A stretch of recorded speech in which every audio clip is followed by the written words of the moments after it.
Yo, what up, YouTube? And good morning, ladies and gentlemen, boys and girls. Welcome to today. I don't know what day it is, but today we are going to juice up our slamming. Streamer.bot. I gotta turn that on. Turn that on. There we go. There we go. Perfect. Whoa, that took a while for SiriBot to join. That was weird. All right, anywho, what are we doing today? Today, we are going to be juicing it up. Skibbity Toilet, congratulations on first. We're gonna juice up the slam a little bit more. Get that going. And then after that, I think we need to figure out what else we're doing with it. We did do some camera shake. Sans, welcome in. Congratulations on second. Hilden, also congratulations on second. Apparently you both got second. But bam. What we did, where we left off, Kings, how you doing? Welcome in. 2 seconds is crazy, yeah. It's quite a many seconds, indeed. Indeed, I guess that's how the numbers work. So what we're doing is we got the slam, right? And we just added camera shake before we ended. We do need to mess around with it a bit more because it's a little too crazy right now. Bread Blocker, howdy, long time no see. So we do need to mess with the camera shake just a bit more. But the question is, at what point do we say, okay, it's juiced enough for a prototype? Like at what point? Howdy, Camilos, how are you doing? That's kind of my question. But really what we really need to do is make this actually work. Make it actually do something. So we need it to damage enemies. Damage enemies, probably knock them back a little bit because, you know, it's a big ground pound. So it should do something, right? On a train, getting first was kind of impossible. That's fair. That's fair. All right, so... Oh, also, I had a very awkward encounter today. I was watching Thornity, and then I said hello, and then I immediately had to step away for a second to go put on a shirt. And then he goes... I think he might have said something to me, but I was AFK because I was putting a shirt on. I sit back down, and he goes, "Oh man," you know, comes in, says hello, and then just disappears. Can't believe him. Then I'm like, wait, no. I was putting on a shirt. He's like, "Oh, so now you're watching me without a shirt on?" And then, it was so awkward, so awkward. No, I missed first. You snooze, you lose, Vongo. You snooze, you lose. Hello again, my fellow human. Hello, watch streak. Nice. Let's go, Skibbity Toilet. Did we just get these watch streaks? Is this new? Is this new? Because you have definitely had more than 3 days of a watch streak. When you finish the first objective, what about that, Kings? When I finish? Oh, we need to do ground slam needs to do damage. Watch streaks definitely weren't announced before. Oh. Sweet. So now we have watch streaks. That's cool. That's cool. We may have to do like something to do with the watch streaks because I think they're really cool. We need the Slammin damage in. Yep. Slammin damage in. Vongo with the 3 day with the 3 day watch streak as well. Holy moly. All right, so our slam needs to have damage. Anyways, see ya before my internet explodes. Sounds good, Bread Blocker. Thank you for stopping by. All right, let's do that. Move that down. Bam. I meant when you can finish the prototype, when you finish the first objective. Oh, you're saying when I finish the prototype.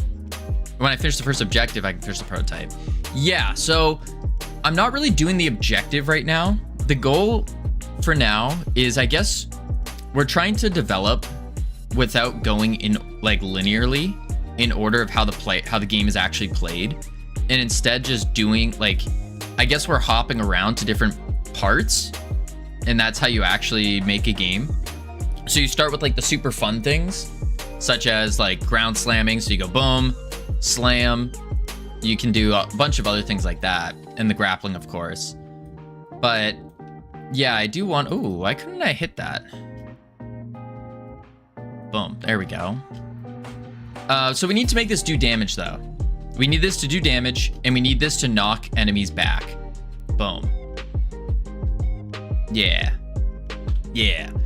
Maybe even instead of knocking enemies back, I almost wonder if we should make it knock enemies just up, just like an upward knock. Maybe a little bit over, actually.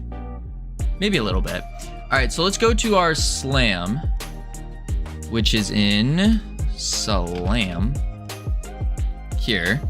Yeah, so like fun thing, then the stuff to do that does the fun things. Yeah, that's what it's seeing like. Ah, there is the objective C. The objective C? Eh? What are we talking about? So we need to do probably on the goo impact. Well, let's think. The impact, I feel like the impact should be the thing that does the explosion instead of instantiating another thing on top of that. I think this should just do the explosion.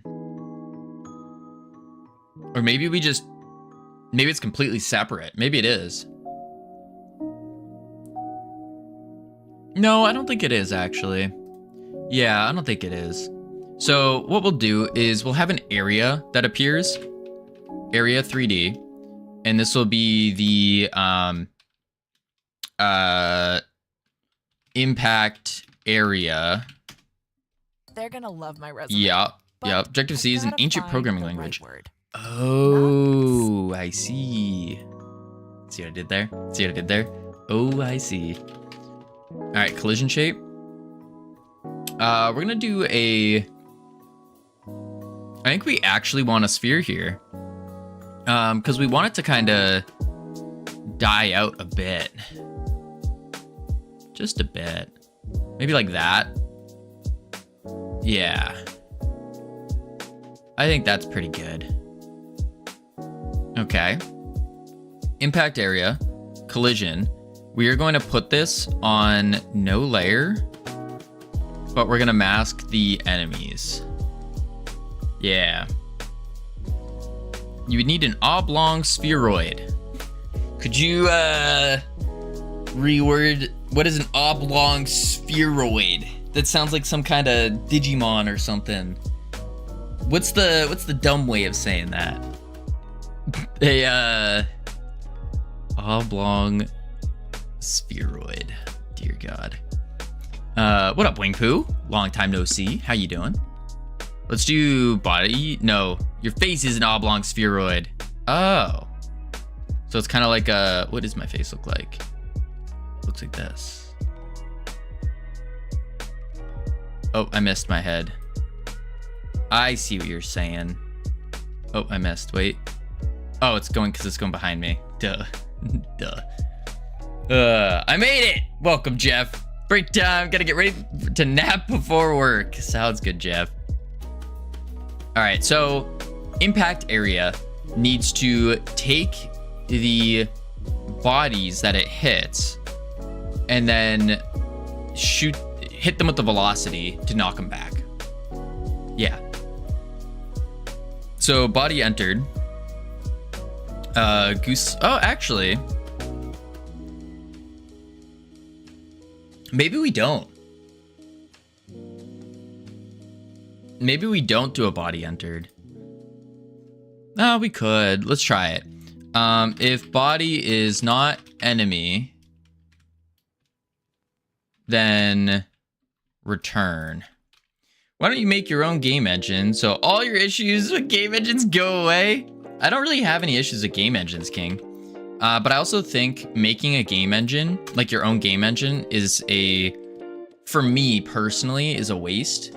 I don't know enough game dev to even warrant that, nor do I have a reason to do that. Kavino, can I show you something? Depends, Vongo. What do you want to show me? Okay, so if the body's not a test enemy, return. Otherwise, we're gonna say body dot knockback. So we're gonna tell the body to knock back. Let's then go to our enemy. Boom. This is a test enemy. So we can make a function on the oh yeah, this is the, we don't want this.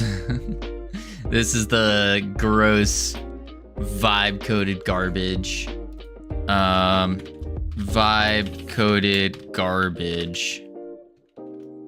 Like that. And then we can go boom. And then we do, if the player's swinging, this one worked better. And then we do this.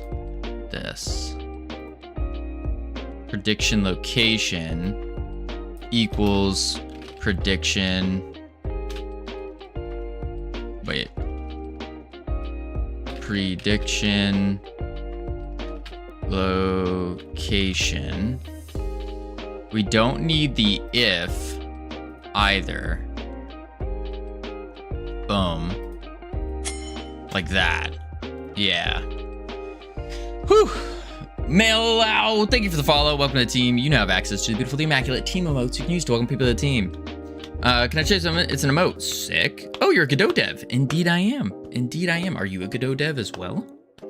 The cool thing about using a popular game engine is that more people can end up modding your game. In my opinion, modability is needed to push your game over the top, though it's not needed to make your game good. I agree with that. 36 seconds of delay? What the heck, Twitch? Oh my. Show your project, bro. Well, so that's the thing. This isn't a full-blown project yet. We are in the process of prototyping something. We just started prototyping. We know we have this really cool mechanic of grappling, and we like the grappling. It feels good. It can be tweaked a little bit, I think, but it gives the player some agency to choose their direction that they're grappling in. Now, this is cool, fine and dandy. We also have shots. Now, these shots can also bounce off walls and stuff. I have the bouncing turned off right now, though. And then the big thing is our impact. So we're messing around with like different things to make the game more fun and to kind of figure out what the heck we're actually making right now. So what I want to do is fix the impact. So then when we impact an enemy, it will then knock the enemy back, do some damage, and all that fun stuff. But yeah, it's pretty cool. I think the camera shake is it's a little too jittery right now, but that's just messing with the noise texture. Messing with the noise texture, a couple settings just to get it perfect. But for now, I think it's okay. It's okay enough. And obviously we need to juice it so it looks like goo, not rock. We just took old assets that we had to make it look like rock. All right, so goo impact, we're gonna do body.knockback. Now in the enemy, we need to do a knockback function. I'm gonna just delete the vibe coded garbage. We don't need it. Boom, boom, boom. There we go. That's good enough. So now we can do funk, knock, back, void. Twitch is so borked today. Is it? I haven't noticed. I haven't had any problems watching other streams today. So far none. But yeah, there's a lot of things going on with Twitch. I've heard. So we want to do velocity plus equals, or we could actually do knock back power. And we need a direction though. We need a direction. So maybe in the knockback function, I could give it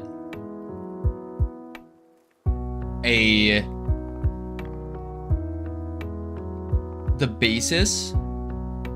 No, because I want it to knock away from the player. It keeps pausing, skipping, huge delays. Ads are going in the top right corner, getting them every 5 minutes. Because you don't have turbo. I mean, that ads in the top right corner has been a thing for a long time. Like the mini ad banners and stuff. You'll see banners on the bottom. You'll see on the top right corner. That's been a thing for a while. Yeah, that's been a thing. But if you get turbo, then all that goes away as well. All right, so knockback. We want to do. How do I want to do this? Oh, neat. Oh, neat indeed, Sam. Oh, neat indeed. Right now, the top streak is 3. I'm glad we finally have streaks. I'm so glad. Hello there, Mr. Cavino Man. You should have never come to our town. Now let's go for a drive. Situation. I'm not getting in a car with you. I'm sorry. It's just not happening. What is the direction I want to do though? That's the question. Because like doing a knockback is relatively straightforward. Which is just, it's the same thing as jump. We could do velocity y equals.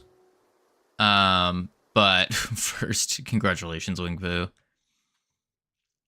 I mean, it's a little boring though. We'll try it with just the y first and see what happens.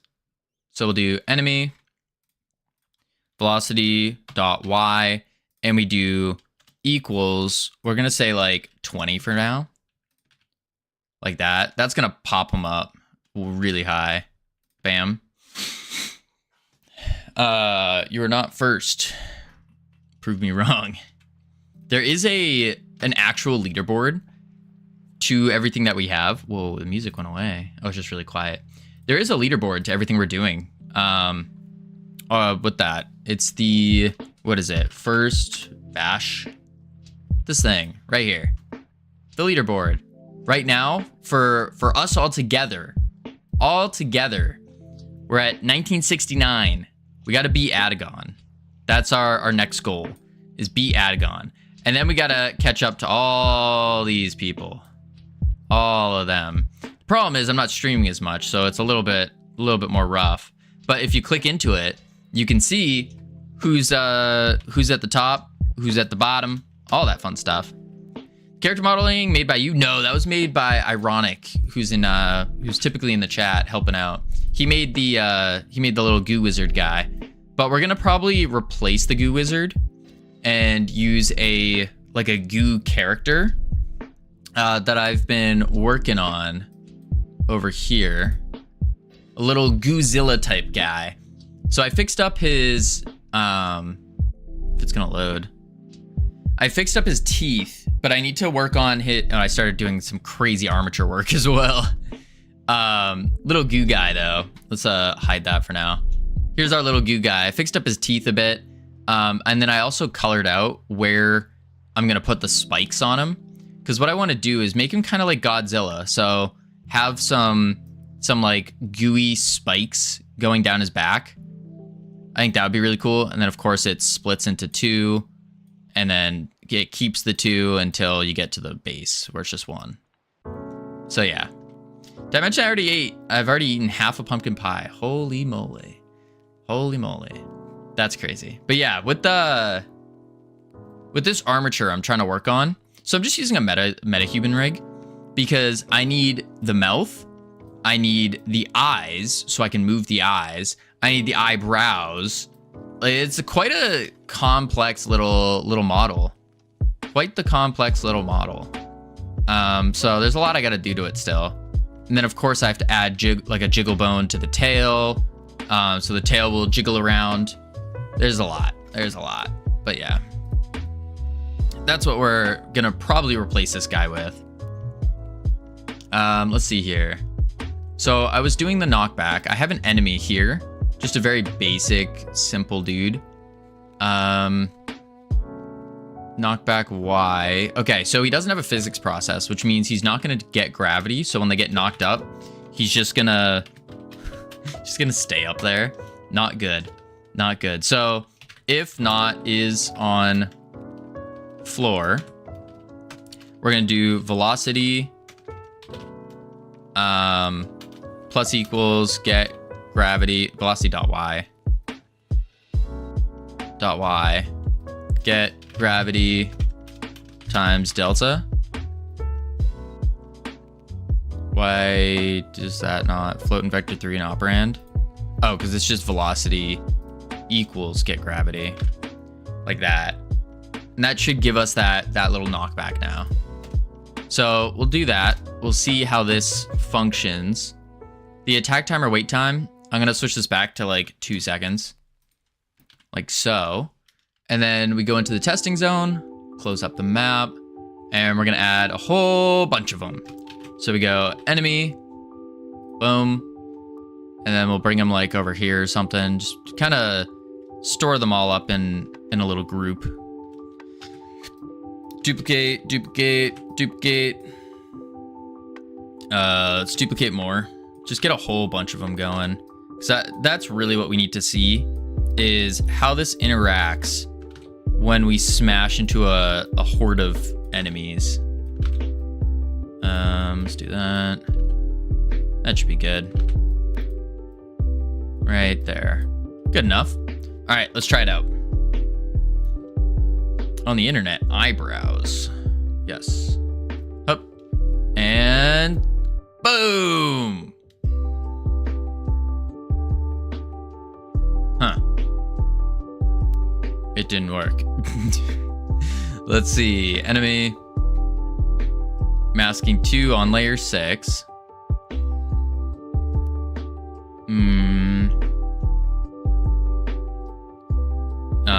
Body dot knockback.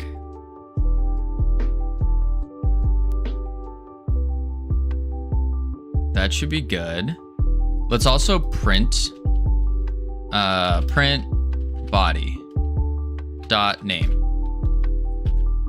And then we'll also do, I think we do need to put it on a layer though. Let's put it on, we could put it on the player layer, I guess. See what happens. Nice, I like the juice. Yeah, it's coming out pretty good. Up, boom. Okay, I didn't do anything either. Okay. Would you recommend your first 2D game guide on the Godot Docs website? Probably. I've heard some good things about the Godot Docs tutorials and guides, but for you personally, the enemies were too OP. Apparently so, Flash. Apparently so. Lean and shrug at the hero. For you, Vongo, I wouldn't recommend it. I think you're a little bit further ahead than following a tutorial. I think you're at the stage where you just need to make games. That's it. Like, you personally, Vongo, you're far enough ahead to where you need to just make games. Make games. All right, let's see. And then, what is this? And boom, it didn't work. What up, Irad? Ciao, bellissimo, Mr. 10x Dev. Enough? All right, let's try it out. Oh, my hair's looking gross.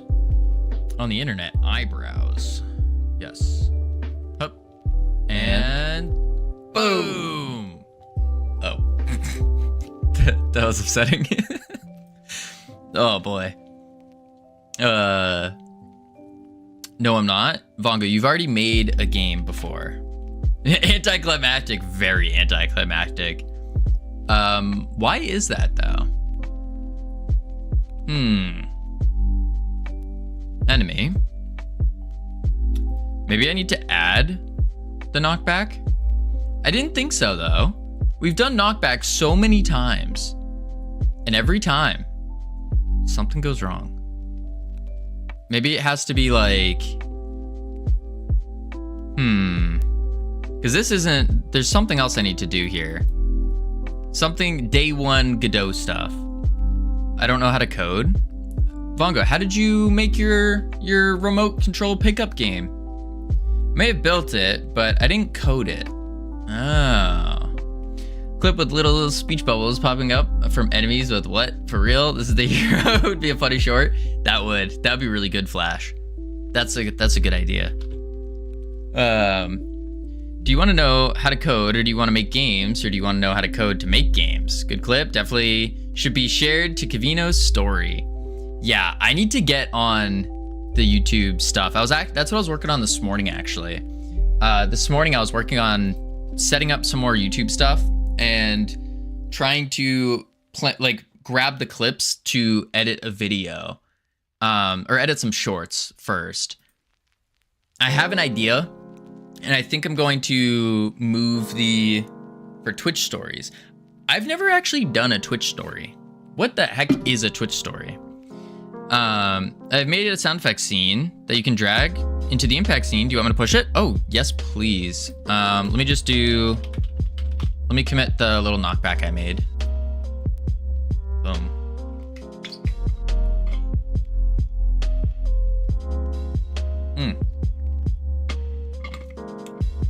Basically shorts that Twitch streamers can share.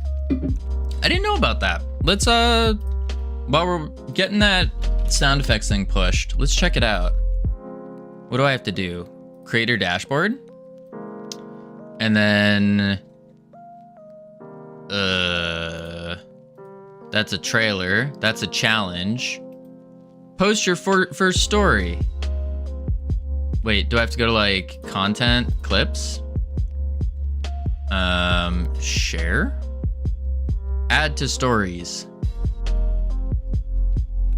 I did it! That was easy. What the heck? Oh.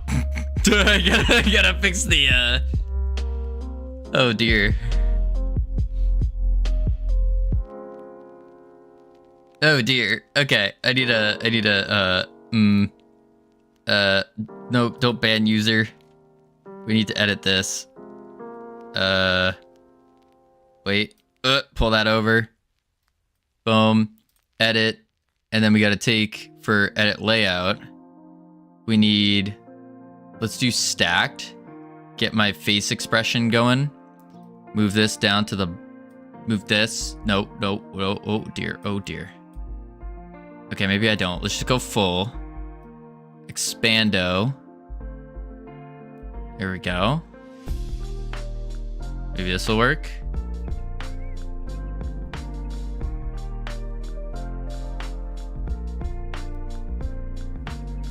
Sure. Apply. Save. Will be overwritten. Sure, that's fine. Oh, and then I can't add it. Oh well. Oh well. Oh well. In the resources folder.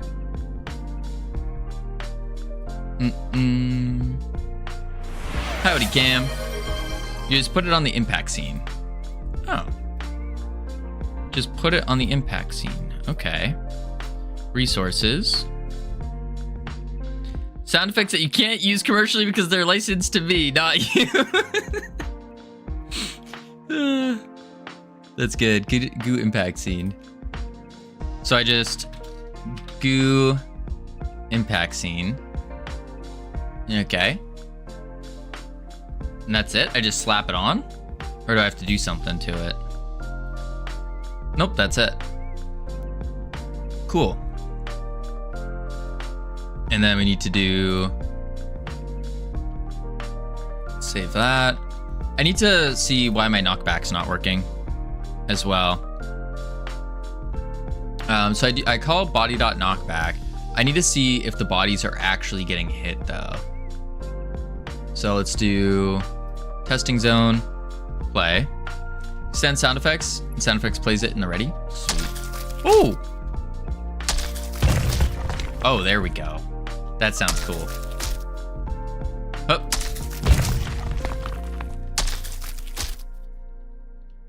Oh. Oh. There we go. Okay, that's cool. That's cool.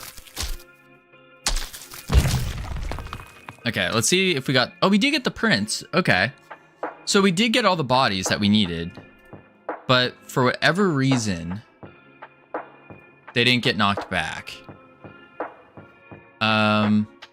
Body dot knockback. Let's go to the body. We have knockback. And it just does velocity equals 10. That's not right. This needs to be velocity dot y. Well, if we do plus... Oh, they don't move and slide. That's a good catch. That's a good catch. Move. Because they don't move at all. There we go. That should actually work. Let's try that. Oh. Mouse sensitivity needs to... Oh, where'd they go? What? Hello? Okay. That's because they are probably not hitting the ground or something. Something weird. If they're not on the floor. Okay, so they're not masking the ground. That would probably help. Clip the ground because you make them look at you and that. Yeah. The look at is also an issue. So we'll just not look at for now. Testing zone, play. And then, boo! Huh. And then, boom! Huh. Okay. I think we're doing the knockback wrong. I think we are.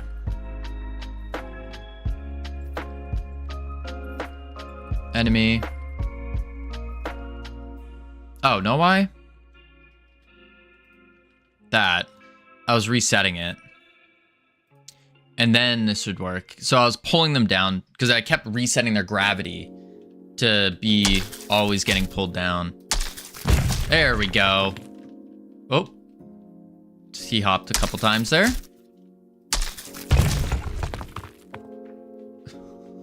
Couple of them just like to jump. That's because on the impact, what's happening here is the area is still being there. So they like leave the area and re-enter. Yeah. So what we need to do now is, you're so smart. You figured that out. Indeed. Indeed. That's experience. Yeah. I mean, yeah, a little bit. There's a couple things I could do. I could just increase their knockback. That's seeing the Matrix. I don't know about that far. A couple things I could do though is I almost think it'd be better to knock them just further out. You saw that shape there invisibly. I guess so. Yeah, I guess so. I also had, speaking about seeing the Matrix, I had an idea that will help me with game dev and YouTube at the same time. I just got to figure out the game ideas for it. But maybe it is better to work on even smaller games, like 2 months per game deal for now, until I get better. And so we just scope all of our games to ensure that it's 2 months instead of scoping for 6. Because like, ideally the goal would be to release a successful game. I think that's very, very important.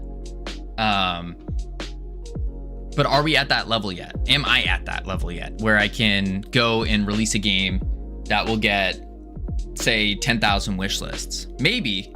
I don't know. I don't think so though. I don't think so. Unless I have like a killer game.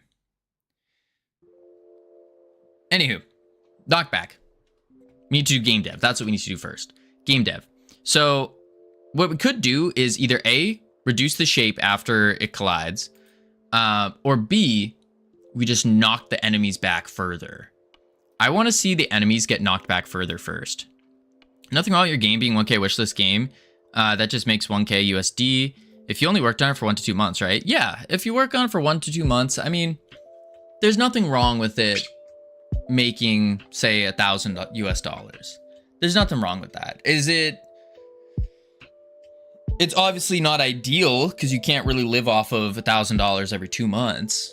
But I think that there's nothing wrong with that. I think that's pretty good. That's better than where we're at right now, where we're currently making $0 for games.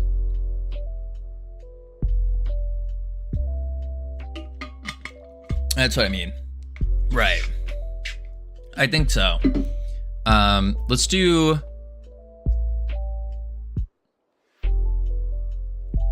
Yeah, it's better than 6 to 8 month 10K wishlist plan. Right. It gives us a faster reiteration time. Bongo, I'm gonna guess that you farted. That's my guess. Are your parents helping you out right now? Are you living off the secret only forge? It's a little bit of both, Camilos. So I still have some livable money now that I've moved back with my parents. I don't have to pay for rent anymore, which is pretty big. Not yet. I'm gonna have to start paying for rent pretty soon. So that saves me about 2K a month. It saves me. So that's good. That means that I can extend out what I have left. So then food, most of the food, I eat very basic stuff. So I only get like, I'll have like a pound of ground turkey or something, ground chicken, ground beef. Let's say it's about $5 a pound ish. And then that's every day. And then I also get a gigantic bag of rice. I forgot how much the rice was. It was like negligible though. Bag of rice is super cheap. So I just eat this every day. So it's like, yeah. And then sometimes I get lucky and I get to save this money because my parents will be like, oh, I wanted to go get Chinese food. Hey, we have some leftovers. You want some Chinese food? And I go, heck yeah, I do. Sure. So that works out pretty well. Yeah, so I think I haven't looked at exactly how much left I have before like I'm at 0. I probably should look at that again, but I think I have at least another year-ish, like probably about a year-ish, something like that. Yeah, I think so. Before, I only had like 4 months, 6 months left, something like that. 4 to 6 months left when I was living in Texas. Now that I moved back, I have a lot more left, which is nice. That is very fortunate. Oh my goodness, Twitch. What's wrong, Vongo? All right, so knockback. We need to do... I'm also not making a good financial decision about going to Godot Fest, but I think it's going to help in the long run. Let's see. Because I think Godot Fest altogether, I'm spending, I think it's close to like $2,000. If I'm including food, the passport, all that kind of stuff, the plane ticket. And that's on the cheap side. Yeah, it's not very good. Not very good. All right, let's see. Knockback. So velocity equals 10. Not great. That's like a whole GPU. It is. It is indeed a whole GPU worth. But it's okay. We got our 1080. We got our 1080. Our 1080 is working great. It's working fine. It only takes 10 seconds to load Blender. You sound rich to me? That's crazy talk, David.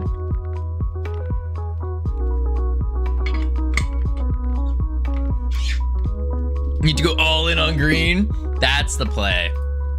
I take the first, like, actual money that is not for living, like pure living cost, actual money. Opening it up now. I got about, well, I set aside the 2,000 for whatchamacallit, Godot Fest. So I got like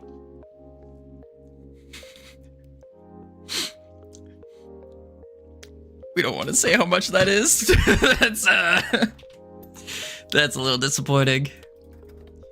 Yeah, but it's in the triple digits at least. Well, I'm actually very poor. Same here, David. Same here. Let's see. Knockback. So velocity, what we need to do is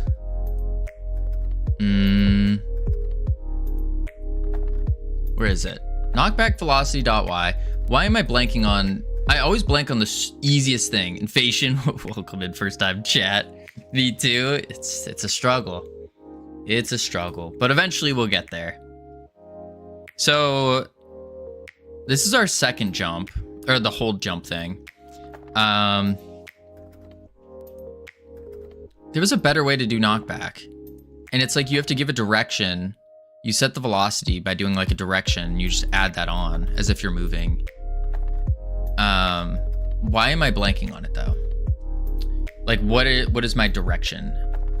What do you want to do? I just want to knock the enemy up and back.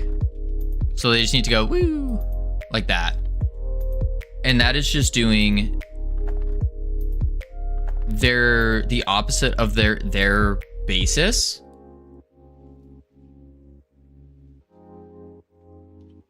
So I could just do global basis dot z times 10, which would be our knockback power. That's a vector 3 times 10 though. David with the 3 stream watch streak. Let's go. Their basis can be anything. Isn't their basis the direction that they're aiming or like looking? Howdy, Nora. How you doing? You want it to be from the impact, right? Yes. Yes. Oh, so I could do the impact's global position.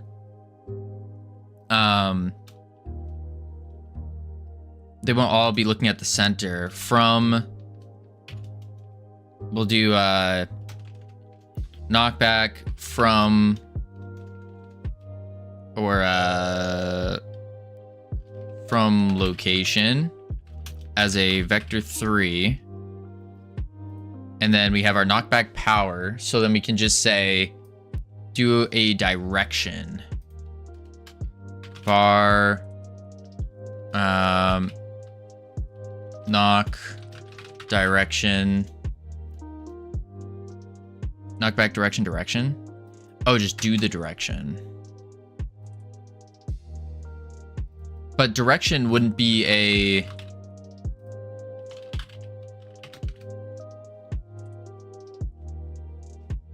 or knockback velocity even.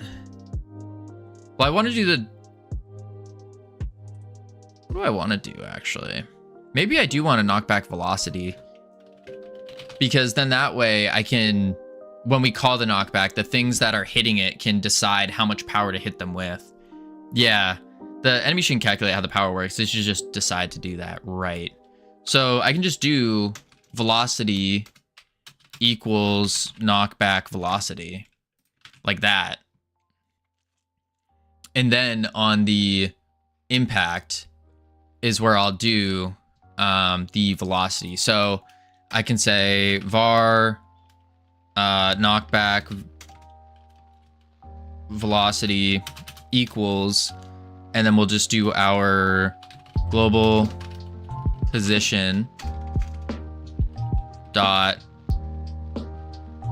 direction to body global position times the knockback power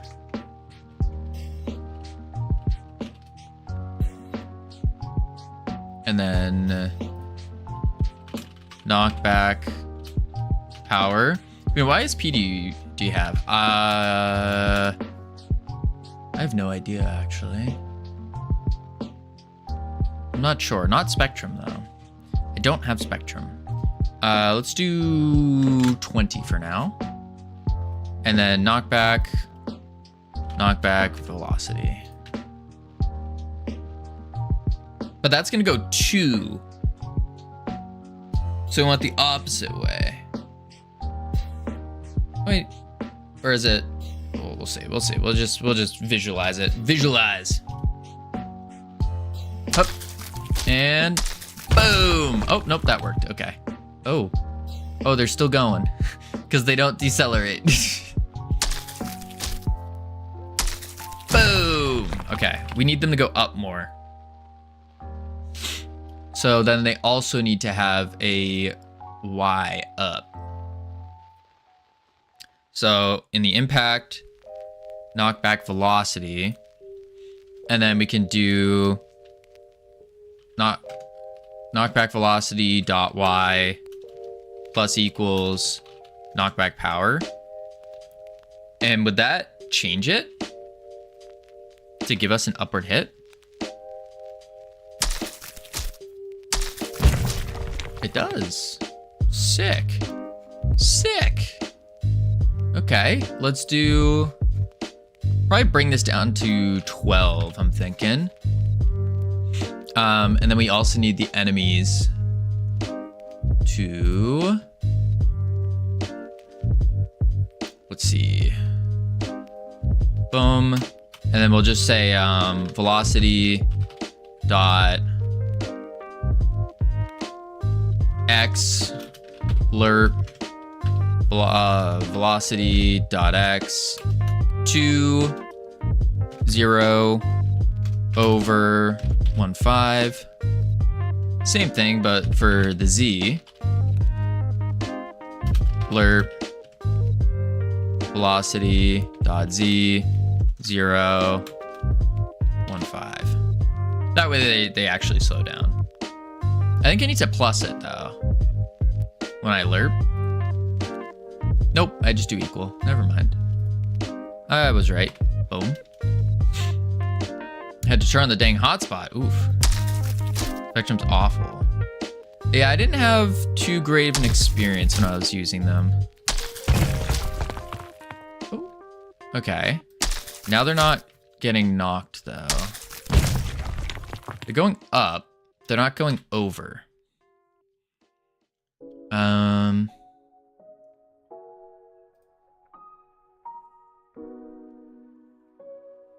Yeah, they're decelerating too fast. So we could do... Oh. Let's just do 0.15. AT&T's in my backyard, and it was still out of 99% of the time. Yikes. There we go. That's much better. I think we do need to make the shape bigger though, because it feels like I should have hit this guy. Yeah, we need to make it like a little bit bigger. So we'll just go like to here. To here. They should be decelerating differently if they're in the air or the ground. Probably.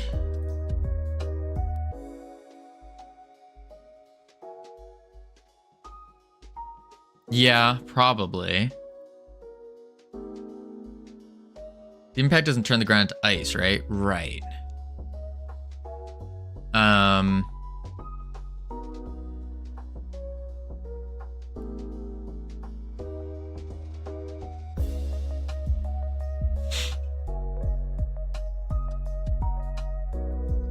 I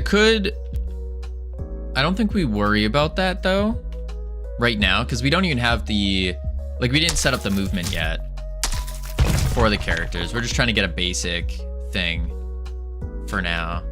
And then once we get the player movement or the enemy movement going, then I think we'll be, we can easily mess with that. Yeah. All right, let's also make it do damage to kill them. No, we're still moving. Swing. Boom. Cool. So we need it to do damage. And then we can say knockback, and then also body dot take damage.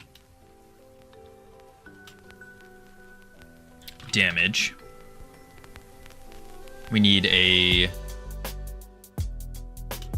export var damage float. We'll do equals 10 for now. And then on the enemy, lurk. It's rude to call out lurkers. Is it rude? Let's see. Especially now when if you don't chat for a certain period of time, Twitch will not count the lurking view, which is really, really strange. Really strange. Orly. Oh, really? Yeah, it's very weird. Some people just want to lurk and co-work. How rude. That's what I'm saying, Green Kitty. I think it's really lame. I think it's really lame. Sometimes people just want to lurk and don't want to chat. Yeah, absolutely. That's like, honestly, that's me most of the time. When I'm watching streams, I tend not to say anything. I just kind of lurk and I watch. But no. They need it's like you gotta say something now. It's me lately. Yeah, it's very, very, very weird. Like just from you three talking, we just went up to 17 viewers. We were at like 14. It's weird. It's very, very weird. For me, I have to be chatting if I'm watching. That's fair. That's fair. Engagement. Yeah, engagement. That's what we got to do. Got to be engaging. But it like, I don't know. I just don't think it makes sense for any Twitch stream, really. Because what are you gonna do? Just like spam W's in the chat? Is that the engagement they're looking for? I don't know. That feels weird. We need health on these guys. And then export stats. Health as a float. We're just gonna do something basic, and then we'll just do health minus equals damage if health less than or equal to 0. Oh, I didn't do my colon. There we go. Then we need to do die. And then we'll just do a quick... Let's actually bring knockback up. There we go. And then we'll do our die function. Nope, not like that. 1, 2, funk die. Ooh. I need better TTV option that sends it sends in random emoticon once every blue moon and every open stream. Is that a thing? It just sends a random emote. Q free.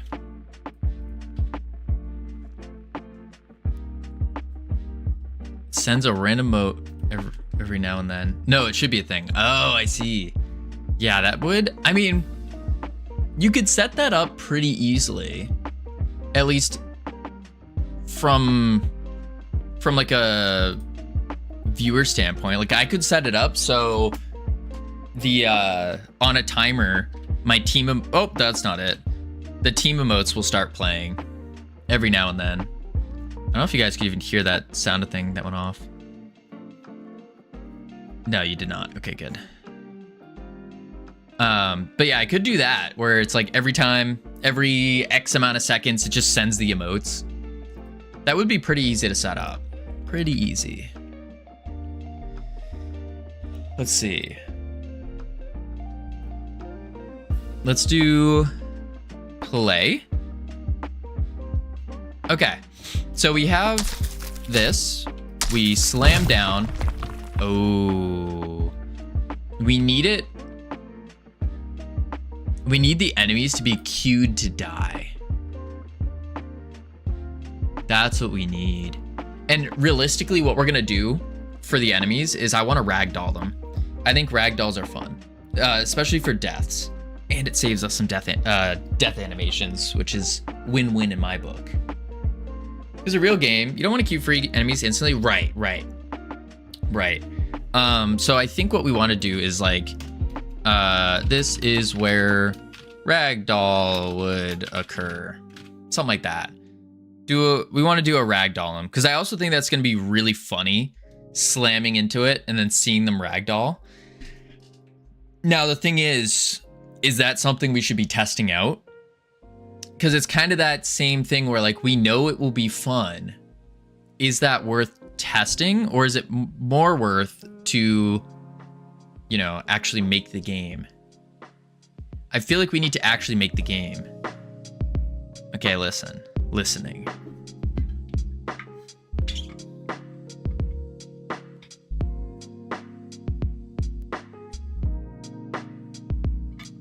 If ragdolling enemies is high on your appeal list, I would say it is. Then that's something you should figure out how to do properly. I mean, I know how to do them properly now. How to do them with just one rig, like in Bear Attack. Yeah, so it doesn't look like that. Yeah, we know how to do that now using, we did it in Instagram for the Instagram game. So what I did in Bear Attack is I had 2 separate skeletons and I would turn one off, turn the other one on. That was not good. I figured out how to do it with just one skeleton and do that. So I could, let's just double check that I know how to do it, I guess. We'll jump to game assets. We'll grab a, let's see, we need someone with a We can use the Godot plush model, I guess. And then we'll just copy it. Pop over here. What's the game called? It's called Project Fun. Where's the P? Am I blind? G? M? Oh, there it is. And then assets. We'll just, boop, there we go. And then I can do in the enemy. Where is it? Enemy projectile. Oh, I'm looking at the enemy. Wow. Assets. Go to plush model. Bloop. There we are. Ah! Where's his skin? I didn't bring his skin over. Oh no. Open a new tab. We'll do game assets.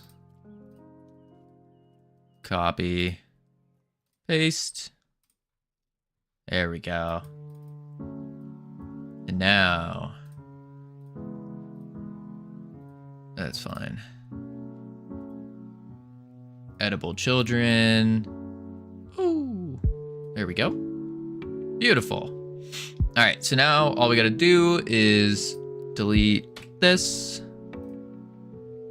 Take this. Switch it to 0, 0, 0. Negative 180. Beautiful. Collision shape. Bring him down. Now he's on the ground. Sick. And now in the skeleton, this should be a nice, easy, simple one. Maybe I should do a... Well, if I just do idle, and I just turn it on automatically, have it loop. Oh, I have to re-import with loop. Idle, loop, re-import. There we go. Idle, play. There he goes. Perfect. Now we need to do skeleton, and we need to do create physical skeleton. Once we have the physical skeleton, then all we got to do is go into our bones themselves, go to their joints, and we're going to do cone joints on them all. I think I can do this. I can't remember what was the one that I could do all of them and the one I couldn't. Yeah, and then joint. We don't want pin joints on them. We want cone joints. There we go. Beautiful. Kavino, I need you to ask ChatGPT, is there a seahorse emoji? Please do it. It's really funny. Bongo, is this like a... Did you see like a TikTok of this or something? Because Sanus came in saying the same thing. The same thing yesterday.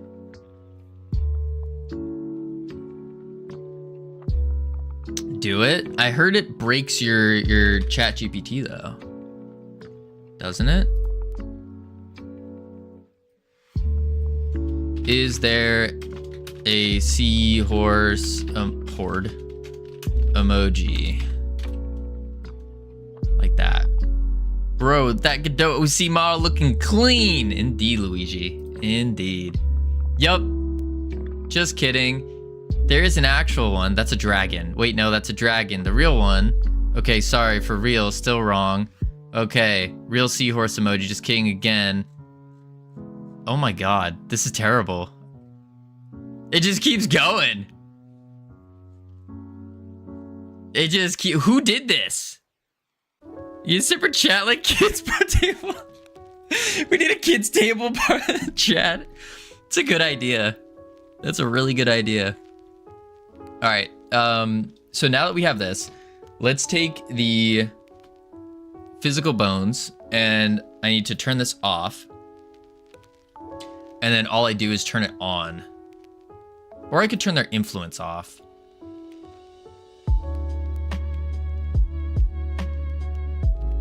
Yeah, I should turn the influence off. And then what I'll do is export the ragdoll skeleton. So we'll do export var ragdoll. I'll do one word, ragdoll skeleton as physical Physical Bone Simulator 3D, right? Yep. And then enemy. Boom. Bang. And then on die, what I'll do is ragdoll skeleton dot influence equals 1. And then ragdoll skeleton dot I could just do active actually. And then I could also add the linear force to them as well. Dot get children. Well, let's actually make a separate function for that. So func apply ragdoll void. We'll do ragdoll skeleton dot active true.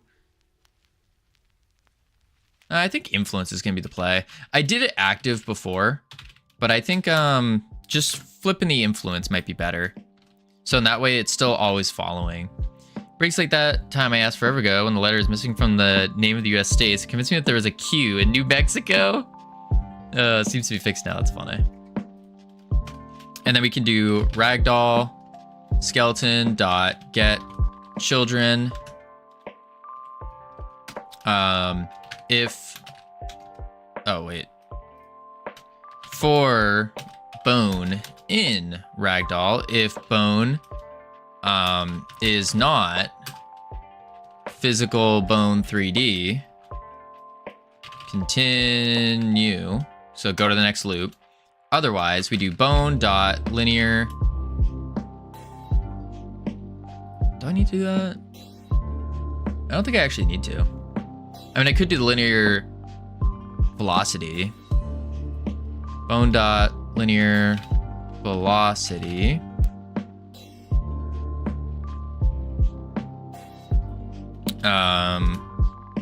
Equals. Let's just do a vector 3. 1, 2, 1. Try that out for size. But if we actually, let's just turn the... How did I do this before? I added a force to them, but I don't think I need to. Let's instead do get tree, create timer for 3 seconds, dot timeout, connect, queue free. Oh, whoops.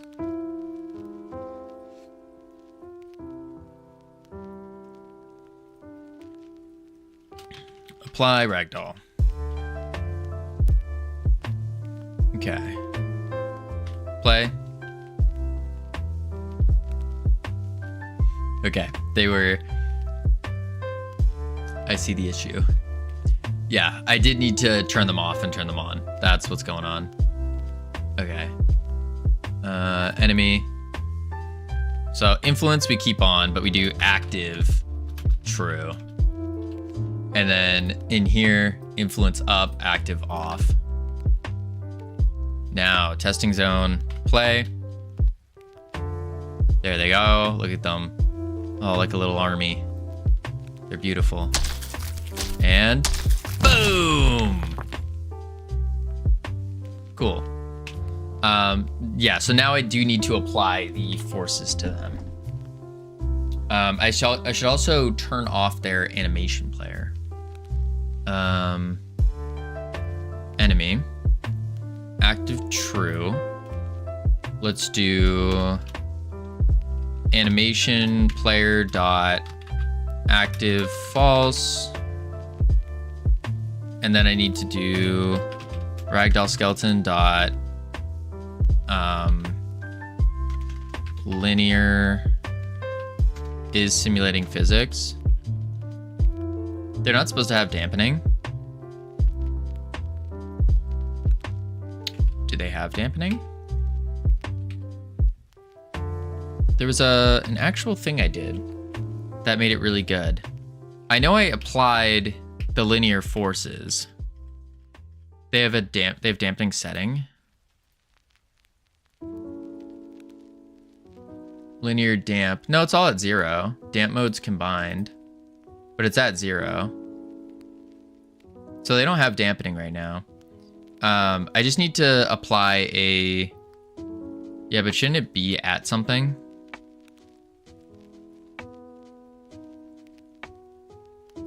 Oop.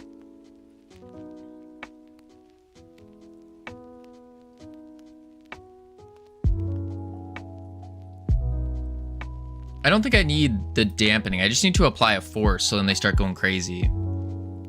So that they don't move and rotate permanently. Well, we kind of want them to, don't we? Let's do... It looked completely wrong right now. Yeah, because I didn't apply a force to it. In ragdoll skeleton dot get children. Once I apply the force to it, it'll look better. If bone is not physical bone 3D, continue bone as physical 3D. And then we can do bone dot linear velocity equals vector 3.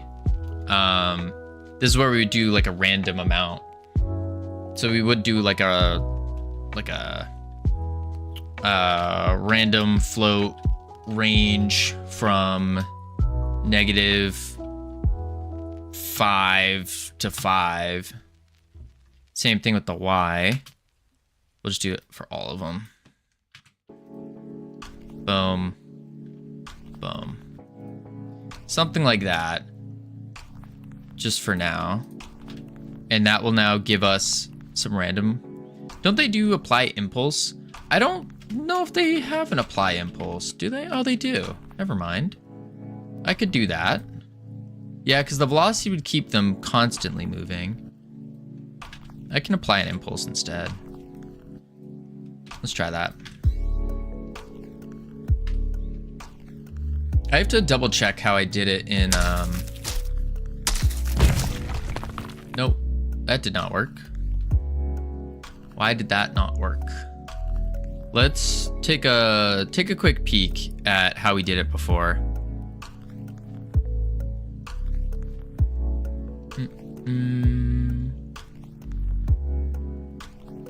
Where is it? Wait a sec, what? Do I not have...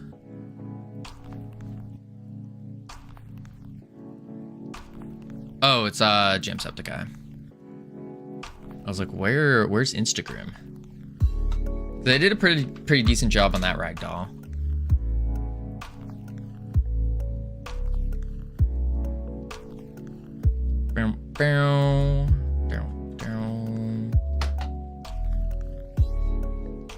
Okay. We have the character here.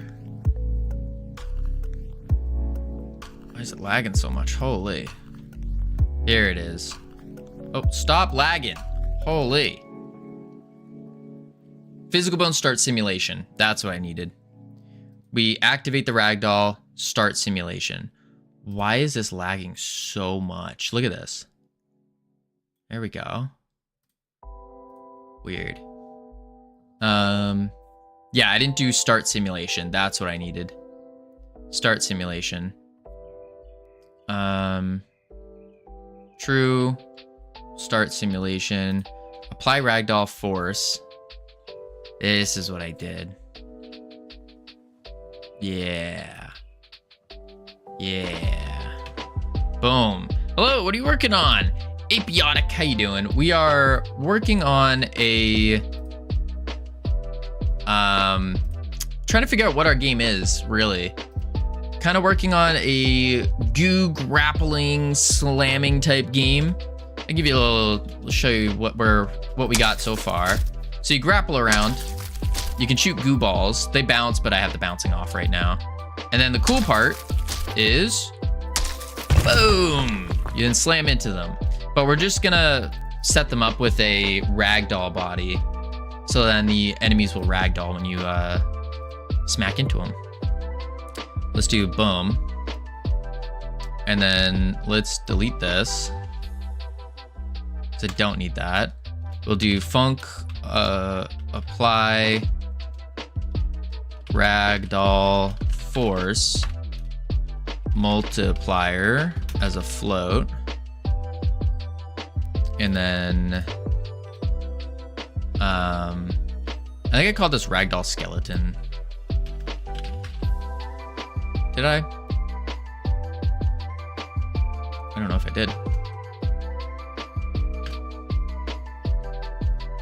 Apply ragdoll force.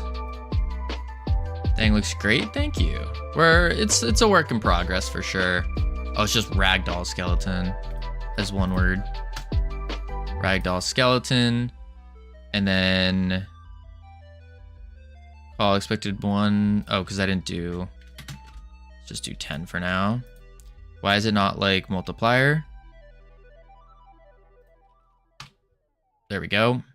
And then ragdoll skeleton. There we go. Now this will work. So I apply a ragdoll force of 10. That's going to be a lot. We're just going to do 5. Yeah.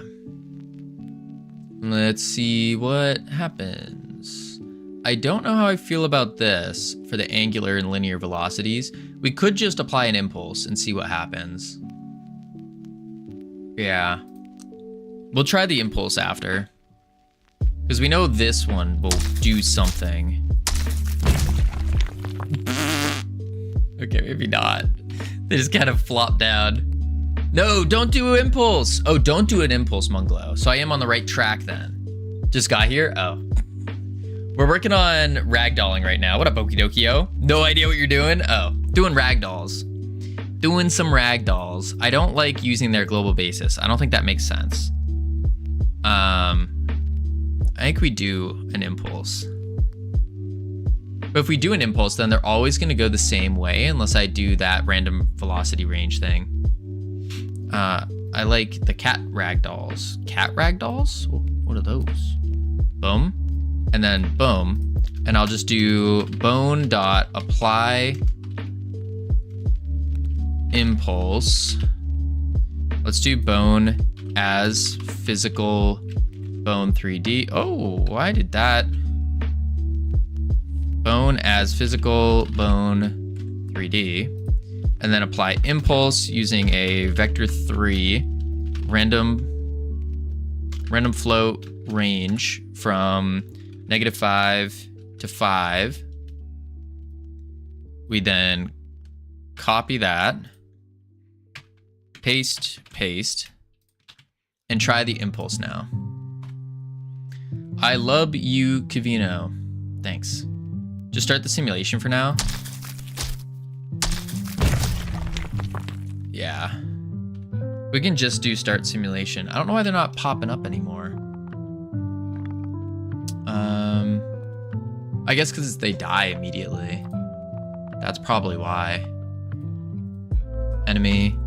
Because you've turned on their ragdoll, right. They need to get the velocity first before doing anything. Let's just do this. And then instead of the take damage,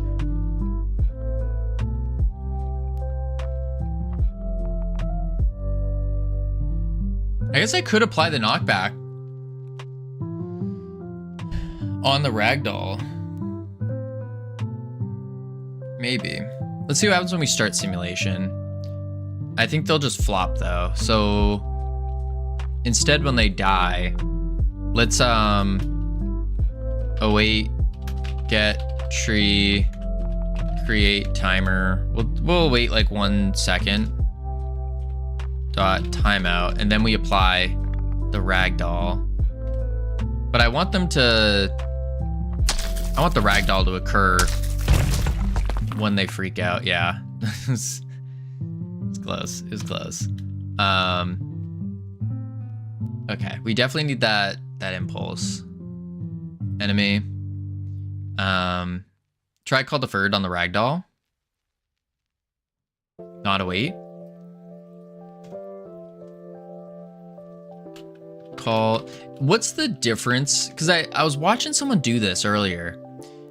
What is the difference between calling call deferred first and then putting in the apply ragdoll force and then the actual force versus saying apply ragdoll force dot call deferred? Like, what's the difference between these two? Nothing, probably. Oh. Because I think this one looks cleaner. Ragdolls will have colliders on the physics bones that can collide with things. Use those for hitboxes. When you hit past damage points, and force vector to hitbox, delivery damage and health. If unit died, activate ragdoll, applies impulse on itself or AoE explosion. Predetermine which bone is center and should get the impulse. Now there is one huge caveat. Oh dear, Monglo. This is listen, we're just trying to do a simple ragdoll for now. Simple. Boom. Huh. Okay. They're not knocking up anymore. It's much more work than just pressing that button and setting them to pin joints. Well, you want cone, not pin. The cone will make them a little bit better. Yeah, each bone has a collision shape that you have to make good. Make goo. If you're gonna have lots of enemies, you're better of doing a swap to a ragdoll when the unit dies and run simplified hitboxes. Go to the shape. Wait, what? Go to the shape. Oh, the collision shapes you're saying. Yeah.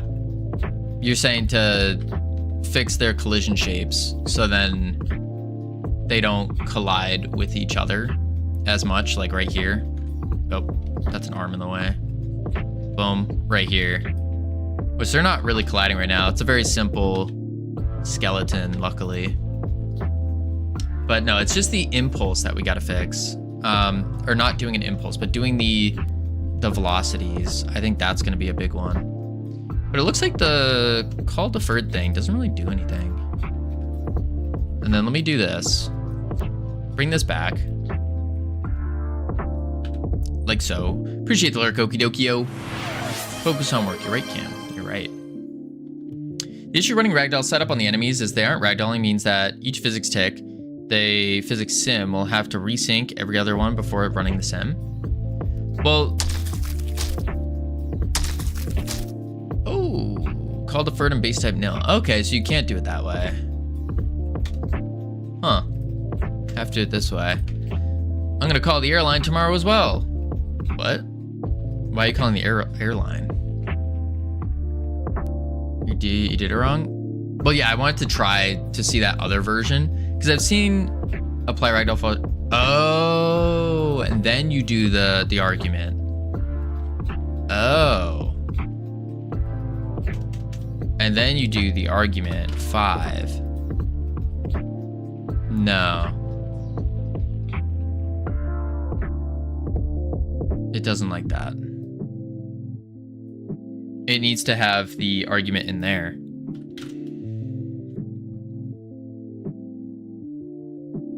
You don't call deferred, I don't think it's returning.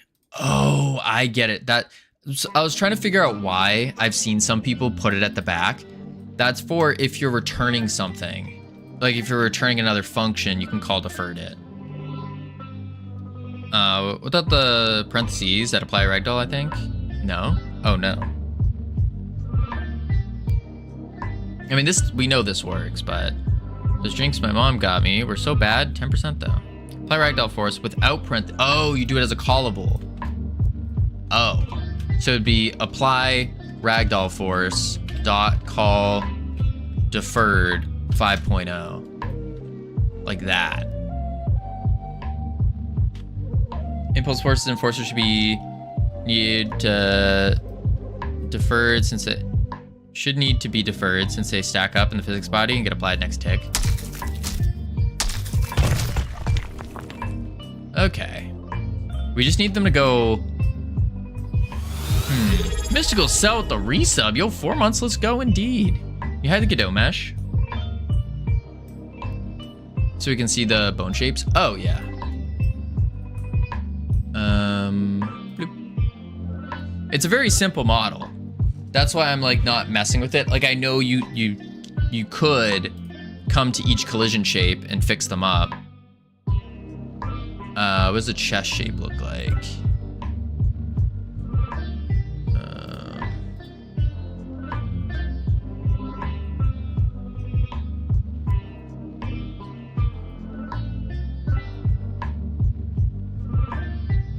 That's it. Should be as big as that as the head. If it's smaller than the big round head, it's gonna clip through the floor, right? Made a tool for ragdolling since the Godot default things are just a mess. Oh, did you? What up, Pseudo? Long time no see. I mean, as long as the arms are flapping around, I'm pretty happy. But I also think I am not turning off the animation player. Well, that shouldn't matter, right? Maybe it does. Animation player dot stop. Or just active false.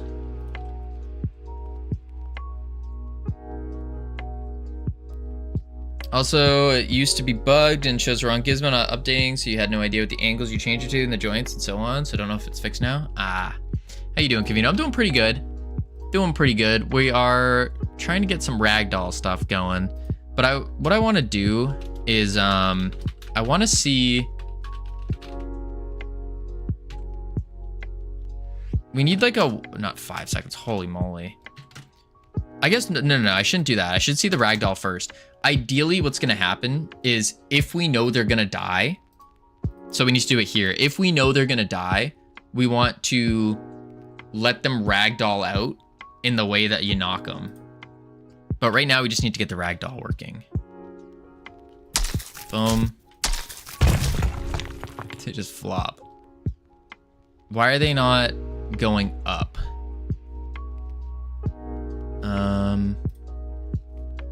That's because we are giving them... Oh, this can't be negative, first off. That's why. 1 to 5. The rest can be negative. Oh, we are applying an impulse. Oh, we're doing impulse plus linear velocity. Huh. Making them randomly go down? Yeah. Yeah, wait, what? That's what I'm wondering right now. What am I doing here? Did I put in... I think I just undid that. Let's see this without the impulse. You can't apply impulse right after and set something else? Right. Okay, that makes them flop. So now if I go here, delete that, comment these out, and then do boom. Are you flying Lufutapata? Yes, I think so. They're still flopping. Not as much. They're still flopping though. Okay, it's better. Shouldn't they all have the same direction? So the body goes in the same direction? Probably. Don't apply random force, make it fixed and see if everything working. Yeah, and then tweak it. Yeah. Making slow motion show. Nice. That's awesome, Pseudo. So what we should do instead is probably get the... Our little group is expanding fast? What do you mean, Cam?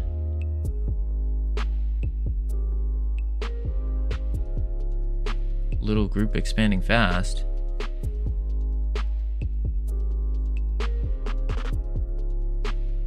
Just do... I've walked 27 miles in 3 days at TwitchCon. Holy moly. Today's the last day. That's crazy. How is TwitchCon, Mystical? Let's do vector 3 up times 20 on every bone. Okay. Vector 3 up times 20. Vector 3 dot up times 20.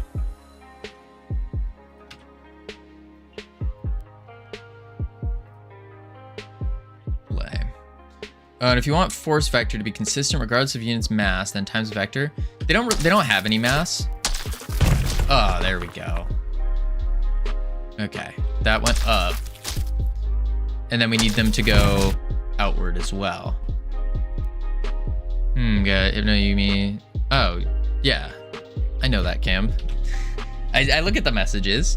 Now stop, before you do anything else. Before I do anything else, they have to have mass. Oh, the bones themselves do, yeah. They're physics bodies, right. Can you please make it so it doesn't clip through the ground? Yes. To do that, I would just do, well, it's masking the...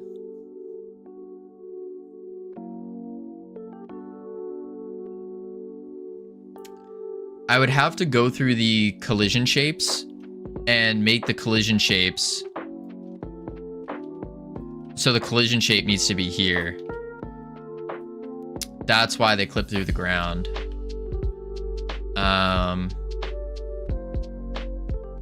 Yeah. So I need the bones to be thicker. That might cause some issues though. This might just not be a good model to do. It's awesome. There are tons of boosts for free stuff. You have to sign up for something. Saw bits of panels of arc raiders. Oh, sick.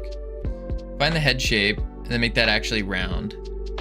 That's the thing though. It doesn't have a head. It doesn't have a head shape. Because it's all... Okay, whatever bone that is, Camino. No, but like... I think I just need to use a different model. Because there is no head shape. It's just arms and legs.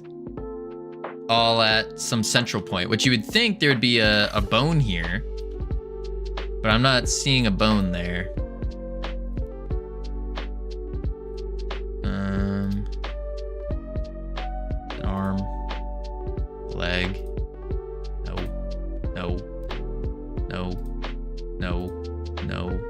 No. Go through the bone names on the right.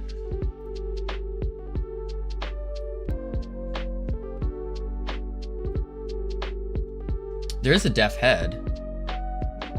Oh, it's two of them together make the head. Huh.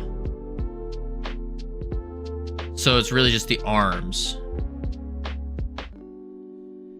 What are those scribbles everywhere? Those are joints. Those are joints.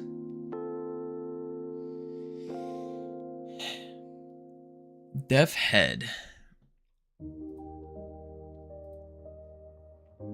But I don't know where that physical bone is, because it's not.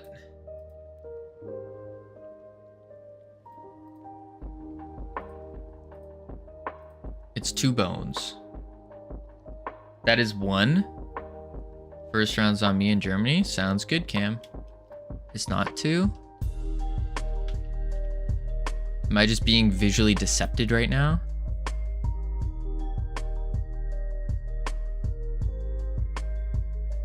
Because that looks like two bones to me. Which are the left and the right. Oh. Uh-huh. Okay, let me stop this stupid animation player. Turn that off for now. Reset it.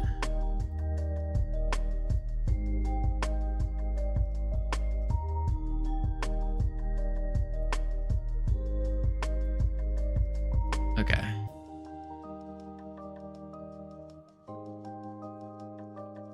Two capsules going from left arm to the left leg.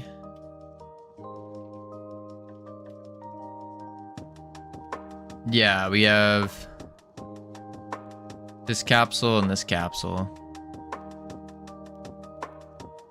Which is completely wrong, right? You should have one big ball in the center. I agree. I probably should just use a different... Just change that? Wait, have one big ball in the center. how the heck would I change that? On the first physical bone to a sphere. So here's the first physical bone. And you're saying change this to a sphere. It's on the arm though.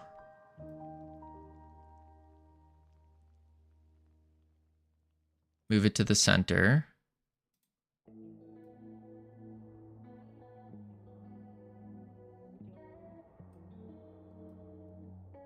And then extend it out.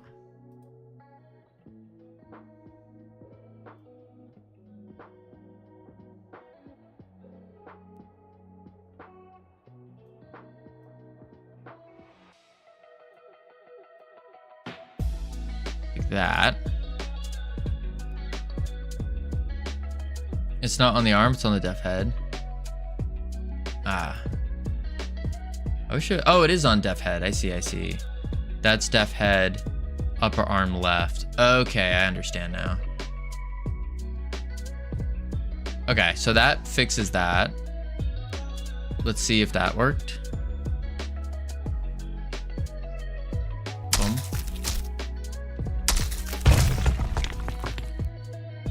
Yeah, that worked better.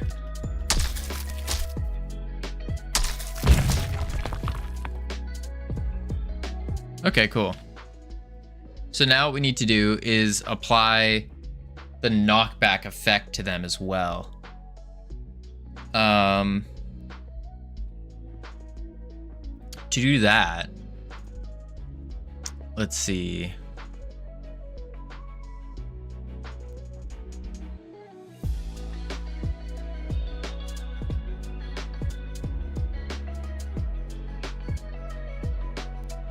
I think what we need to do is, so we need to calculate where they're going, which should be this velocity equals knockback velocity.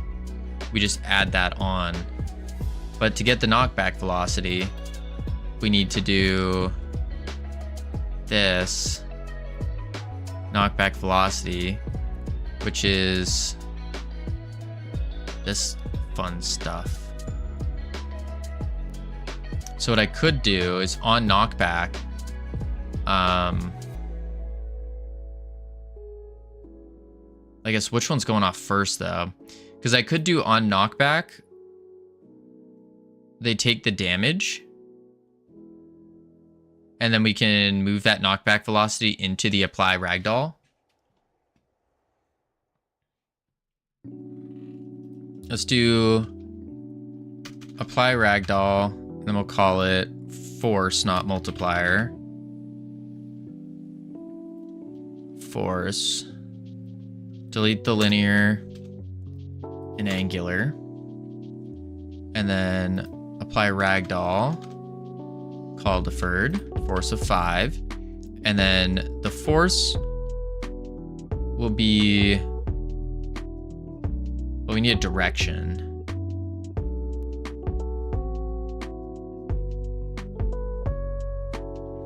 Maybe that's the place. Yeah, hold up. So we can do force and then direction vector 3,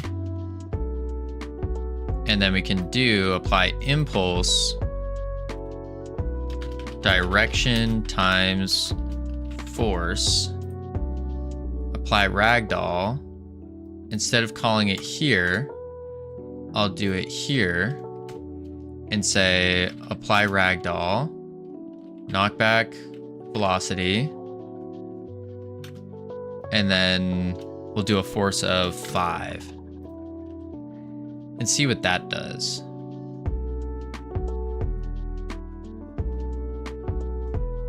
So it should ragdoll them out in the knockback direction.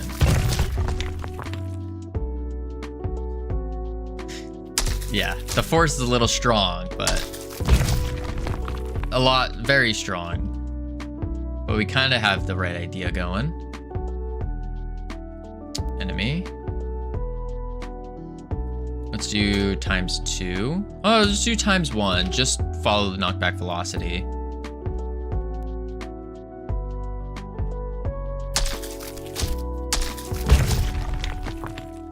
cool. They don't go as crazy as we need them to, but they start doing it, which is good. And that's because the model, I think it's the model itself really is the problem. Let's go back to testing zone and let's duplicate, add a whole nother group of them.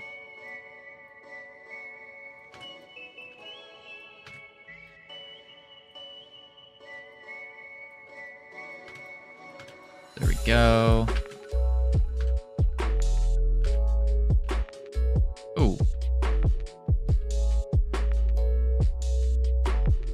Duplicate. Duplicate. Duplicate. Duplicate. Duplicate. Whole bunch of them.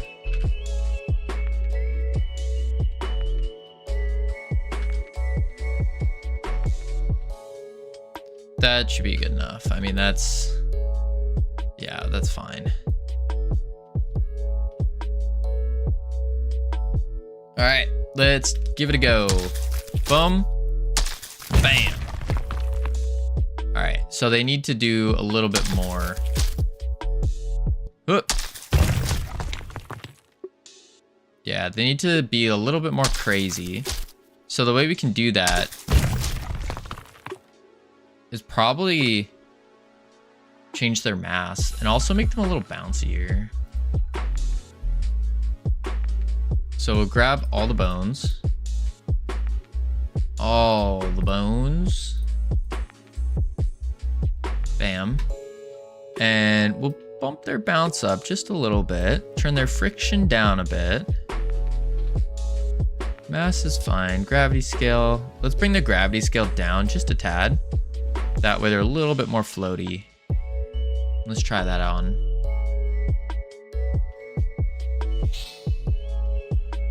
Oh.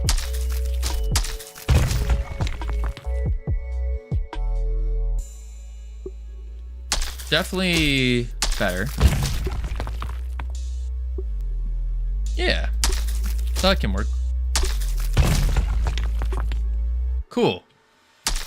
All right, that's good enough because it, like, the ragdoll stuff is really gonna depend on what our models look like. Really dependent on that. So what is the next step then? We now have a slam. We have it juiced enough. We have the killing of the enemies with the knockback.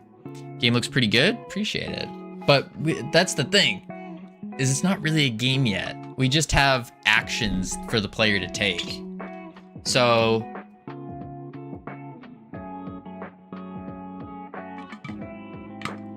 what is the next action?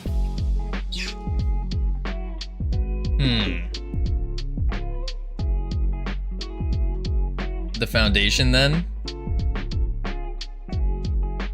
Can enemies fight back? Not currently, no. Not currently.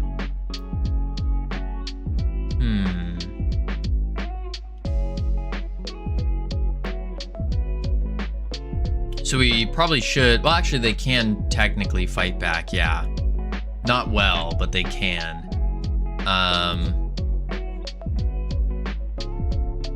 They should be able to shoot projectiles at the player. Let's see. Attack timer, wait time. If I change this to like every 1 second, enemies fight back's the next step. I think that's already... Oh. Why is it disappearing?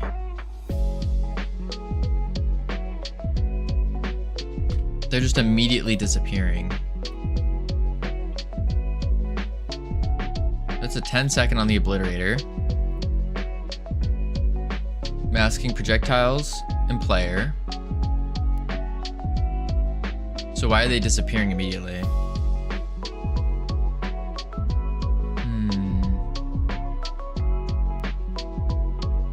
Enemy. On attack timer, shoot projectile. We create the projectile. Global transform, projectile oh, wait. Projectile marker. No, that's fine. Okay. We have that. Enemy layer. The enemy's masking 1 and 2. And they're on layer 6. The projectile is on layer 9 for projectiles and is masking the player. So who thought it was a good idea to add dating to Facebook? I think that's been a thing for a while. 3. Good job, Nor, on the 3-day streak. We love our streakers.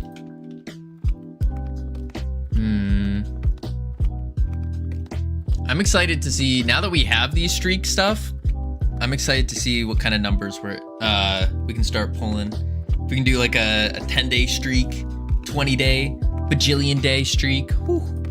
Talk about a flex. Let's see. Yeah, why is it queue freeing immediately? Let's try it again.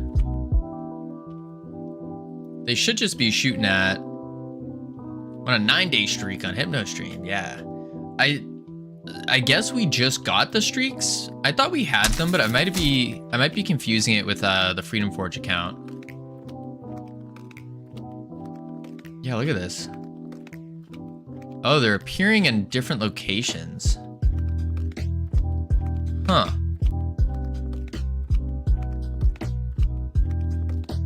Yeah, I don't think we had them before.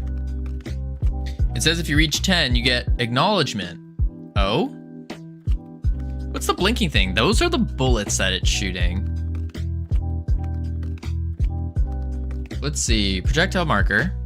Projectile speed. The player's hit marker. Player's velocity.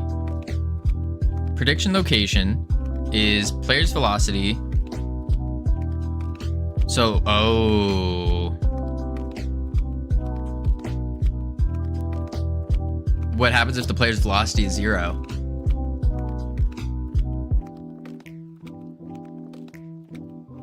Oh, no, it's just player position plus 0 then. Never mind, we're fine. And then predicted location, target position, and then we add sibling projectile. We're doing the global transforms, but we need to also do the position of the projectile.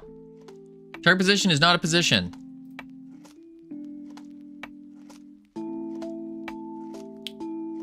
There's a direction.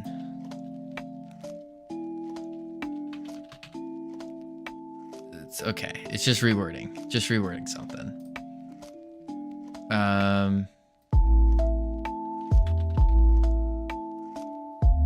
Target direction. There you go. This needs to be... Make sure we're doing that first. Renaming it doesn't fix it. Right. Right. Now it's more correct, at least. We're just global translating to the target direction, times our projectile speed, times delta. 50's a lot. Enemy. If we switch this down to like 25, and then we have the predicted location from where it is to it. Oh, that's a good idea, actually. So what we need to do is target direction equals the projectile marker dot global position, because this is where it's starting, dot direction to the predicted location. Like that. Play. There we go. Okay, we need to rotate it, of course. But much better. How you doing, situation? Welcome back.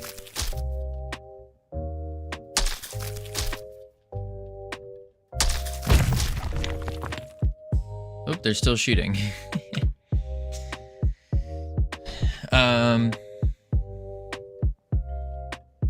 Yes, now we just fix the rotation.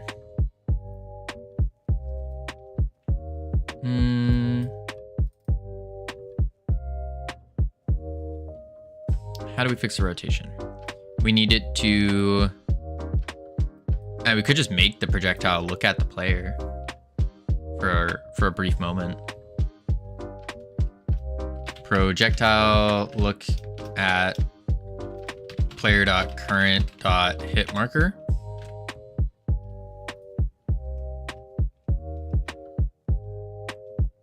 Nope. Oh. Global position. Let's see if that mark dude has learned his lesson. Situation. I don't think you've learned your lesson. Because you've asked me this question now for over a couple months now, right? It's been a while, and you keep asking. You keep asking. It's always gonna be the same exact answer. You just got to do it. It's up to you now. You gotta be strong, situation. You gotta push yourself to do it. I know the prediction. Oh, we look at the prediction location instead. Because last time I asked you, but I without permission and told me to Google it. None of his business who I ask. He's a loser. Situation. That's sounds like you got a lot of problems you gotta work out on your own.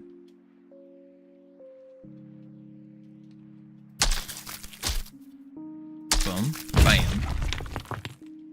There we go. Yeah, get a dog, spend money on that instead. That's one. That could work.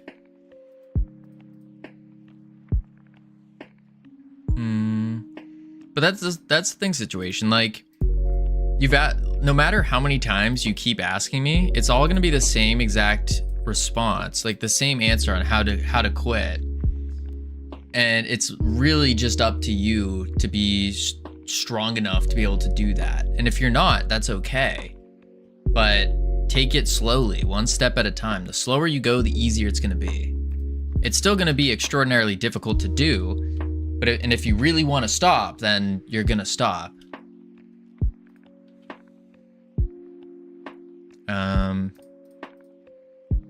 But also don't come in here just like crapping on random people. That makes no sense. This time I asked on purpose to bait him out. Why would you do that? Who hurt you, situation? That would be my question. Like, genuinely.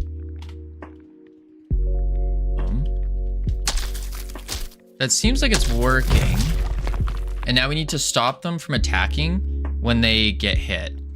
So what we can do is, let's see.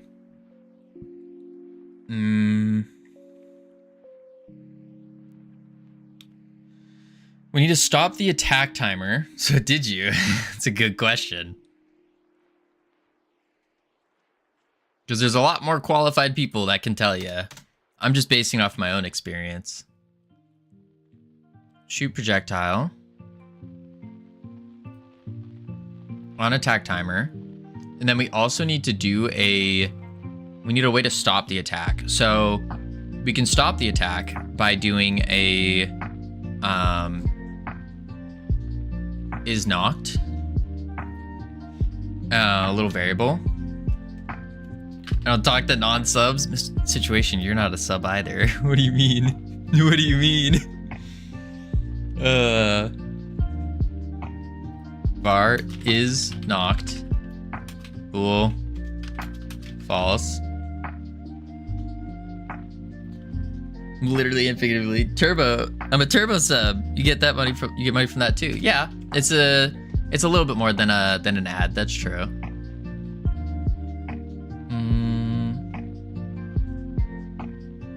is knocked. With my with the current size of stream right now, a sub is actually worth a little bit more. Unless we had a bigger stream.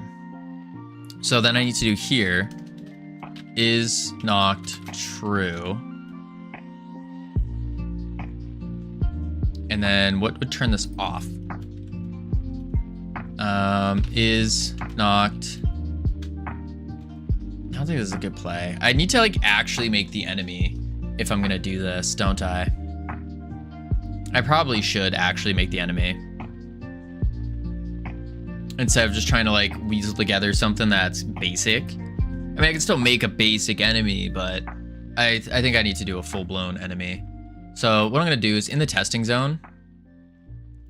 Okay, I want the enemies in this game to what you want them to do. Yeah.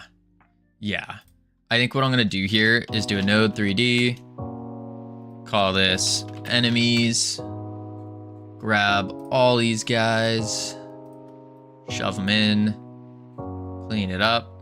I'll do a nav region because I like nav regions. And then we'll do new nav mesh. We will bake the nav mesh. It did not bake because it's a CSG box. Is that why? Do CSG? Oh, because we're in a box. Is that why? I think it is. No, oh, because it bakes children. You're right. Holy moly. Duh. I knew that. There we go. I knew that. I was just being dumb. All right, there we go. Obviously it's getting some upper places that we don't really need. That's fine though. That should be fine. And then what we'll do is on the enemy. I can't wait for Germany, 20 days. You know, I can kind of wait. I'm okay with waiting. Nav agent, because I want to get more work done. That's what I want to do. You want to save on performance, which you should, then do a ragdoll swap on death. It's not a small impact on the physics sim. If you have 20 enemies, 10 bones each that resync for simulation tech. You think, Mungla, you think it's better to have 2 skeletons on the model? Because we did that. You taking suggestions on this? Absolutely. Always taking suggestions. Because we did that for Bear Attack Simulator, and it seemed to be less performant by having two skeletons on it as compared to having the normal. Now you swap the enemy out just for a ragdoll dummy. Yeah, that's what we were doing in Bear Attack, and it seemed to be less performant than what we're doing right now, where we're just using the exact same skeleton. So we're using the same skeleton here, and we just turn on the physical bone simulator and turn it off. So we turn it on, turn it off. That seems to be better. Because before, what we were doing is we had 2 skeletons. One was the physical for the ragdoll dummy, which was a dumbed down skeleton. So instead of the skeleton looking like this, it was just 1 bone, for example, or maybe 2. It was really 3, but you get the idea. And then when the enemy died, to ragdoll them, we swapped them out and activated this skeleton. And it didn't work. Well, it worked, but it seemed to be less performant, which is really weird. Depends on how you do it, but if you want many enemies, like 50 plus, then definitely go for the swap, but do it right. Okay. So there's a better way to swap it then. Now, for swapping it, are you instantiating a brand new body? Like instantiating a whole new scene? Or are you just turning off the old skeleton and hiding it, and then turning on the new one? First of all, did you do object pool? No, I've never done an object pool. On what Ironic said, you really need to think about what you want enemies to in this game to do. Yeah, absolutely. Absolutely. So Cavino, you want to see a castle, correct? Of course, Cam. Of course. Redeems Cavino moves back to Texas. David, you got a couple $1,000s to spare? If you grant me a couple $1,000s, David, I'll do it. I'll do it. I'll need about, let's see. I'll need about $60,000, David, and then I can move back. Oh, plus the moving fees. So I'll need like 63,000, something like that. And then you got yourself a deal.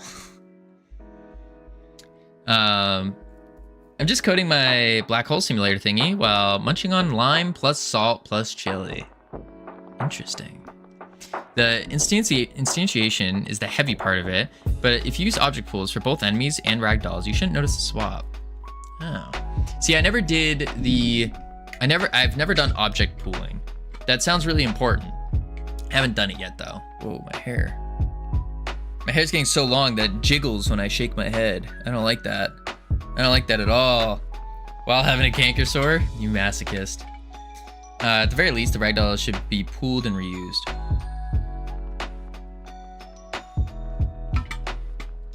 Gotcha. Object pooling. I don't think we need to worry about object pooling right now, because again, this is just the prototype. But eventually, I think it is important. Like right now, we're just making a very dirty version, as if we were doing a game jam. At nav agent, navigation agent, 3D, assign, boom. Yeah, pulling's later most of the time. Yeah, I think so. You know that instantiation stutter can be fixed. Yeah, the instantiation stutter can be fixed by, well, of course, object pooling, but also from preloading all of your assets. It helps with that. Doesn't completely nullify it, but it does help from what I've been seeing so far. All right, so we'll do a var direction equals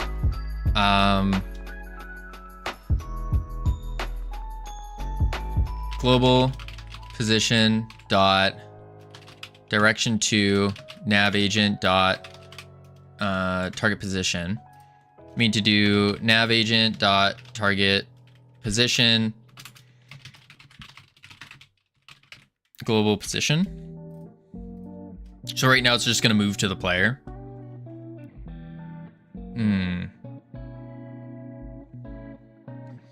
It is half-baked to make it easy Godot style with the preload. Only exists in GDScript and only half it. Gotcha. So there is a better way to do it. There is a better way. Let's do if direction, then we'll do velocity dot x lerp velocity dot x to direction dot x times movement speed acceleration velocity dot z lerp velocity dot z to holy moly direction dot z times movement speed over acceleration, and then we can just leave it like that, and we'll do an else here. Else lerp to 0, and then we need a export var movement. Now, of course, I'm gonna probably do a I'm probably gonna do a movement class again, like we did for the player, because I thought that was really neat how we did that. So I'm gonna probably bring that back for the enemies as well as a float. There we go. Yeah, an actual proper management of assets and doing object pooling. What is the proper way of doing the, like a quick snippet, quick overview of what is the proper way to do the like the management of assets? Because I know you do the preload. The preload helps. But what is the next one? I also need to do something with the navigation server, don't I? Yeah, I definitely do. I'm missing something here.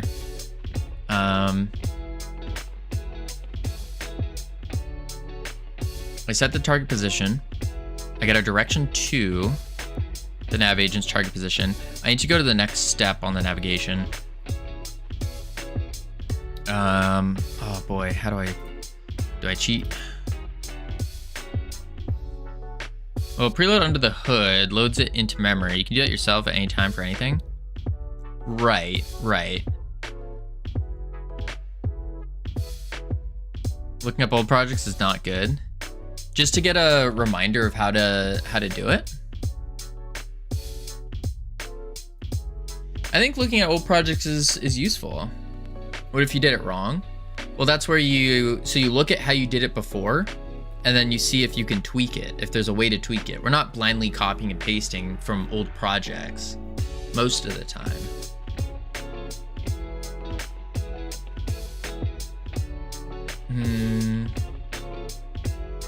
Preload only marks it to load. Why is it so slow? There we go. Then we'll do air. I just want to see how I did this. Okay.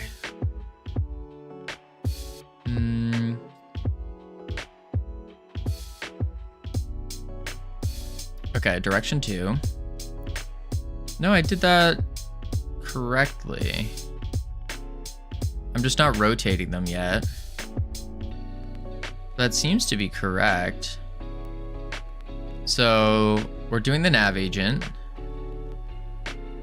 That's distance to target. That's for wandering though.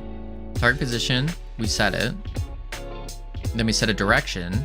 Direction 2, the nav agent, get next. Oh, get next path position. That's what I needed. Get next path position. Because that's gonna give us the yes. That's gonna give us the next position on our way to the target. So nav agent dot get next path position. There we go. And then we can also do our rotation dot y equals lerp rotation dot y to negative a tan 2. No, actually, we don't want to do that yet. I'm not going to bother with that. They won't rotate right now in face. Why do you go velocity.x and y if you can merge them by just using velocity only? I use x and z because I don't want the upward right now. I just want them to move on the ground, and I want to handle the upward velocity myself for other things. That's usually what I want to do. So things like making the enemies jump. I mean, I could, but I don't think it makes sense to. Yeah, velocity just get x and just velocity, you get x and y. Yeah, well, for 3D it's x and z, not x and y, because that's 2D. There we go. Oh, they're not moving. Aren't you? Oh no, they are moving. They're just moving really slow. Okay, so we need them to face the player next. There we go.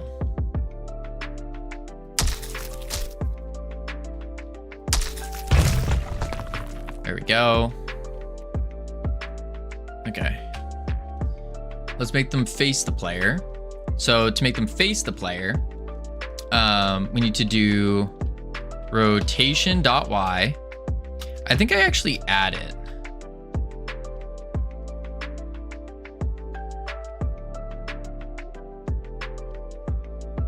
Right? I shouldn't have closed that project. Because it was the lerp angle, that's right, lerp angle. And then it's the negative a tan 2 equals lerp angle from rotation.y to negative a tan 2 probably the players. Oh, what were the numbers though? It's This is where it gets complex. This is the one I always mess it up. Oh, it's just X and Z. That's it. Oh. Negative X, negative Z. Oh. Negative direction of velocity. Velocity dot X, negative velocity dot Z. And then I need to do times rotation speed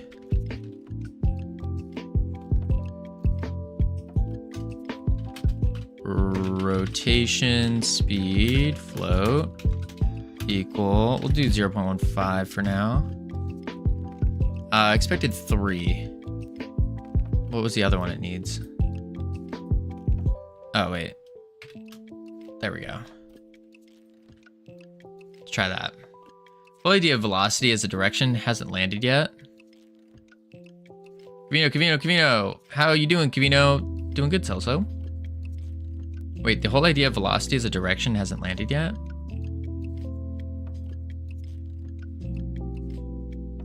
What do you mean? Velocity is a direction and speed. Now they're facing us, and they're marching forward. Oh, they're not facing us. They're going the opposite way. Oh. So I gotta flip that. I don't want the... Oh, know why? Because I'm doing... This should not be negative. Keep that positive, because I'm already doing the negative. Cam, it doesn't work like that. Doesn't work like that. Spent the last 5 minutes chasing down 2 dogs who ran into... Oh, nope, that doesn't work either. They're still going the wrong way. Now they're facing. Get wrecked, nerds.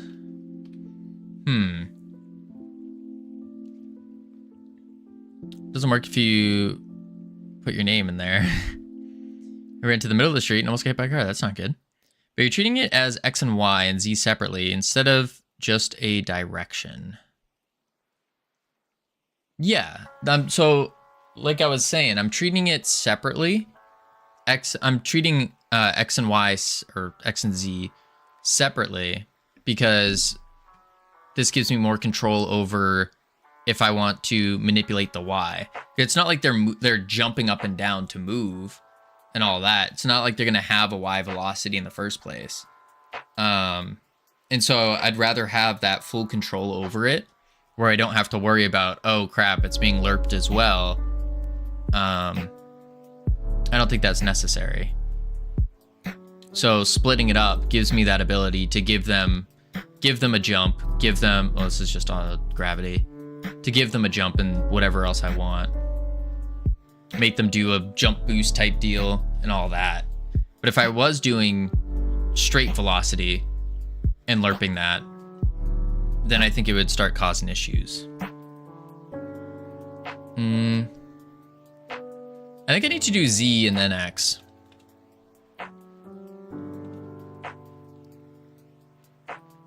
No? Oh. Need to not do a tan 2. Oh. I thought that's what gives us the good rotation, though. Because it takes the arctangent of X, Y, and radians. You just get the angle of tangent to compute the value. Method takes into account signable arguments. Open up your old project and look at it. I gotta stop closing it.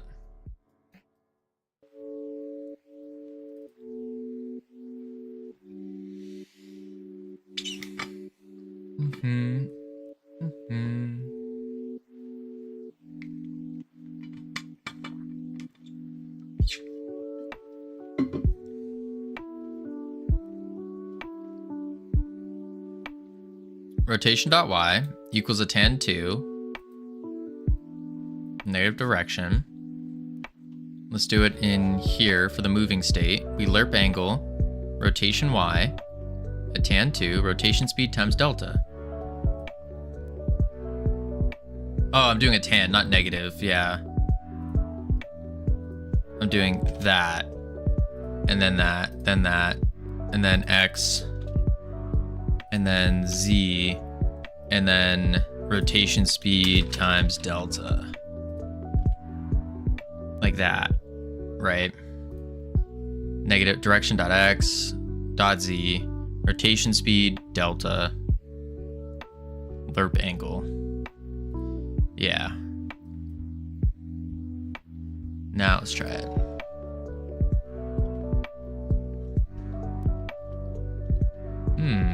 They're still not. Why are they still not facing?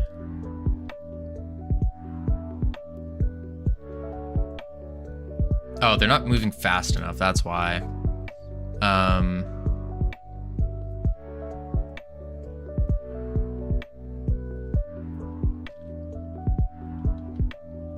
that out. There we go.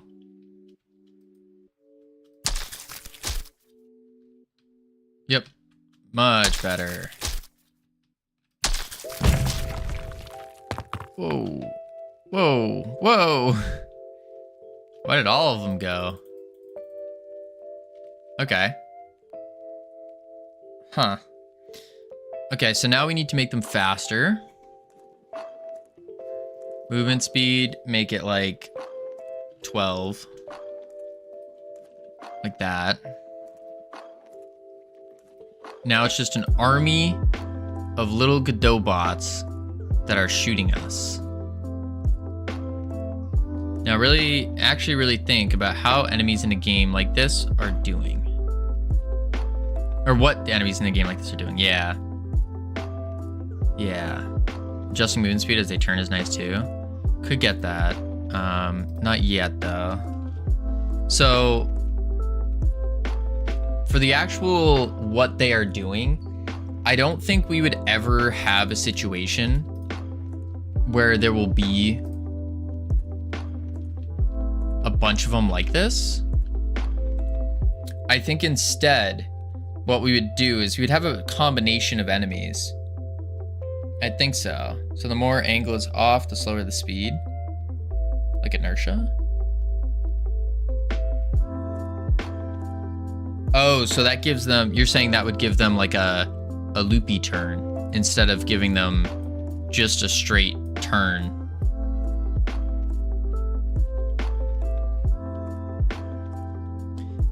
But I think what would ideally be the play is we would have a melee enemy and we'd have a ranged enemy. So the ranged enemy, of course, does the prediction shot and shoots, but then we would also have a melee enemy that would try to leap up at us and smack us down. I think that would make sense.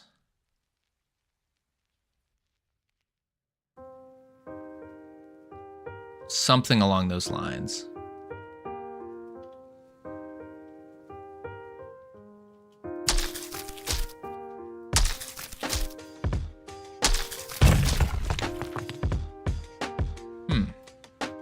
Why do they all get smacked like that? Now, obviously, we don't want them to completely come at us. It's like a deposed thing. Backing up along the path and spin slowly.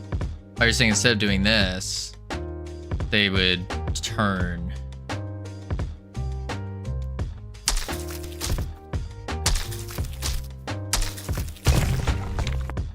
Okay.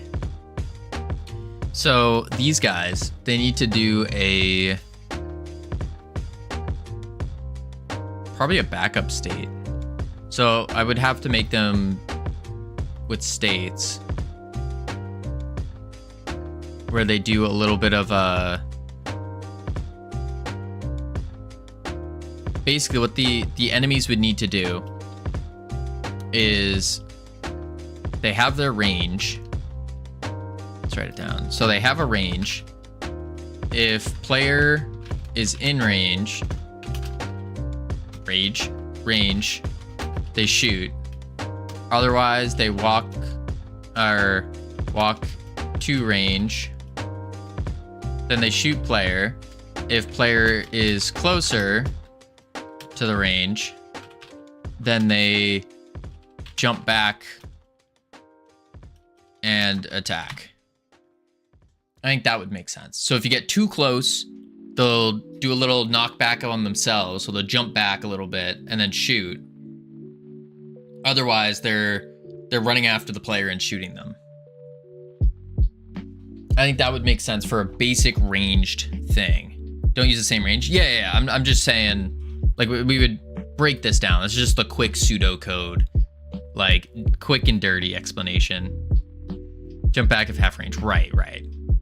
We would have a min. We would probably want a min and max range. A min and max. But I think that would be what we would want them to do. And be aware of other attacking NPCs.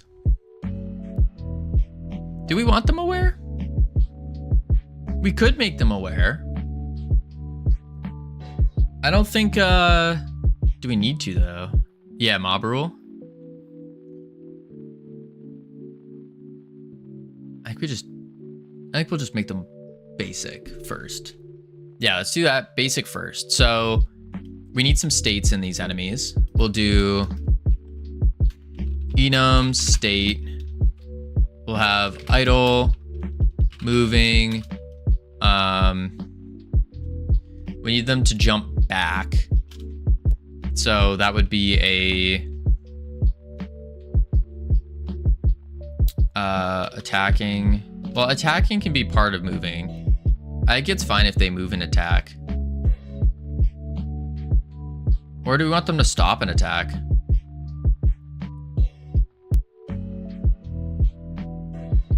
Maybe they stop and attack. Engaged. They run at you. Do they shoot while moving? Or do they stop, shoot, move? I think... Well, the players can be moving a lot, so maybe a stop, shoot, move wouldn't be a good idea. What are the enemies? What are they? That's a good question. What are they? We don't know yet. They're right now just little Godot bots. So for the initial idea, it was going to be, we flipped the model from the goo wizard to being a little Goozilla type guy. Yeah. Always overcomplicate from the beginning. MVP should be AAA ready. That's crazy.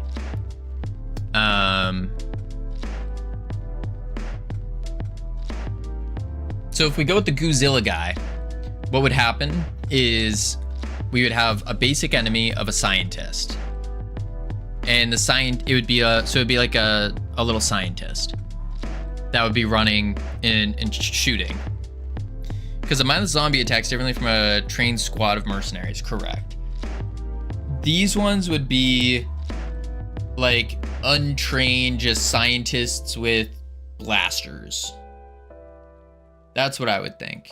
Not like a SWAT team or anything, just trained blaster dudes. Because eventually we would want to introduce stronger enemies. So things like the whole enemy idea here is the further you progress, the different enemies appear. So you start off with basic scientists that are trying to trying to get you. And then we would have like a subset of these scientists having blasters and then having like a net gun.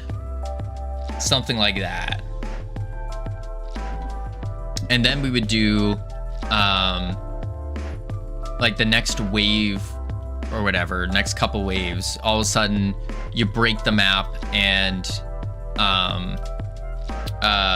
failed experiment, and the failed experiment will come out, or failed experiments, and those would be things like more zombie-esque in their movement, in behavior, because they're just kind of brainless failed experiments, but they have different powers to them. So things like we could do grapples to player, that kind of stuff.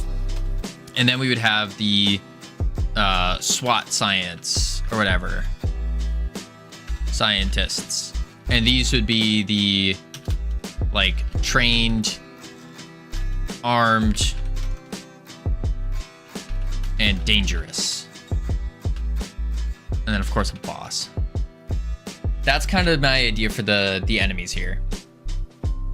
This is going in difficulty, scaling down in difficulty.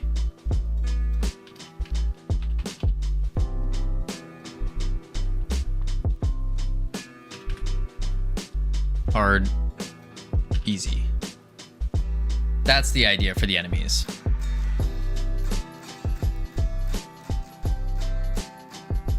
Now, obviously for a prototype, I don't think making all of these makes sense. I think just doing a basic scientist with a blaster. Maybe if we want to push it a little bit more, we could do a failed experiment. But I don't know at what level we keep pushing, because then eventually the prototype's just turning into an MVP instead of a prototype.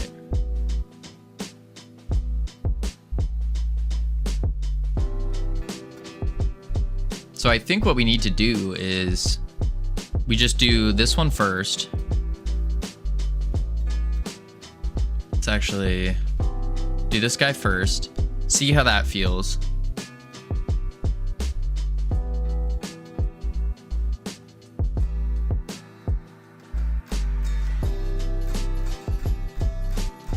This, of course, would also be drones as well.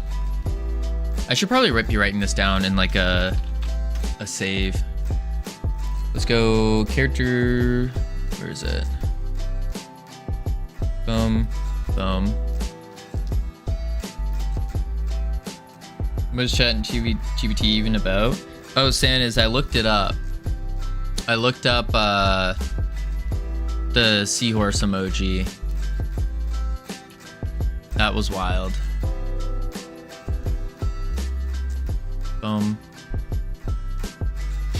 Alright, enemies. Add an icon. Alien. There we go. And what we can do is have a... We'll do,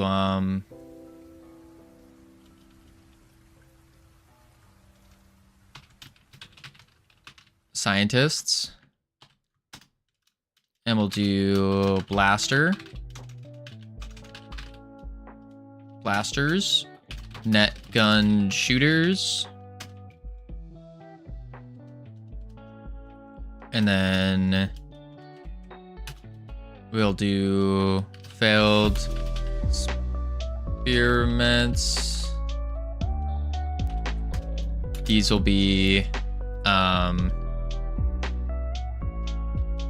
grapplers, leapers. We'll leave that for now. Then we'll do did I spell experiments wrong? Wow. Oh, it's an I. What was the other one I was doing? Like heavy scientist or like SWAT scientists. Yeah, we'll do that. And we'll do, what is, oh, experty. SWAT scientists are going to have drones. This is crazy scope. You think this is? See, in my mind, all I'm seeing here is like 5 different enemies with minor variations. Yeah. Highly trained, minor variations but massive gameplay changes. I would think so. Drones, swarming, highly trained. Something like that is what I would think. So, and then of course like a boss fight. I don't think this is that crazy of a scope, is it? Because with a scientist, this is just one character, one thing you're doing, and then we're just editing what they're shooting with, what their projectile is. Okay, remember the last game you were making?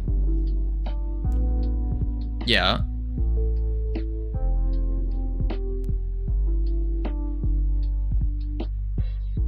Where after you had 5 enemy types, the game wasn't very fun anyways. Right. So what I'm thinking is instead, for right now, we're only focusing on one enemy type, one enemy, which will be the very basic scientist with a blaster. It shoots. That's it. That's it. And then once we finish that, we can move on to like the objectives. So how do you get the power-ups? How do you interact with the map? I think that would be the next play. Yeah.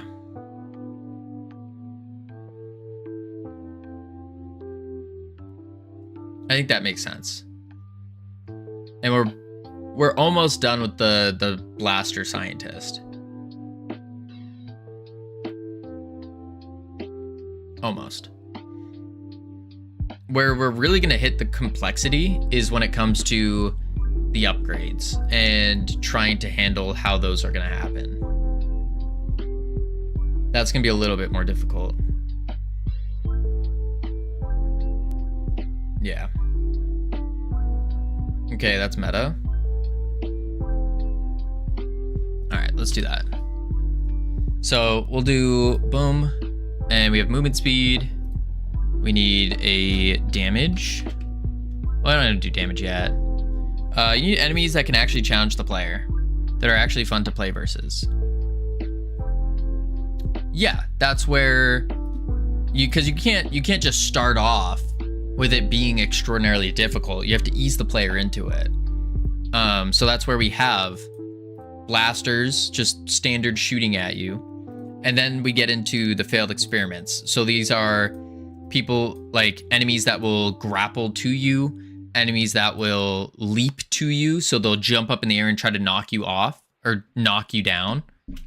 So like knock down, that stops, grapple, stuff like that. So you have to dodge them.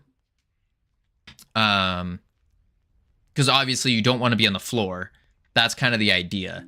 Is the floor is going to be a very dangerous place. And so you don't want to be on the floor.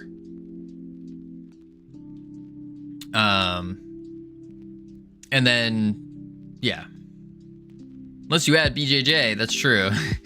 Unless you add some jujitsu, then, yeah. But yeah, I think this would challenge. I think that most attacks should take out down. Oh, you're saying most attacks should like take the player down? I would think so. I mean, most are taking the player down. So we have like the net gun, that's gonna take the player down.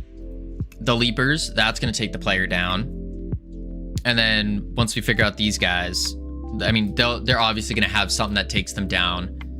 We have like the swarm, which would be annoying to deal with because there's a whole bunch of little drones flying at you.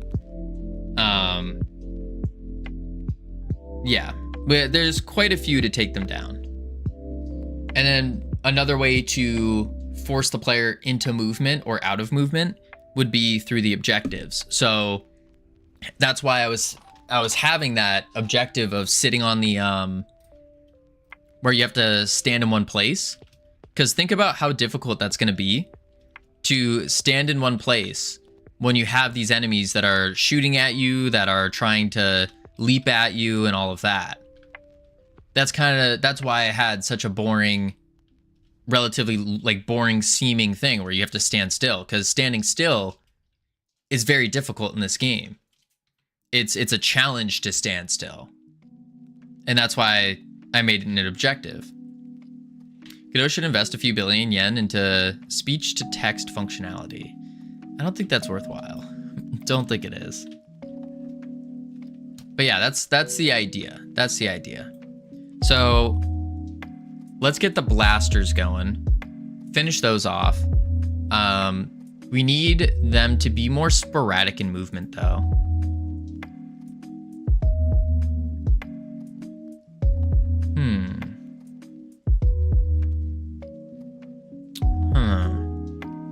How do we make it more sporadic in movement? I guess what we could do is when we set their target position, we just add a random float. So if they're all planning to go here, instead, some will go here, some here, there, something like that.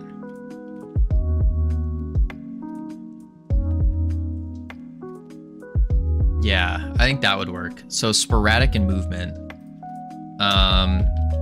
Sporadic in movement. Use flocking movement.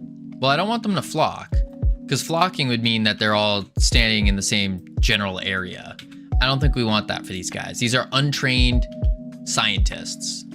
Like, never held a blaster in their life kind of deal. Yeah. Yeah. All right, but first we have ads coming up. I'm gonna chuck on the words, head into level 1. Lots of fun. I need to stand up, get more water. And then when we get back, we're gonna set up the movement for these little scientists, get them moving and grooving, and see how that feels. You need a lot of guys? Yes, we do. We need a lot. But that's the thing. We don't need a lot of variation. Like we have a basic amount of variation, which I think is just enough to be good. Yeah, just cohesion and alignment. Yeah, stuff like that. So running in different directions, various patterns and speeds. I think so. I think that's the play. Just make them more sporadic. Yeah.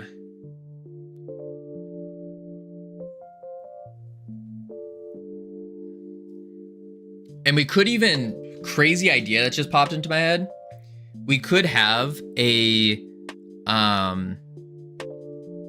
feature where if they hit half health, the scientists will run away to a corner and just start randomly shooting in a direction or in like sporadic directions. I think that could be really cool. I think so. This session is Illusion of Intelligence. Yeah, it's a big video, but yes. All right, give me a sec. I'll be right back real quick. Let me grab some water and then we'll dive into it. Yeah. Boop, boop.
One of these days,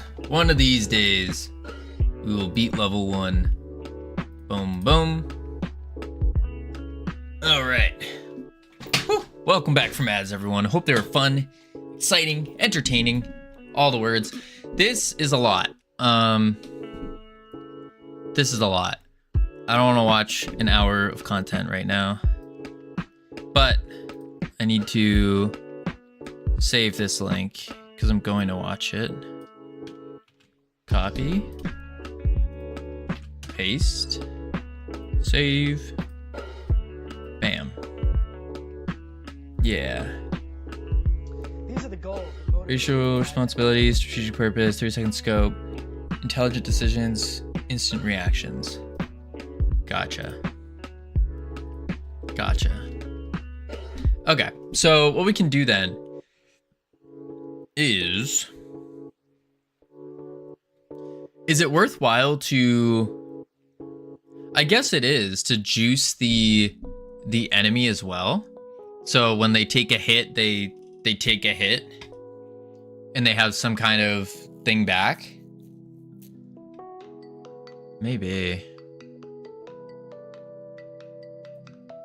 All right, let's go back to the enemy.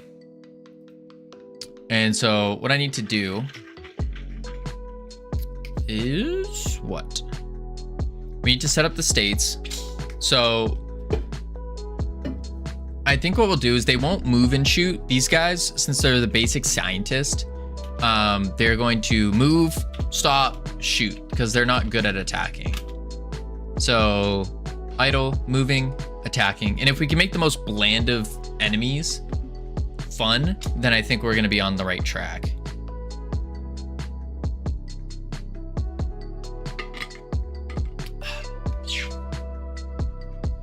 So idle, moving, attacking,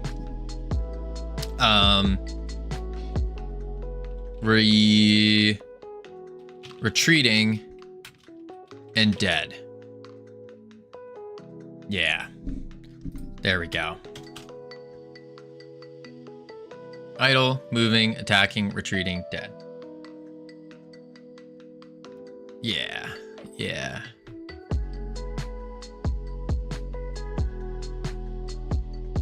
And maybe we even do a...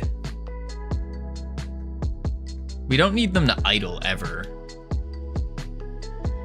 The video's over 20 years old. That's crazy. That's crazy.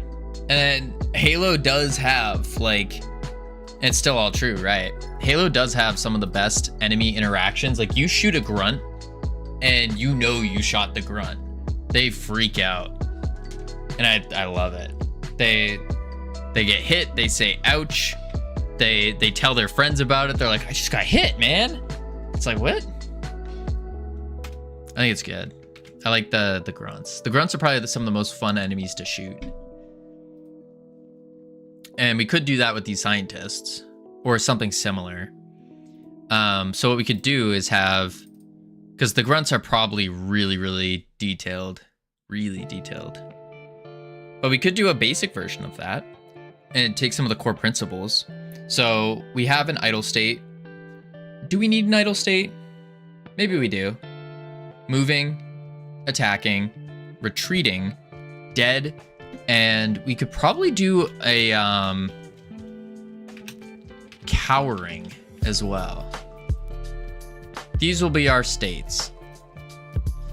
Now, if we're doing a lot of states, this is where you want to do a full-blown node state machine, isn't it? I think it is. Is this the time where we build this? Where we build out this state machine?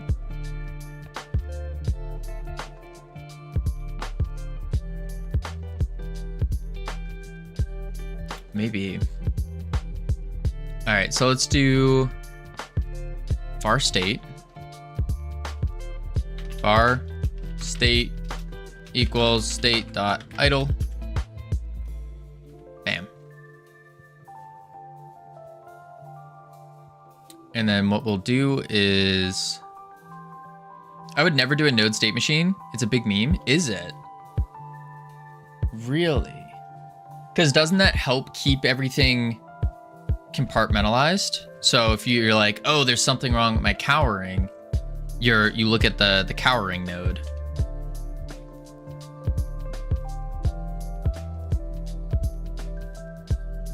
It's invented by YouTube tutorial makers.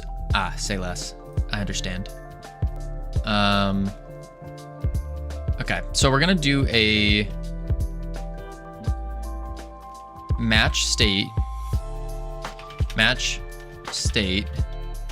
We'll do state.idle. State.moving. This is state.moving. Oop.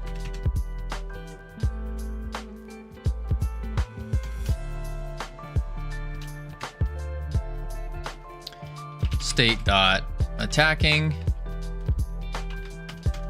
State. Retreating. And state.cowering. There we go. Oh, and then state.dead.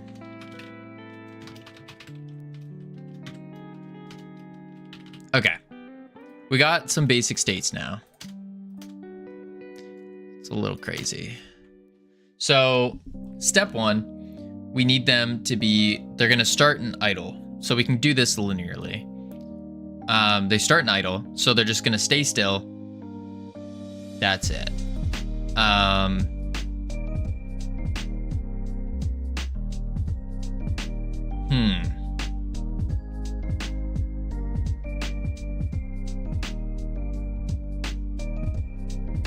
Yeah, so we can do velocity equals vector3.0.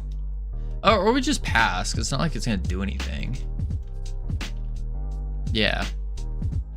We need the enter states. So region state swaps. And we need to do first, let's do this, end region. All right, so step one, what needs to happen is we have enemies that are just in the lab, minding their own business when the lab meltdown happens. So we'll have a couple here, we'll have a couple like all over the place. Some will idle and continue working even though the lab's melting down. Does that make sense? Maybe it doesn't. Mission failed. I did not find the dogs. Uh-oh. Do we ever want them to idle?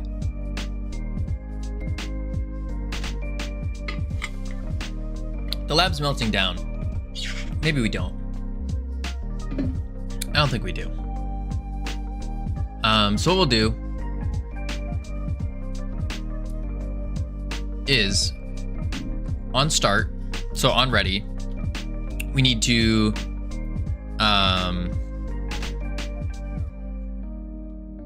I think what we need to do is choose a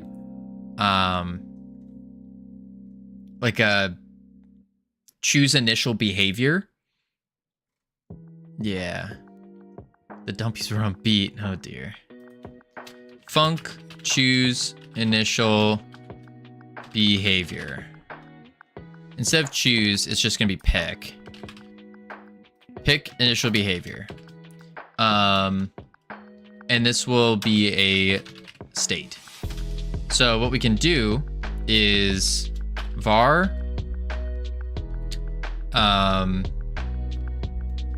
initial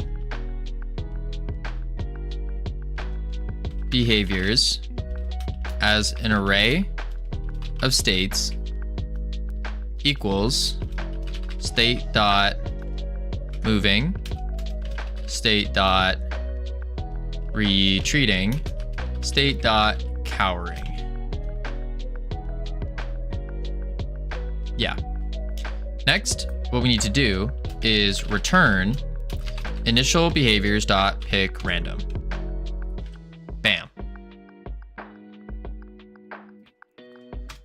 Boom. Should I update to 4.5.1? Yeah, there's no changes that really happens. It's stable. It works. Are you sure you don't want to split up the code into multiple files? I don't use Godot, but the only time I would use a switch state machine is when it's really simple. Well, that's what I was bringing up, is does that make sense? It's stable, so I update. I think it fixes a lot of bugs, is what I think it was. Any kind of bugs that there were.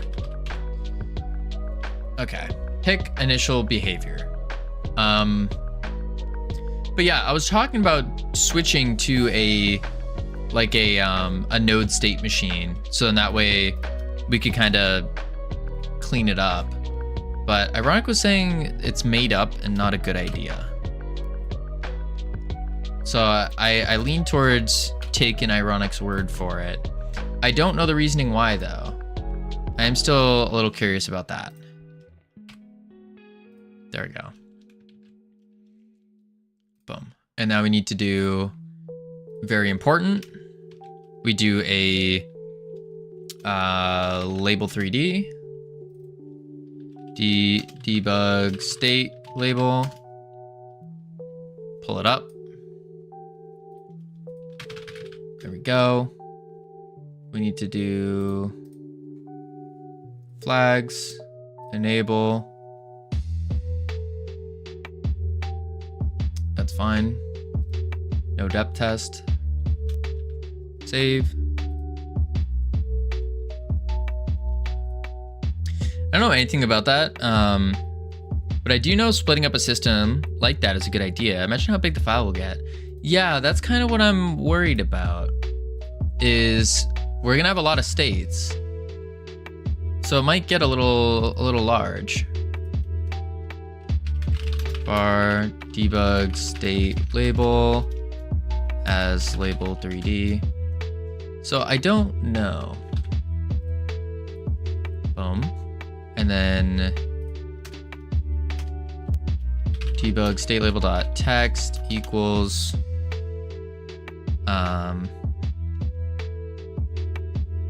state dot keys state.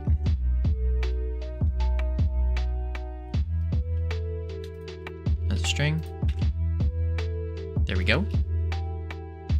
Okay. So step one, we want to do moving. And then we need to have a, if they're in the moving state, we also need to have a distance. So let's do var distance equals our global position, distance, oh, that's not how you spell it, position, distance to the player dot current dot global position. And then here we have the directions. And then what we say, if we have a direction, which we will, we move to the player. If distance is less than or equal to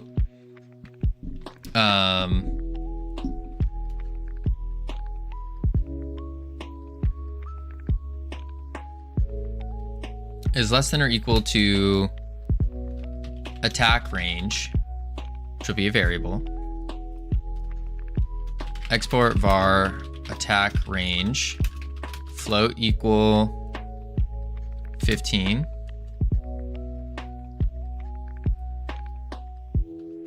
Then enter attack state. So now we need to do in our state swaps. Why did I... Oh, the end region didn't save. That's weird. Wait, no, it did.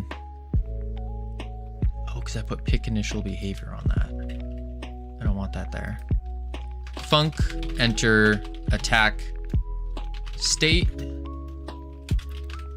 And we just say state equals state dot attacking. Bam. Easy peasy.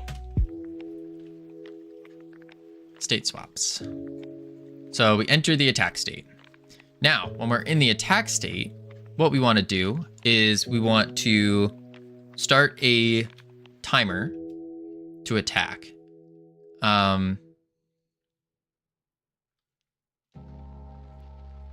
What I can do is, instead of having an outward timer,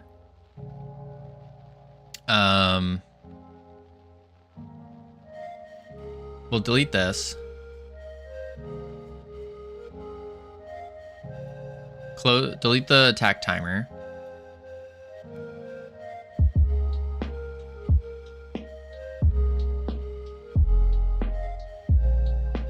Maybe...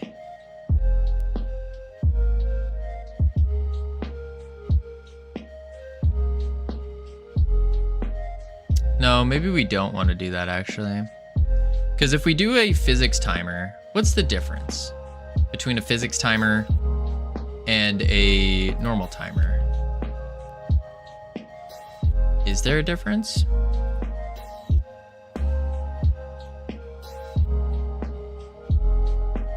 I don't think so. So instead, I'll do that. I'll do one shot.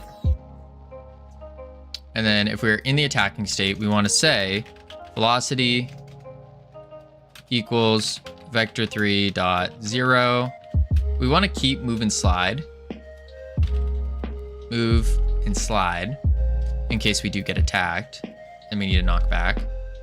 And then we'll also do attack timer.start. Bam. So now we are starting the attack timer. And then we can do a export var time between attacks as a float equals 2. Wait time will be time between attacks. Beautiful. In the attack, we have the attack timer starting, which would then do on attack timer. So on attack timer, once the attack timer goes off, we shoot the projectile. We also need to check if state is state.attacking, or if it's not equal to attacking, we return. Otherwise, we shoot the projectile, we start the timer. Perfect. Okay, that works. So it starts, it will restart, shoot the projectile, good. Now on, let's see here.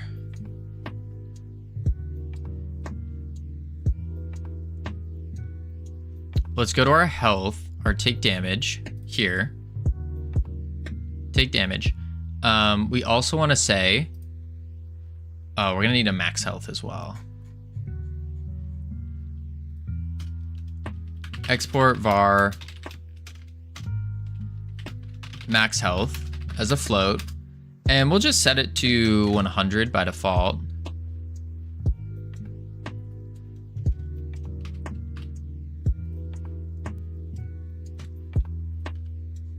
On the ready, health equals max health. Why not make a single enter state void? I don't know how the syntax function would take into a new state. So you could do that, like a singular enter state and a singular swap state function. The reason we're not doing that is because then you start ending up with like 20 lines in a single function, and you want to keep your functions relatively small. Because we used to do that. We used to do a whole swap state function, and that would handle all of the swapping, and we would pick which state to swap to and all that. It was just too much for a single function to do. So we're trying to keep them more simple. So enter attacking state, leaving an attack state, that kind of stuff. Okay. Let's see here.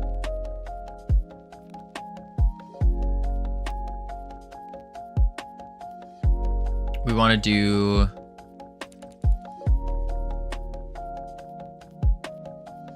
on take damage. Elif. If health is less than or equal to. Whew. Max health times, oh, not 5.0, 0.5, which is 50%. Then we can do enter retreating state.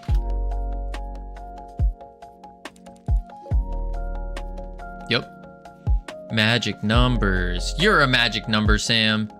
You're a magic number. Howdy. Hello. 1, 2. Func. Enter. Retreating. State. Void. State. If. State. Or actually, we can just do if attack timer dot is stopped. If it's not stopped, then we do attack timer dot stop. Bam. I just think you should split it up. I just think you should split it up. That's the right thing to do when you're making a big system like this. I'm not Godot though. I'm not a Godot. So I don't know the right way to do it in Godot. Yeah, I'm not sure the right way either. I'm just kind of going with what I know. If it does start to get too crazy, then we could probably look at swapping it out. I don't know what the pros and cons would be of it. Because I do agree, typically you want to break things up. I just don't know. It worries me that the whole idea of splitting the states in the state machine into a bunch of nodes, it worries me that that came from the YouTubers. Nothing against them, but depending on who they are, most YouTubers I've seen, they know about just about, I wouldn't take their word as like proper advice. It's just what they do. And typically, from what I've seen, I need to word things carefully. Typically, from what I've seen, it's not the best code. And I'm after being good, optimizing the code, writing well-constructed code, clean code. I'm saying this as Sam called me out for the magic numbers. You get the idea. Prototyping though, we're prototyping. It's not a big deal. State equals state dot retreating. And then what I need to do is we need to figure out where to retreat to. So what I can do is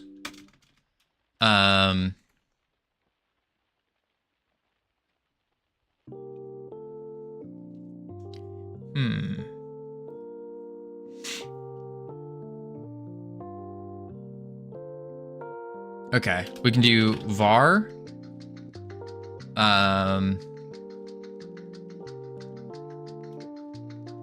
direction equals our global position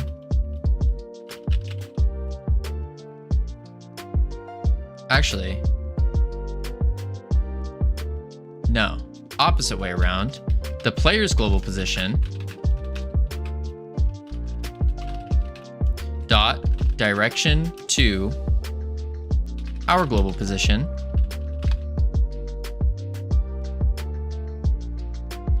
and then we can set the nav agent dot target position.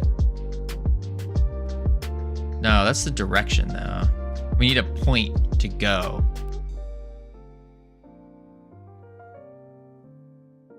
I mean, nobody's forcing you to put it in the tree, right? I don't see the issue though. It must be nice to have it visualized. There's some good reason not to do it. Yeah, I think there is some good reason to not do it. I don't know what that reason is though. I just have this tendency to take Ironic's word at face value. Because typically, Ironic knows what he's talking about. Typically. Sometimes.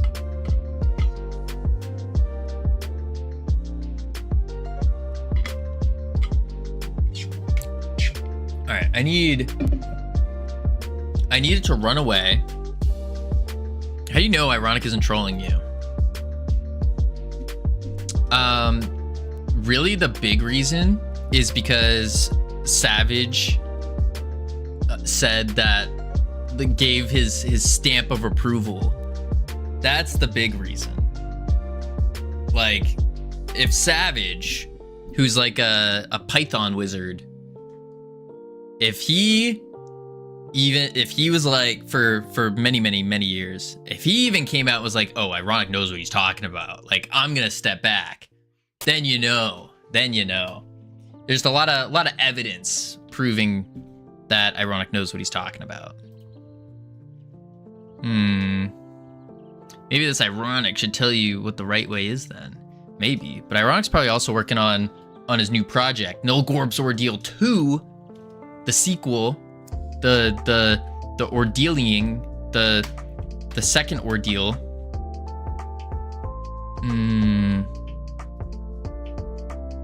Let's see. So we want to get a retreat, but we want to use the nav agent to do this. So how do we determine what the target position is for the nav agent if we just want him to run away? Do we even use the nav agent for that? Maybe we don't. Strange that every game engine does utilize a state machine interface. Why not Godot? Why Godot's wouldn't be good? Why Godot's wouldn't be good? I've never used it though. I've only done it via code. Yeah, that's kind of what we're talking about, is doing this state machine when you have a pretty big state. Like, I mean, 1, 2, 3, 4, 5, 6 states. We'll call it 5 states, 4 states really. Maybe it's just we don't have enough states for that to make sense. I'm not sure. All right, so what is our target position though? We have a direction to go. I mean, do we have...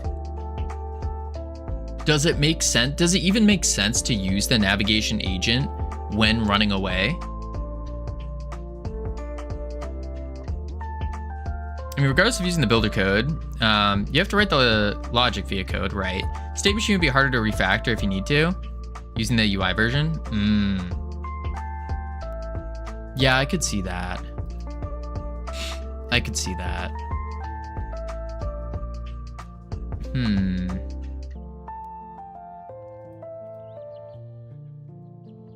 It's probably also not optimal to swap between nodes, because what would need to happen is you need to have like a manager,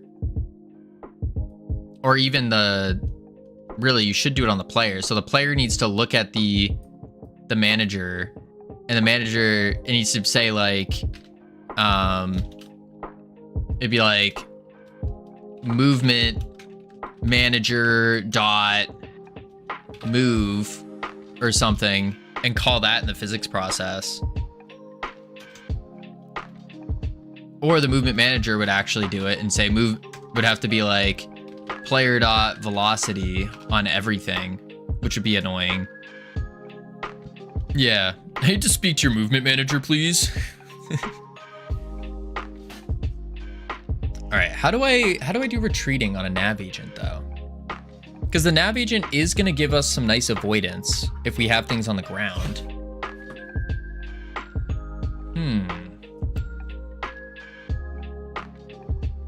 Maybe if we just do target position is... Well, we need a target position though.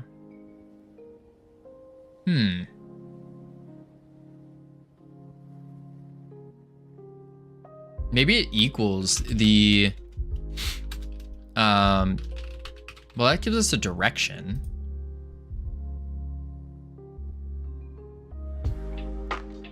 Oh, wait a sec. I could do position or runaway position is going to be the player's global position minus our global position, and then we say runaway position times 10, because this should give us that's a vector 3 minus a vector 3, and then we multiply it all by 10. Or whatever this value would be, being the like how far away extra to run or something. Maybe that's the play. And then we need the direction. So var direction equals our global position direction to the nav agent dot get next path position. And then we can say, hey, if we have a direction, let's take our velocity dot x and lerp it by our velocity dot x to the direction dot x over movement speed acceleration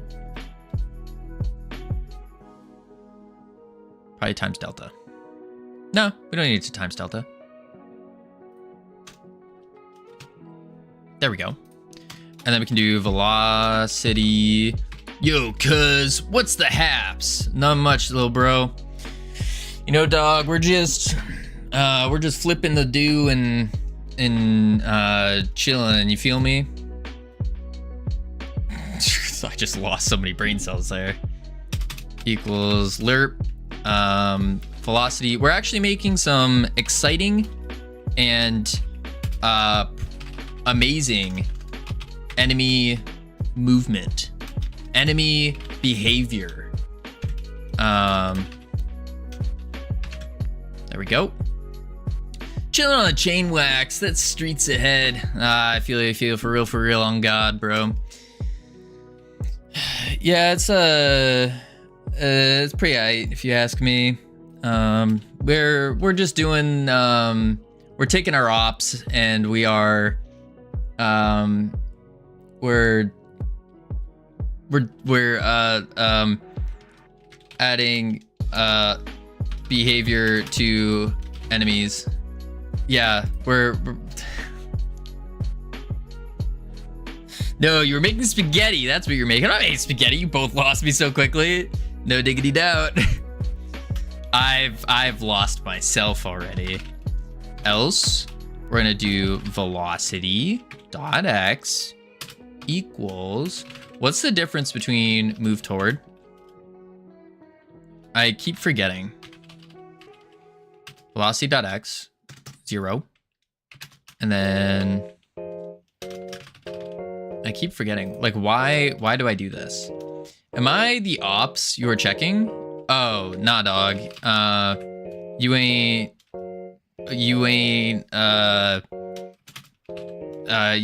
an op, bro. You're,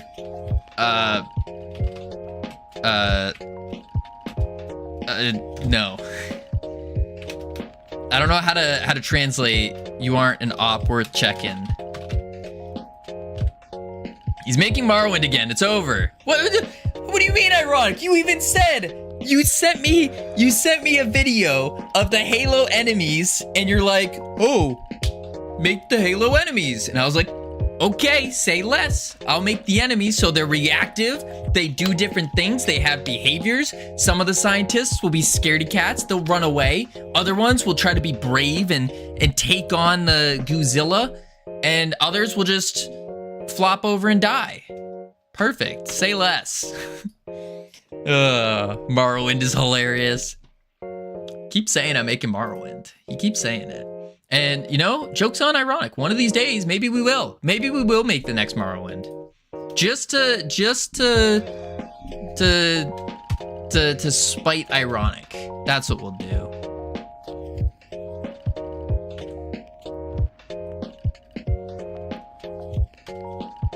Boom.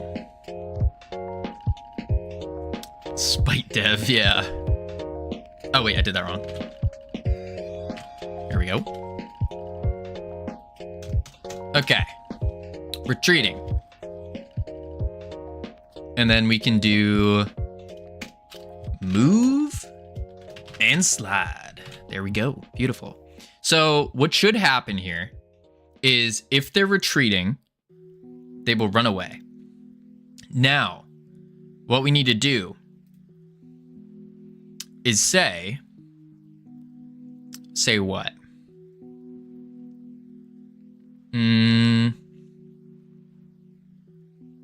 If they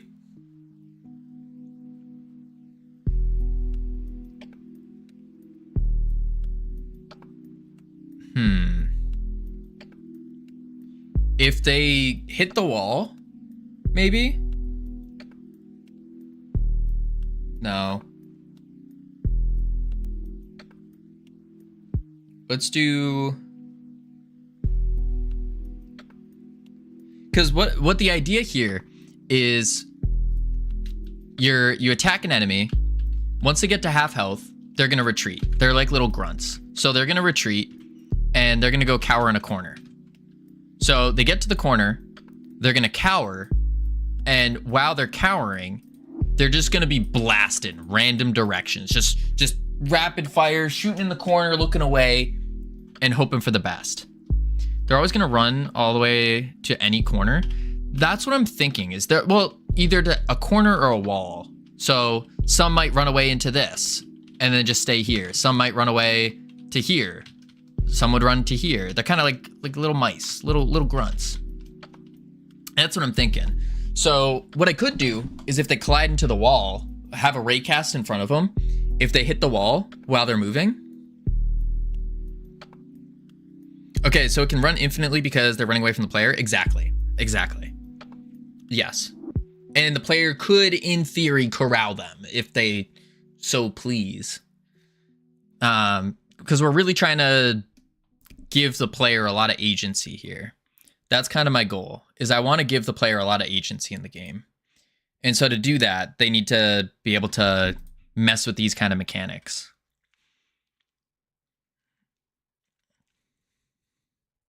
So what I could do is I can say, hey, we'll put a ray cast in front, like a wall detector. If there's a wall in front of you, then swap to the cowering state. I think that would work. Yeah. You really need an enemy behavior guy? What do you mean? This is working beautifully. What's wrong with this? I think I am the enemy behavior guy. This is some pretty smart enemy behavior here. Pretty smart, pretty good.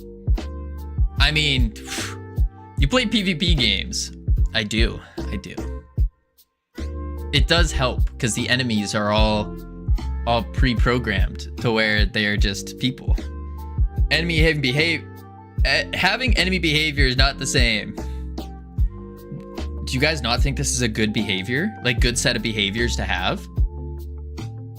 Like, some of the enemies are scaredy cats because we have a pick initial.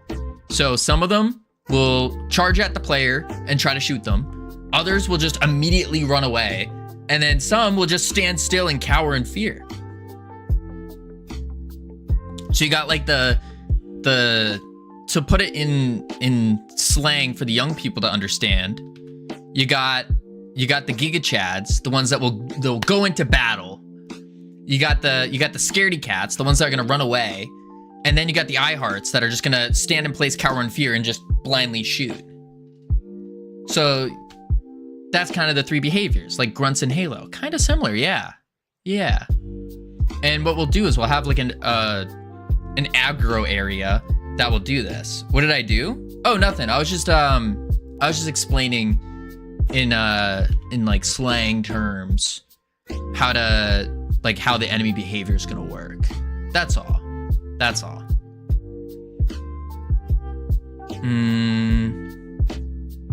Let's see. So yeah, I think the raycast is gonna be the play. I think so.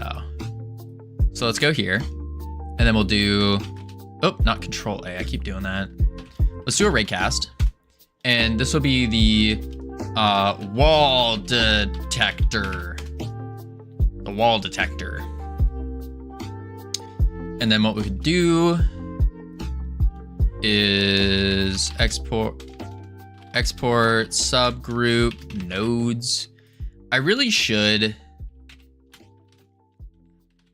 I should do the on ready stuff instead. Because that is a better way to set this up. I think it just looks nicer.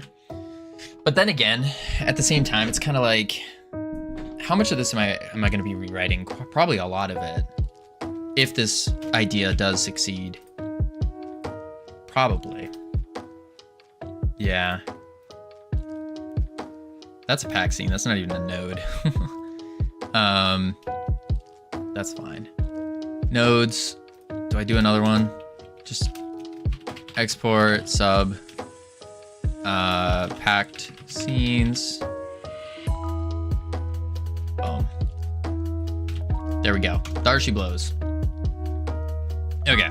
So now what we'll do is we'll say, let's get the wall detector and let's put it at -2 and 0. And then we need to pop it up. And we could probably go -3. Yeah, I think that would be fine. Maybe 2.5 would be better. There we go. So if they see the wall, then again, velocity, moving, we'll do -3. -3. Boom. Collides with areas as well. Bang. It's only going to collide with one. And so then what we'll do is we can be smart. And we can grab the, where is it? Get collision type.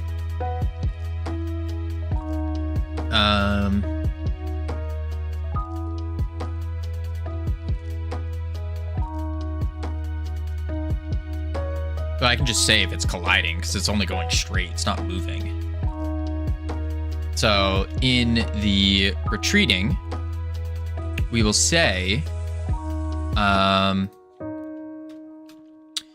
just right up front in the beginning, if wall detector dot is colliding, then we will do enter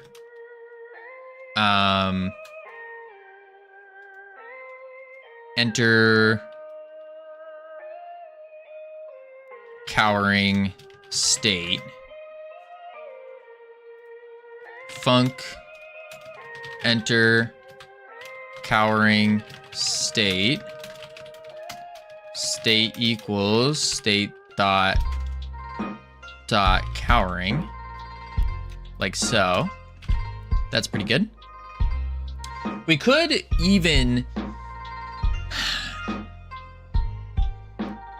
even stop it and then choose if they're gonna cower or retreat again.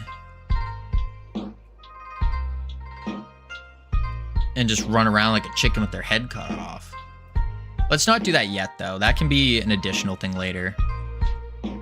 So when they're retreating, if the wall detector is colliding, then they will enter the cowering state, return.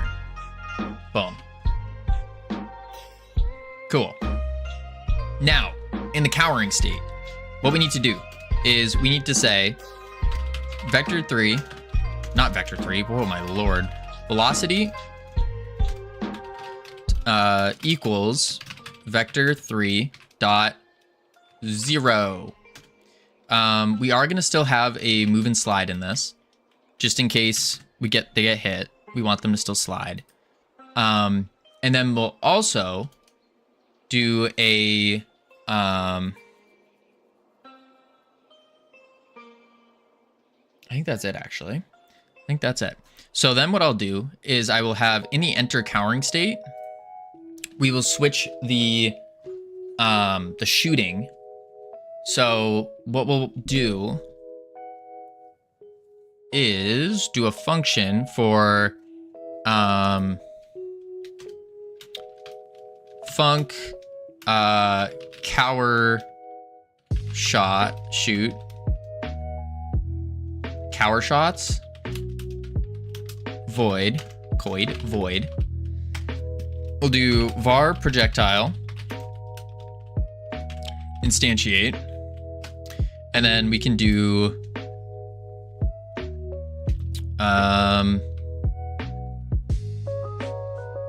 now we're not going to want the, I think that's fine, actually. Yeah, we're just gonna do shoot projectile. Basically the same thing, except the direction is gonna change.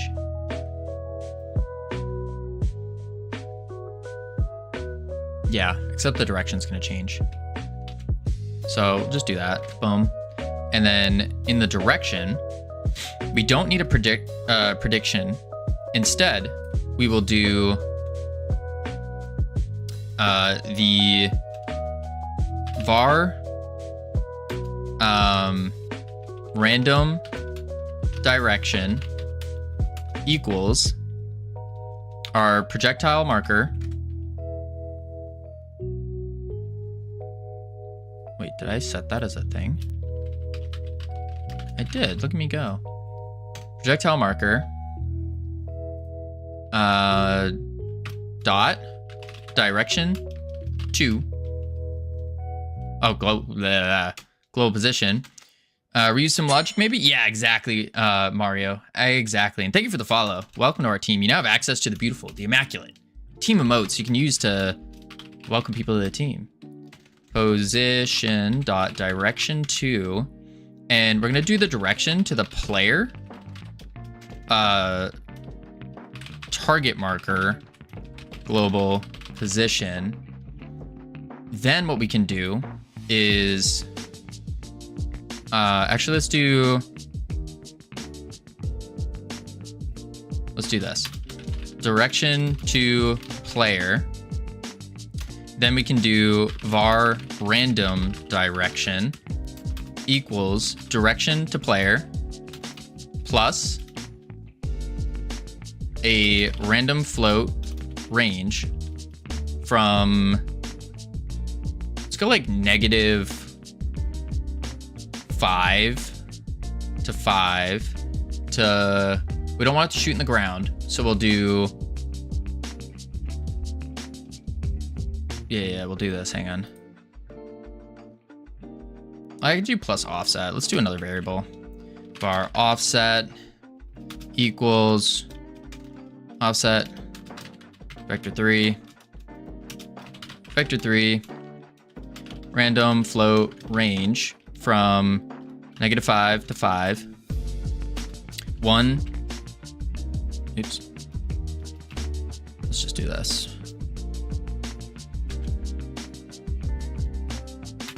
Boom. Boom. And then we'll do 1 to 10. Yeah, 1 to 10. And then plus offset. We can even go 20. Something crazy. And then we can say target direction will equal random direction.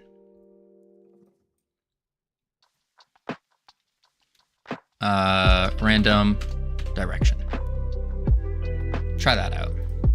Then we also need to do the projectile speed.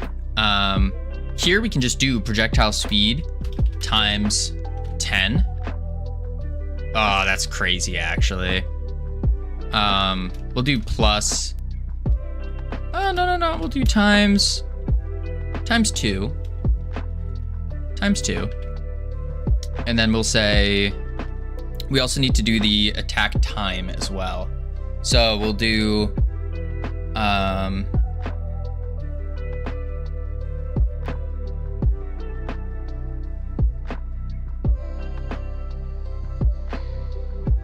now, time between attacks needs to change, but I need a base. Base time between attacks. And then we'll do a var time between attacks float to base. Now, what I really want to do is I want to set up a settings class. So when we swap the, very similar to the player here, it'll be a built-in class. So when we swap the the state, we can also swap all of the other settings. That way we can just use the same stuff. I think that would be really cool. Yeah.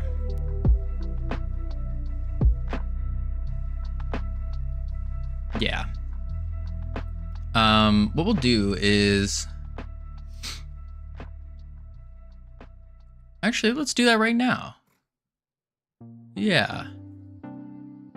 Nah. We'll just make it work first. Because that's gonna be cool. So then I can do enter cowering state, and we need to do time between attacks equals 0.5. And then attack timer dot start. So then what happens is, oh, actually, we probably want a different one. Yeah, we want a different one actually. So instead, I'll go back, delete the base, time between attacks, delete that, delete that. I have a better idea. Time between attacks, and then we can do export var cower attack speed float 0.5, and then we'll do a new timer, and we'll do the cower attack timer like so. Pull that up. It'll be a one shot 0.5, and then we need to export var cower attack timer as a timer. Assign it. Boom. Bang. Now we have the cower attack timer. So we can do cower. You can just change the timer time. Yes, but I need the 2 timers because I don't want the what was I saying? I want to be able to swap between these states, and I think trying to keep... I think it would just get too confusing, swapping it all the time. This way it just leaves less room for error, at least during prototyping. What I would do is instead, I would do that movement class thing that I was talking about. And instead of doing a movement class, I would do an enemy settings class. And then depending on the state, it will change the settings. So that would change the attack speed. It would change the movement speed, the acceleration, deceleration, rotation speed, and all of that. That way we can get some better swaps in all the movements, and we can use just one variable for everything. But for now, I'm not going to do that. Cower attack speed. And then I need to say cower attack timer dot timeout dot connect. This is the other reason why, is on cower, I could put a match as well within the on attack timer, and that would just decide if it's on there, but maybe that's better. Yeah.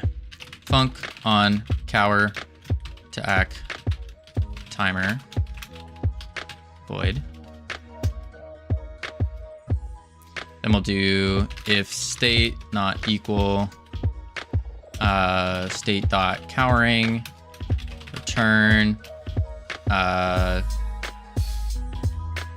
cower shots cower attack timer start. There we go.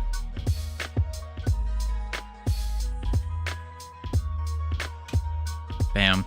And then I can do cower attack timer start.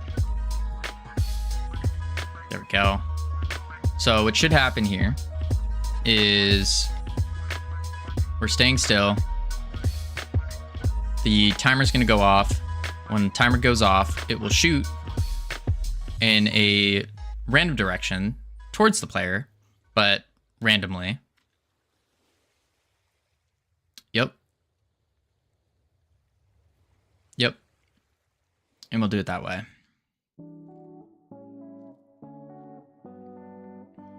And what I'll also do is on the timer, I will do a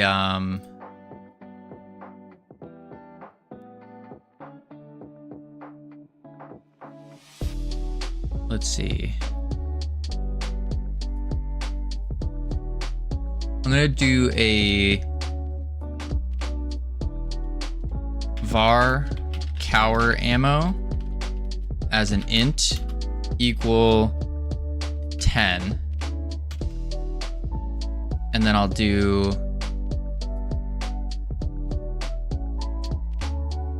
on cower timer. We'll shoot and we'll do cower ammo minus equals 1. If cower ammo is 0, then we will do get tree, create timer. We'll wait 3 seconds. We'll do a wait. Create a timer. Cower ammo equals 10. And then we start the timer again. So this way we'll spam out 10 shots, stop, spam out, stop. That way it has more of like a, it's not super crazy, but still crazy. Yeah. Yep. Okay.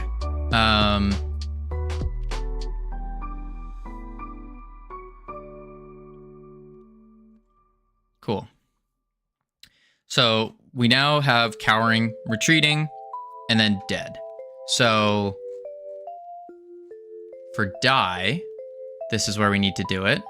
In die, we're gonna do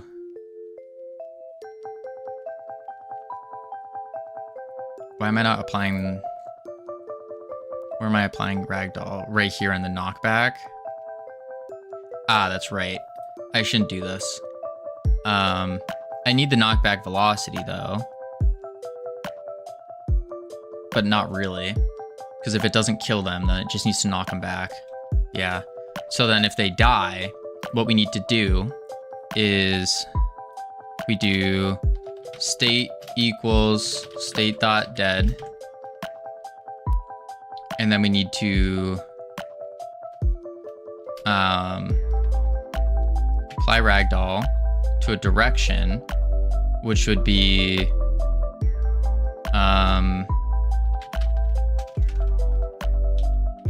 player.current.global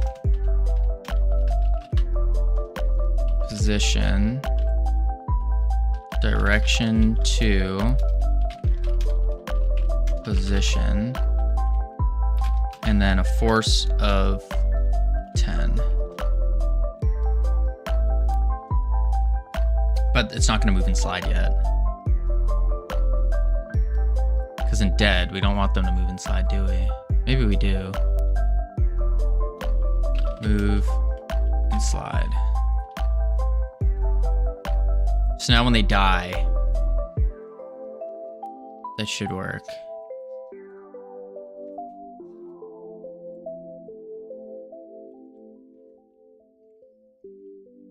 State.dead, then they queue free after a bit.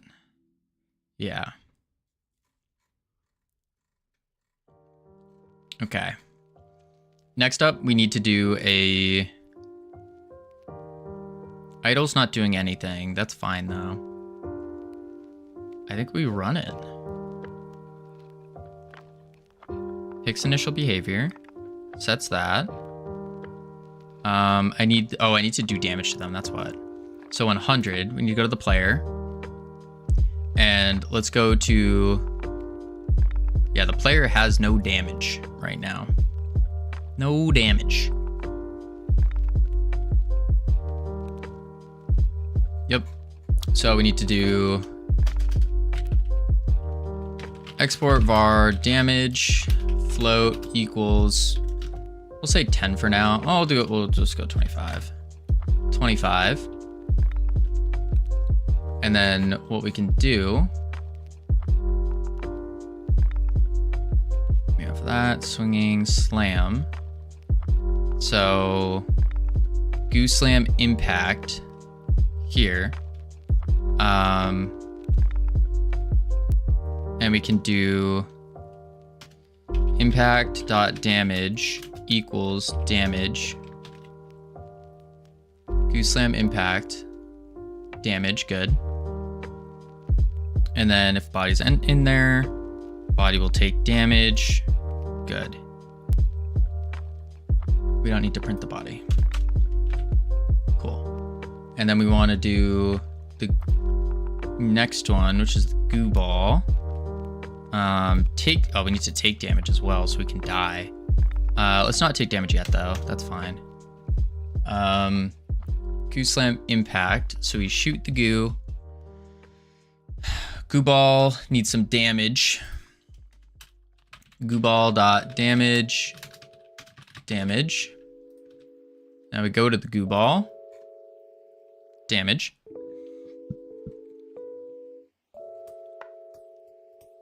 On damage entered. We apply it and we hit. Oh, that's right. We hit.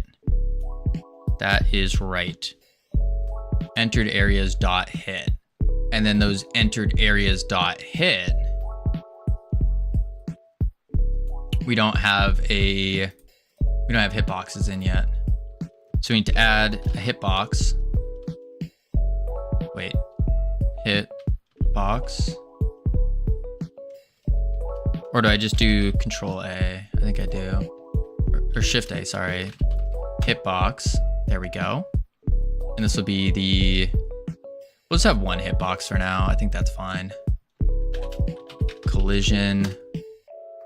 And we'll do like a little sphere, because this is a spherical dude. Boom. There we go. Then we can assign the body. Bam. And this should call take damage. Yep. Hit damage. And so it does the damage. It'll tell, oh wait, actually it emits.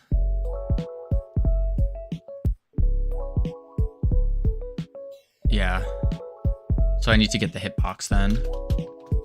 Export var hitbox as a hitbox. Then we assign the hitbox. Boom. And then we can do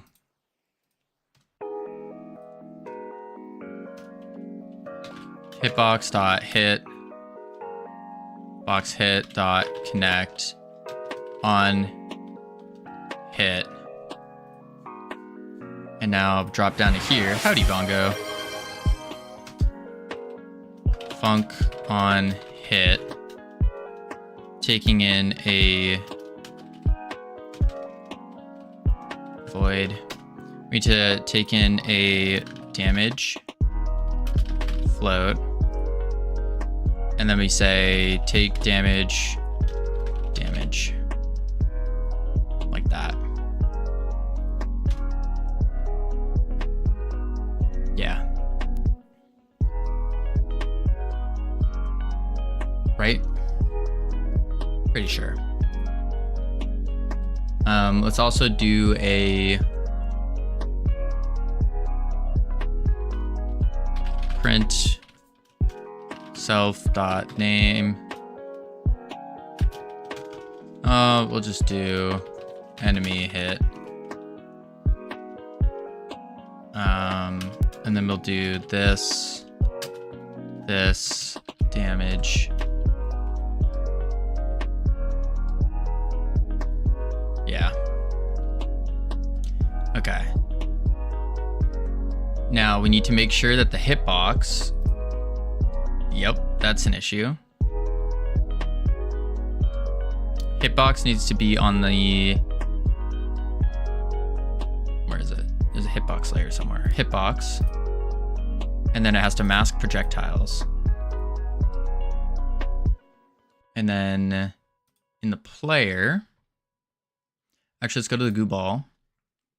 Goo ball needs to mask the hitboxes. Good. That should work. All right. Moment of truth. We test it out. Boom. All right, they're moving. Ooh, you're close. Target marker on base object of player. Oh, it's not called target marker. It's the hit marker. Yeah, hit marker.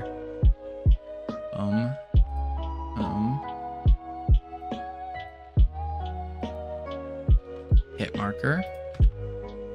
Now it'll work. It didn't work. No, it's gonna work. It's gonna work. We shoot him.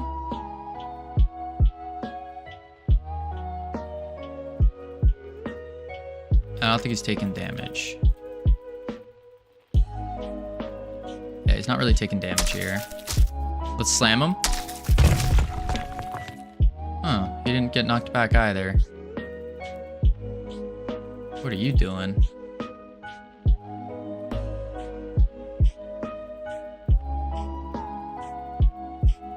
These guys are cowering. Cowering. Attacking. They ain't taking damage though.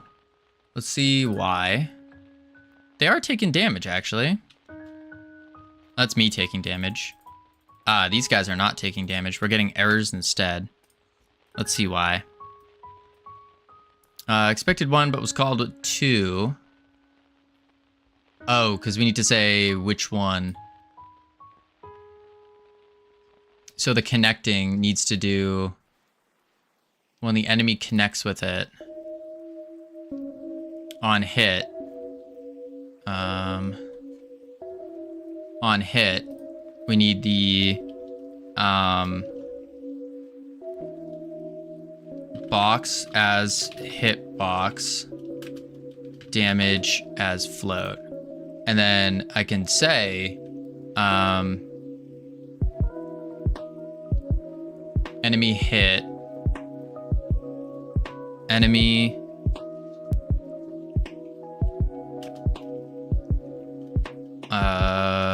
box dot name hit, like that. There we go. Where did that Godot model come from? Itch? From Itch.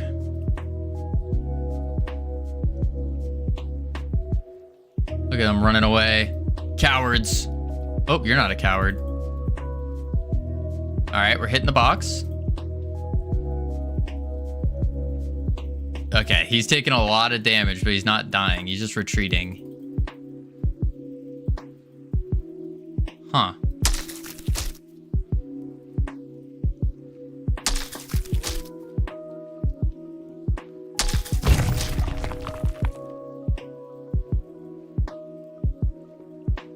Why is he not dying?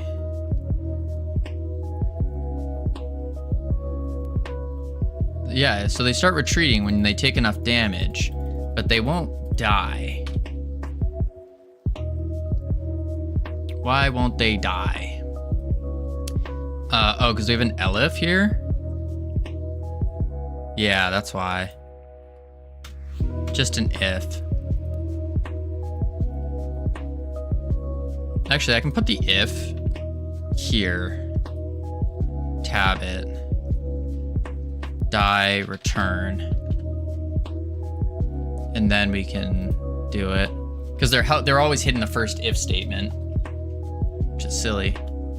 Come at me. Boom, boom, boom, boom, boom, boom, boom, boom. Get wrecked, nerd. Boom, boom, boom, boom, boom, boom, boom, boom, boom. Wrecked, nerd. Oh, he went flying. Okay.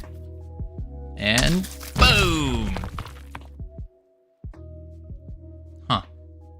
They didn't do their knockback. Boom. All right, let's find out why they didn't do their knockback.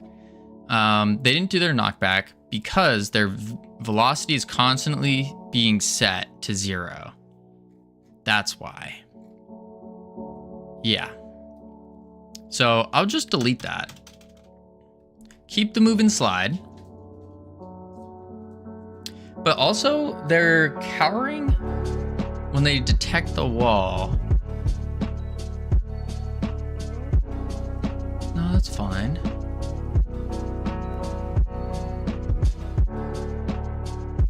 Next path position. Runaway position times 10. Let's do times 2. Then try it out. Yeah, look at them, they're running. Alright, that guy's running. Oh, nice. You did not when attacking. So now, why are they not when they're attacking?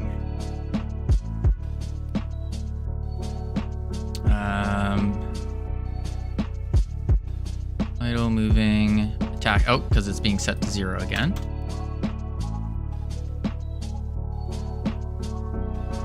Let's return after that. That way we can have some little bit of optimization.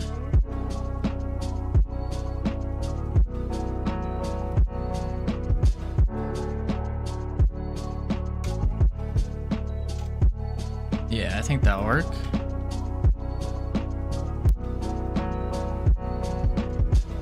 Let's delete that. Delete that. Now they'll go boom. Testing zone. Full screen it. Boom! Pew, pew, pew, pew, pew, pew. Get wrecked, nerds. Oh, you're not dying. Oh, there you go. Boom. Now, where are the ones that are cowering? You're attacking. You're cowering now. So he's shooting. But the shots are kind of going... Where are they going? They're going weird. Maybe they're going too fast?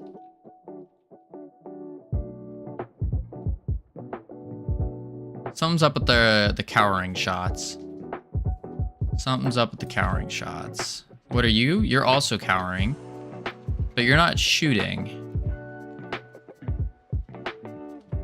Alright, let's figure this out. So, in the cowering... Oh, know why? Because we're straight setting it. So, on pick initial behavior... Here, initial behaviors, we're actually going to do a...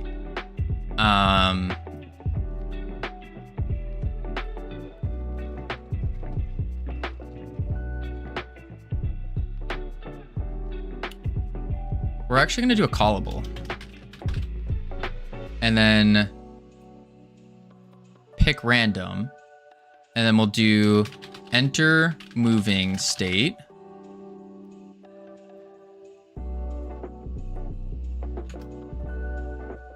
Of callable. Nope. It's not found in self.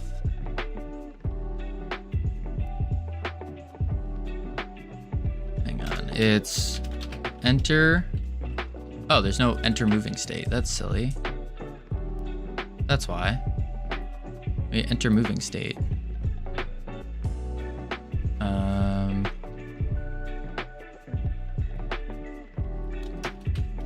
Func enter moving state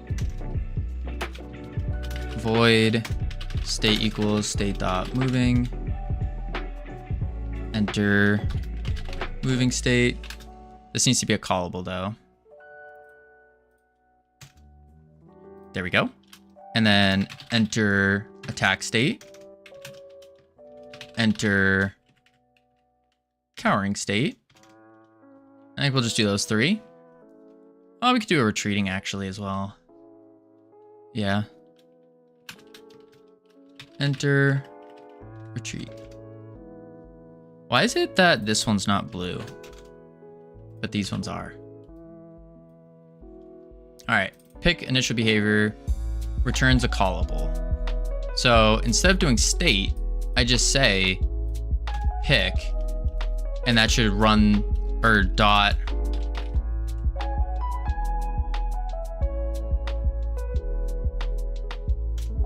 Do I need to call it?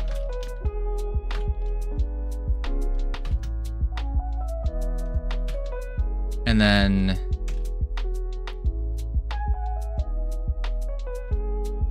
like that. Call it. Now let's try it.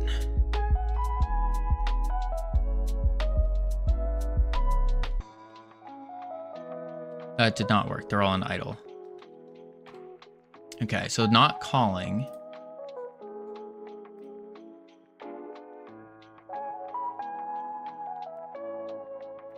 Wonder if it is just pick.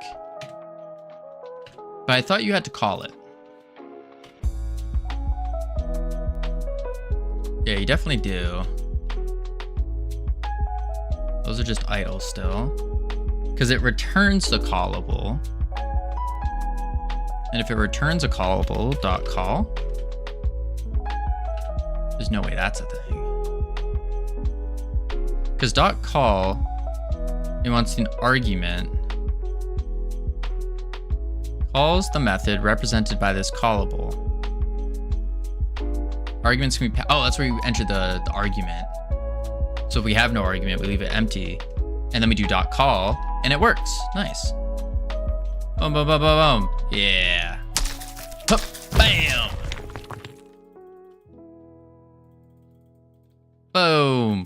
Hup. Bam.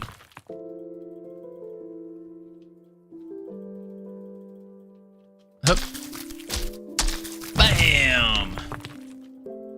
Yeah. Oh, I missed. But, oh. That's awkward. I hit the wall. Cool. So now we need to fix the cowering shots. Goo slam. Exactly. So for the cowering shots, what we need to do is we need to figure out why is that not on cower attack timer. So we shoot the cower shot here. Projectile speed times 2. We're doing the direction to the player from the projectile marker. We're giving it a random offset. Projectile target direction. Enemy projectile is the target direction times our projectile speed times delta. Okay. Are we just making it go too fast? Is that what's going on? Because projectile speed's 50, which seems crazy to me. So if we don't do 50,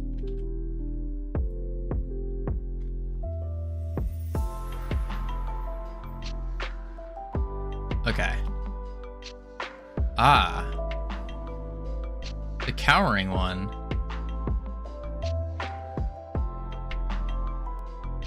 I see what's going on here.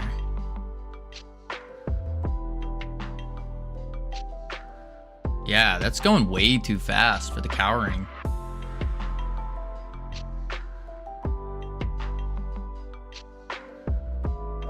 Wonder why. The freedom twerk, oh dear. Projectile speed.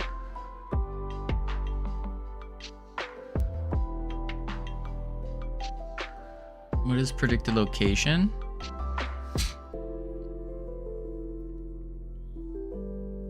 Oh, that's why. I don't want to look there. I want to look at the... Ooh. Maybe I look at the random direction times the projectile speed.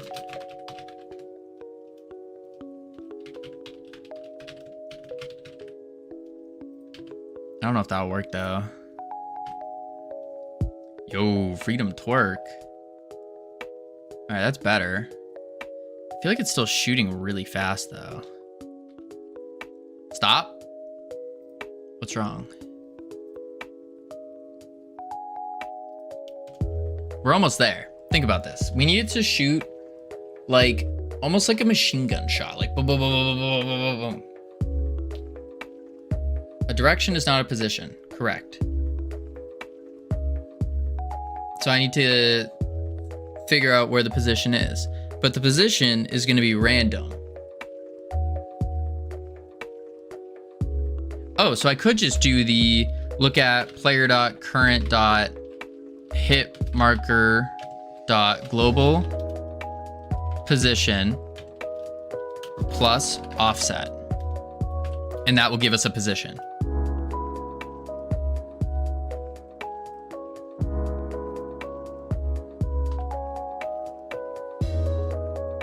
Made into a Gatling gun. That's inaccurate. There we go. That's working. It's shooting really fast though. Really, really fast. I don't know why, because it has the same speeds.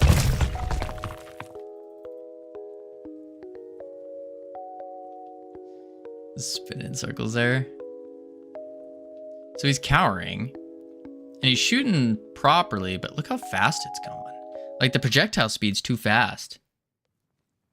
It's your chance to do your dance at the Space Jam. What now? Appreciate the lurk, Fungo. Let's think. We have cower attack speed 0.5. We have the ammo at 10. We can bump it to 20. Then we have the cower attack speed for a cower attack timer. Here's just Michael Jackson spinning, yeah.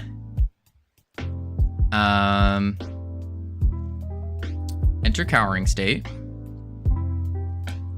He starts the cower attack timer. On cower attack timer. If the state is not cowering, we just return. Good day, how's the Grapplin? Well, we got some enemies with new behaviors now. A lot of different behaviors on a singular enemy. They can choose to be scaredy cats and run away. They can choose to cower. They can choose to push on and fight. Yeah. They have ammo? You're crazy. No, so ammo's a little misleading. The reason I have them with ammo is purely so then that way, as they're sporadically shooting, they have to take breaks when they're sporadically shooting. That's the only reason. So it's just taken into account how many shots they do, and then that way they stop for a couple seconds to reload, and then they go ahead and do it. It just gives a little break, because the idea is they're going to be shooting crazy and randomly.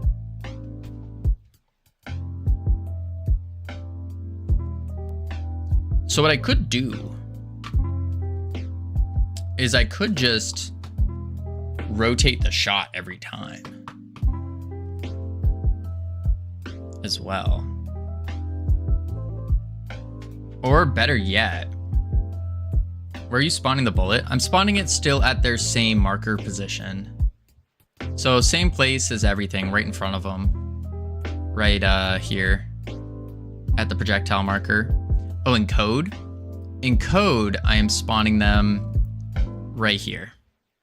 So I set their global transform, their projectile speed, and then I get the direction and we add sibling. They're shooting in the proper directions and it's all facing properly. It's just shooting really fast. Normalize the direction. The random direction.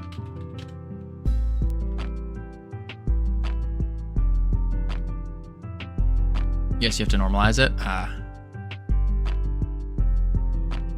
And then by normalizing this, I don't know if that would fix it though.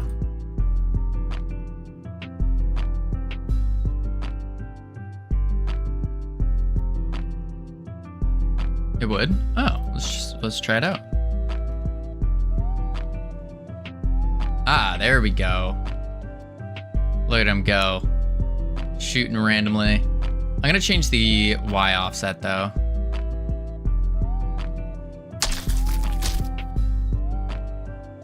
And I'm also gonna make it the projectile faster. You're adding 15 to it, then multiplying it by speed, so you have to normalize it. I see. And then random float range will go to, we'll do between 1 and 5 on the Y as well. I also want to make it faster though, because attack speed 0.5, not fast enough for me. We'll do 0.25. 25. Now let's see him in action. Yeah, there we go. Look at him. Just randomly shooting, spraying and praying. Hup, bam.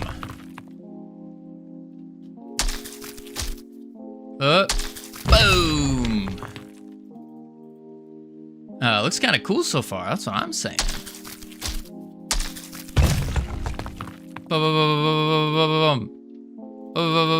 I missed.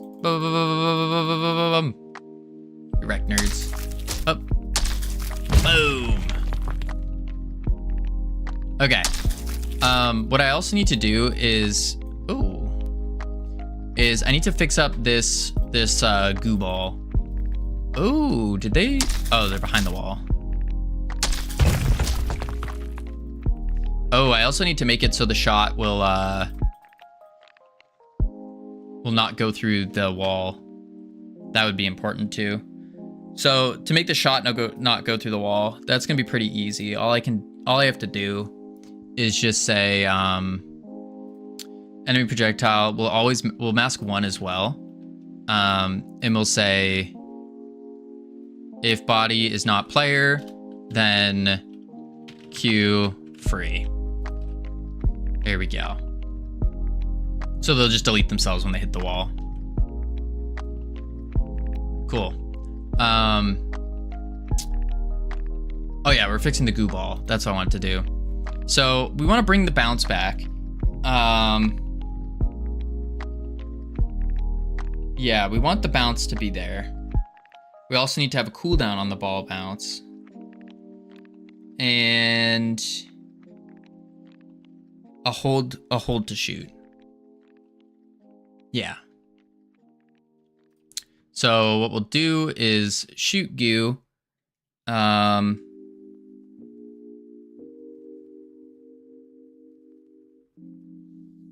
Let's think.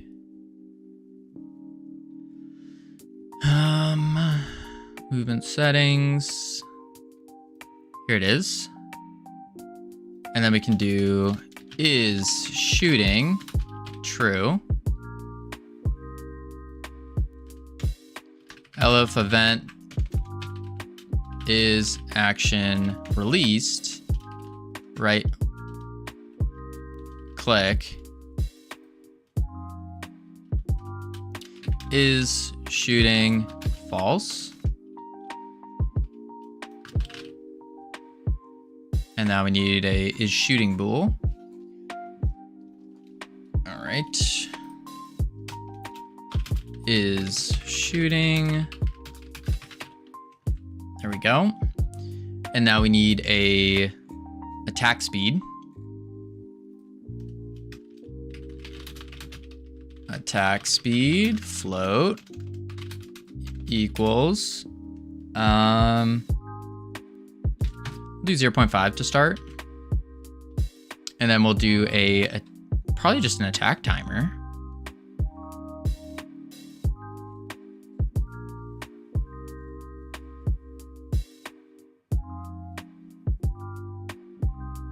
Yeah.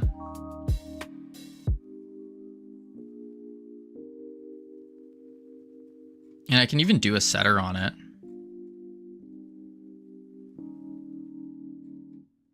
So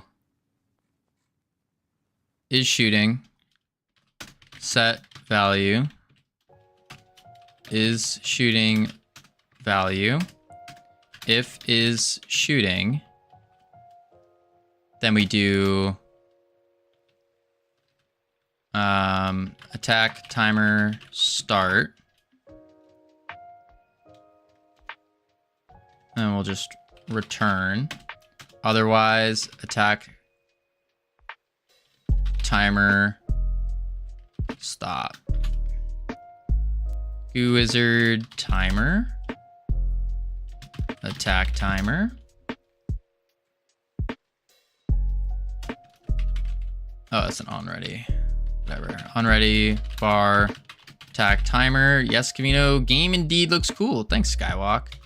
We're hoping this will be a good one. Attack timer. There we go.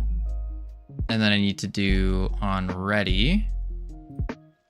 I'll just say,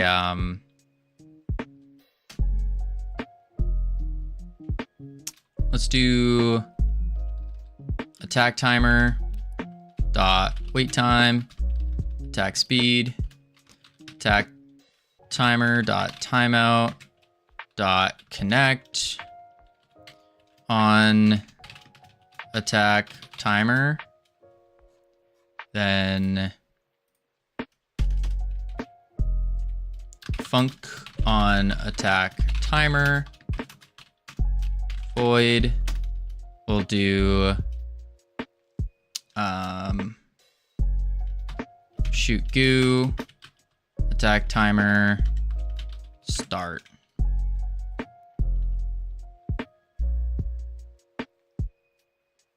Let's try it out.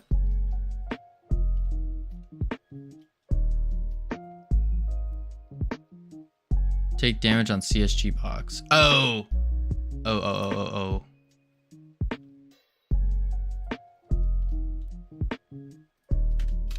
Return.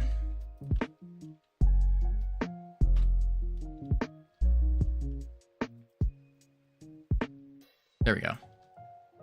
Boom, boom, boom, boom, boom, boom, boom, boom, boom.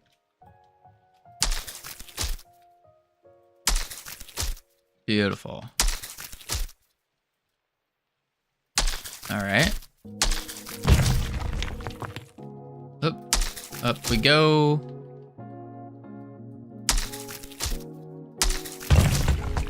Boom, boom, boom. I need to make that attack speed a little bit faster by default.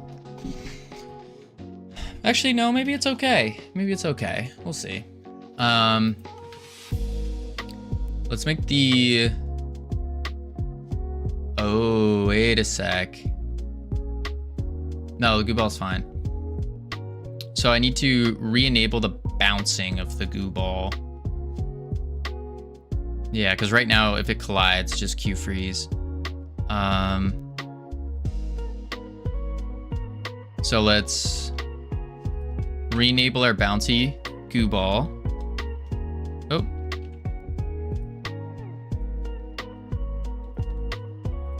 There we go. Now it should bounce.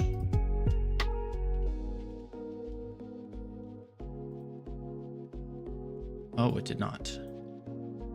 It's Q freeing when it hits an object. Goo ball.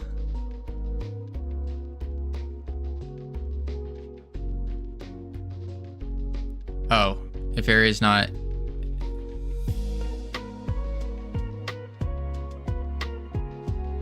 Yeah. Your consistency is admirable. Thanks, Wuzzy. Legit, always streaming. For the most part, yeah. It's 6 hours every day. At least 6 hours every day. Except for Wednesdays and Thursdays. Because I'm trying to also do some YouTube stuff. Boom. Boom. Alright, let's see. On area entered.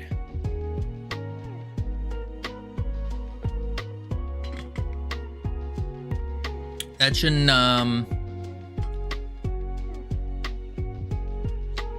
Yeah, if it's not a hitbox, it just returns. So why is it not bouncing anymore? What did I do to it? Cuvino is a beast, a streaming, coding, video editing beast. I don't know about the video editing part. Still pretty bad at it. How's your YouTube coming along? I think I've finally broken the cycle of making a video, scrapping it, remaking it, and scrapping it. That death cycle. I think I've just broken that. I think now it's gonna be release it if it just get it out there, basically. That's kind of the idea. Just get it out there, and then over time I'll get better and better at making them. Yeah. But I am looking at a direction for how to make the videos. The one I'm working on right now requires me to get a haircut, but then for a couple shots that I need. But so far, it's a video about the bear attack simulator. About bear attack simulator. That one's pretty good. Let's see. Oh, I also learned my GPU. Making a proxy, media. Just so you guys know what I go through when I'm trying to make these videos. This happens every time I scrap it too. When I generate a new proxy media, which is like a toned down version of my 4K footage, so I can edit it easier, it takes about 2 hours to convert to proxy. About 2 hours. Sucks. It's not fun. Why is the haircut required? Just to hold continuity with the visuals. So if there's a shot with me without a haircut, it'll look weird if all of a sudden randomly I get super long hair, you know?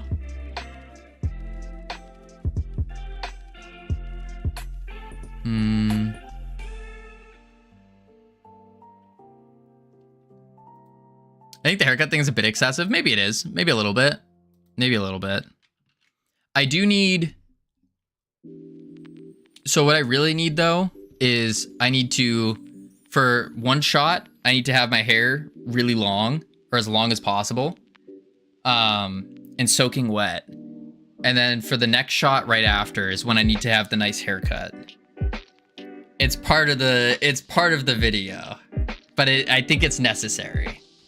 Maybe it's a little excessive, but I think someone's gonna get a wig with. Well, see, I don't have any money. I can't afford a wig. That's crazy. Yeah, no, I can't afford a wig. I was thinking if I had like an old princess wig, I used to have a blonde hair wig, like this long wig of just blonde hair. But I don't think I have that anymore. And if I do, it's probably destroyed because I went swimming with it. And $5 cheapo one would work, no? That would work. If I had an extra $5 to spend. Because you got to remember, this video is not making any money. I'm not monetized on YouTube yet. So I can't justify spending $5 especially when Godot Fest is coming up, and I could use that $5 to get lunch, you know?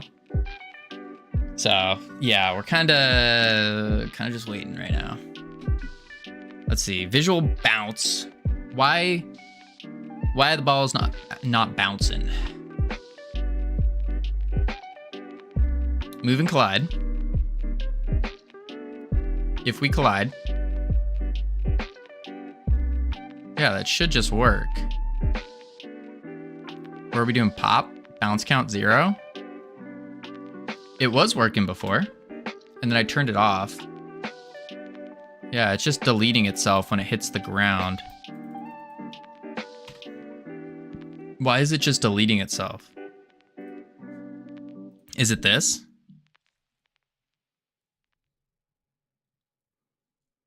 If area is not hitbox, return. And then we'll do pop. Print popped. The only place it can pop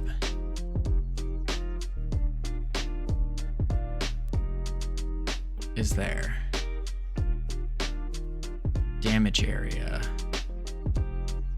Collision. That's with the collision shape. Is the damage area doing something? No. I've only been streaming 1 year and about 4 months, I think. Something like that. Something like that. Boom. Very consistently though. Twitch tracker. Just Cavino. Streams. Yeah. And then we also did Freedom Forge Studios as well. But very consistently. And this is where I took off the this is when this was after about a year and a month. Right around this area was a year and a month. And then I was like, okay, we're gonna remove 2 days so I can focus up on YouTube and other things. And so then we took that off, but I did break it a couple times. This was because I played Peak at like midnight though. And this one was the other day. I can't remember why. Oh, this was for the game jam. That's why.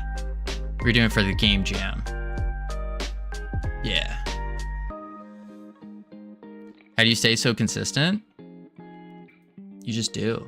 I don't know. There's not I don't really have a good... If you give yourself nothing else to do besides like the thing, then it's really, really hard to not be consistent. That's what I would say. Yeah. Yeah. But also like, I know what I want. I know I want to grow the stream. I know I want to get really good at game dev. I want to grow Freedom Forge Studios. And if I want to do all this, what's required for me to do this? I found the issue. What's required for me to do this? And the answer to that is, well, I need to stream. And how do you build a stream? You need to be consistent. Or at least that's my thought. And the way I come to that conclusion is by going, okay, well, what are the things I need to do to where it would be like almost unreasonable for me to not succeed? Like, it would be unreasonable for me to not succeed. What do I have to do? And so in my head, I'm thinking, okay, well, if I hold high consistency for a long period of time, I think it's reasonable to assume I'll get better. And I'll be better at streaming. That's what I mean by get better. And then if I keep doing that, then I'll grow the stream. And if I grow the stream, I'll learn more game dev. And I'll also hopefully be able to work with more people. Meet a bunch of really cool people in the game dev space. Yeah, it's kind of the idea. Kind of the idea.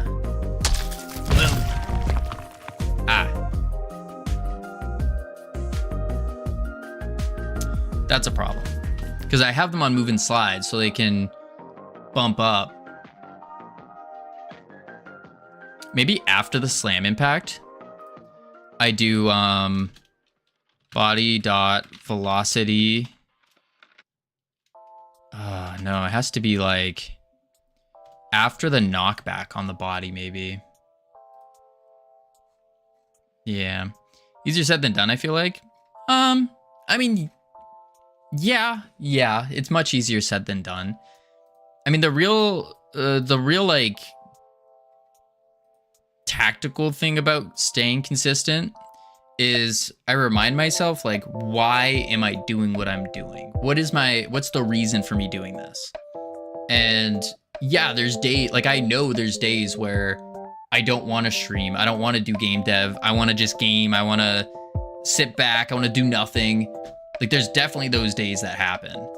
And then during those days, I just remind myself, like, what do I need to do? Like, what's required for me to keep pushing forward? Because if I can keep pushing forward every day, then I think it's unreasonable to say you're not going to get there. What's your name this time? Oh, the game, Pseudo? It's basically the same game as before. We're just kind of messing around right now. I'm struggling with that, even though rationally I do recognize that's what needs to be done.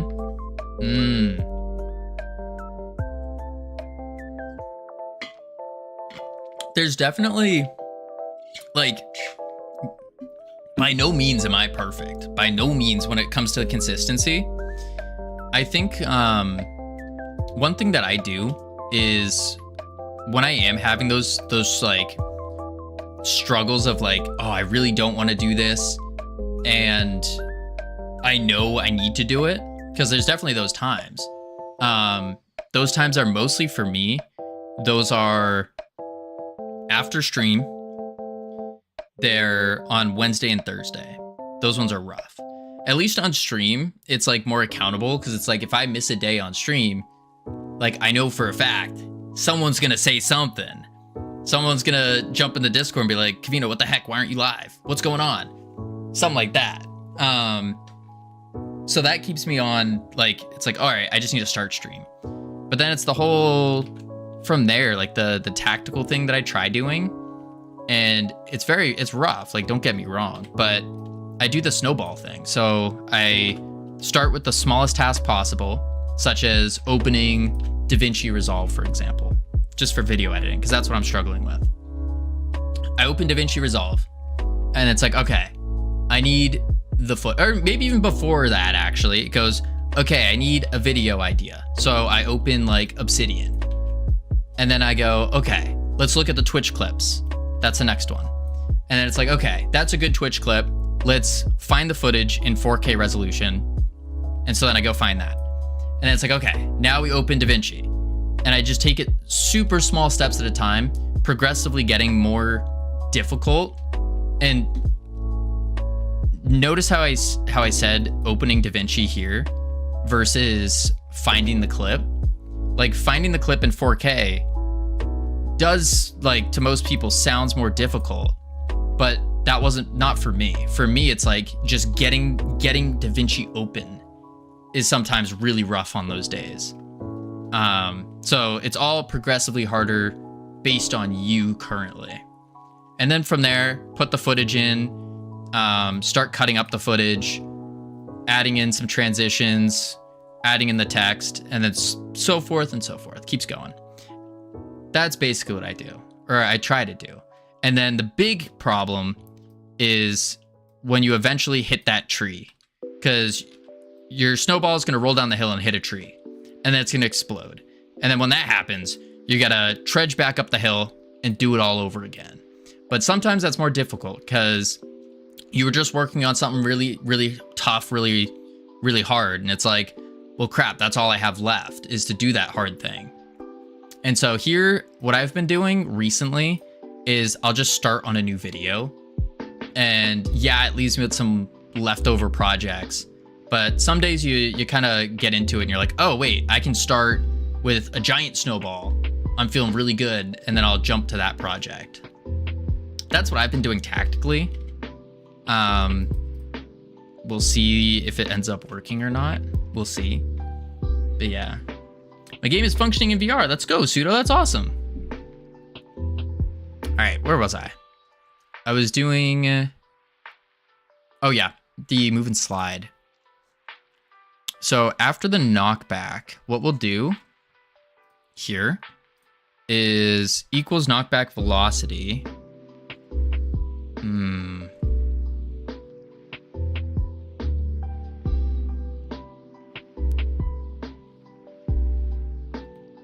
What if I do like a... Dead doesn't need move and slide.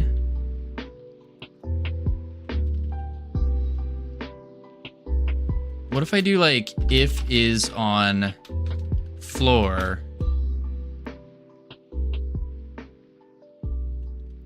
vector or velocity equals vector 3 dot 0.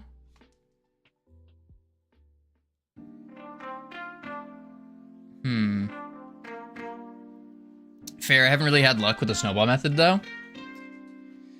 Where do you end up getting held up on it?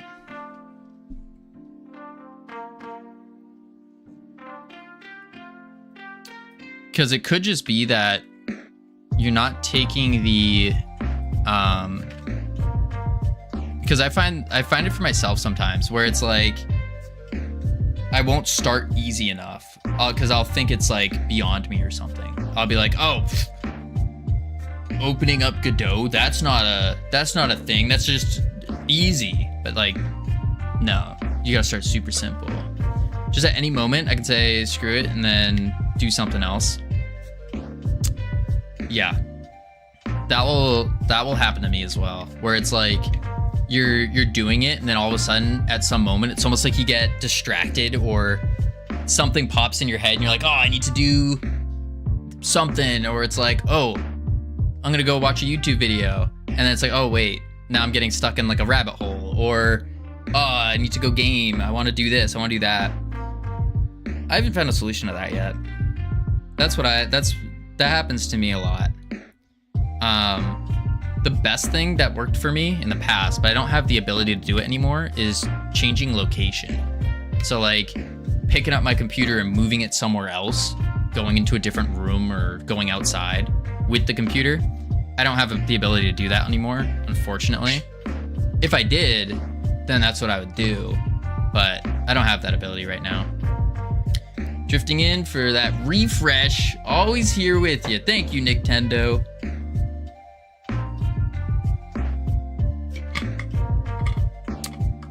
Nintendo, the positive light of kick.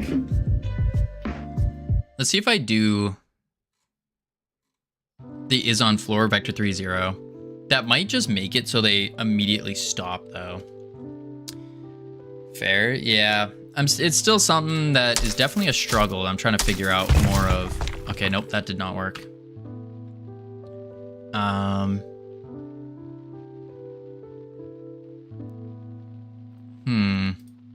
But I think streaming definitely helps keep me accountable. Yeah, helps keep me accountable, which is really nice.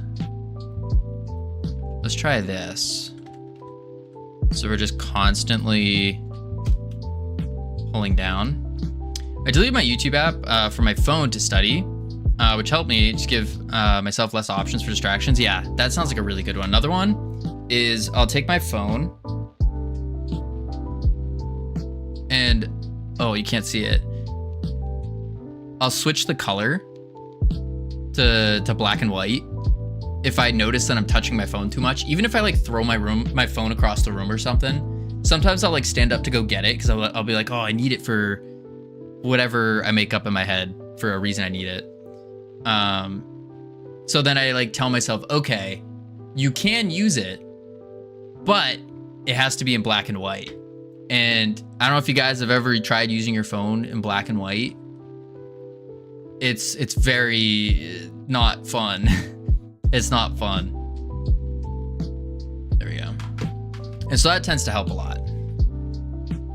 But usually my phone's not too big of an issue. It's really just Googling YouTube and stuff is pretty bad. Because I'll make up those excuses for myself, like, oh, I need to do this to learn. And it's like, you're just doing like some LARPing as a game dev, as Ironic puts it. You're LARPing, not actually doing the thing. Ah, nuts. Oh wait, no, they were moving. There we go. Oh, he died. Okay, you're cowering. Oh. Oh. Wait. Hup. Oh, dang it. Thanks for the insight into your thought process. I feel like you have a really good mindset for this stuff. I mean, I've worked on it for a lot of years, but but it's still far from perfect. I still struggle a lot with all that stuff, for sure. So if you have anything better that has worked for you, please let me know. That's just the few things I've been doing. There we go. One thing I noticed for myself is on my workflow, I have like 5 to 20 seconds compile/restart times every time I make most changes. It's a very nice moment to open YouTube. Yes, Wazzy. Yes. That's me with video editing. When I do I'll do like a small edit or something, or I'll do a magic mask, which is just like overlaying myself, removing the background. That takes about, for my GPU, it takes like 10 minutes to do, which is really, really rough because now it's like actually 10 minutes. And so it's like, all right, what do I do for 10 minutes? It's like, oh, I'll just look at a YouTube video that's 20 minutes long. It's like, oh, well, I just watched a YouTube video. Let's do this. Oh, let's play a game. And it's like, I end up getting too distracted from everything else. So I haven't found what to do during those like 10-minute things. Even probably 5 minutes. Oh, okay. Cowering. He's still moving with cowering. So I need to decelerate faster. Have you tried the Pomodoro timer thing? I haven't. That was something I was looking at doing, which was, they have like the, what is it? The one you can move. I think that one would be really cool. I should just set it on my phone. But yeah, no, I haven't really tried it. Not really. I think it'd be worth giving a shot though. But again, it's kind of like that issue of, what is this? Results and scaling index.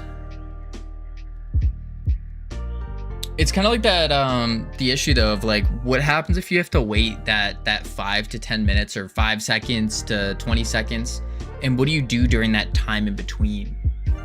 That's where I think I lose it a lot.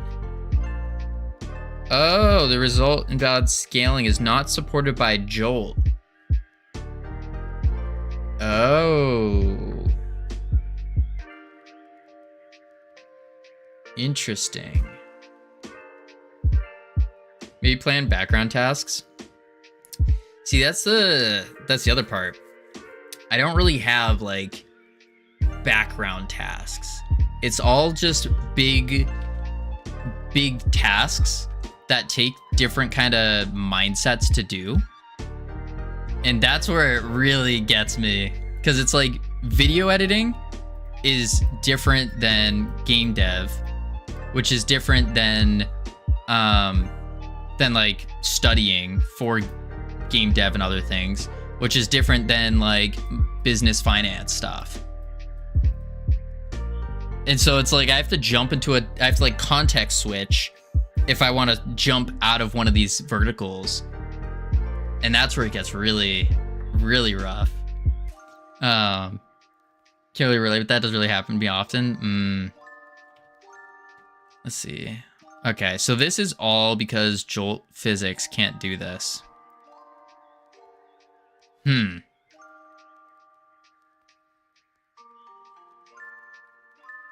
Nuts. Does this mean we don't use Jolt? Even though... Stop, what are you doing? I'm not doing anything ironic. We're trying to figure out how to fix the goo ball. What line is causing this? It's the goo ball. So it's from when the goo ball bounces, it's this line basically. When the goo ball bounces, it's not supported by Jolt physics for the shape and body.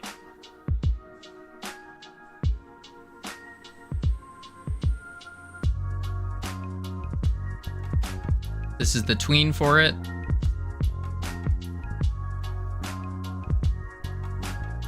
Your scaling physics body Yeah.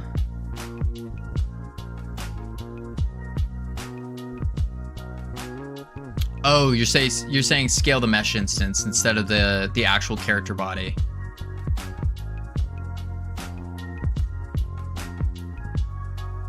I see what you're saying. So we can do the onReady var body mesh.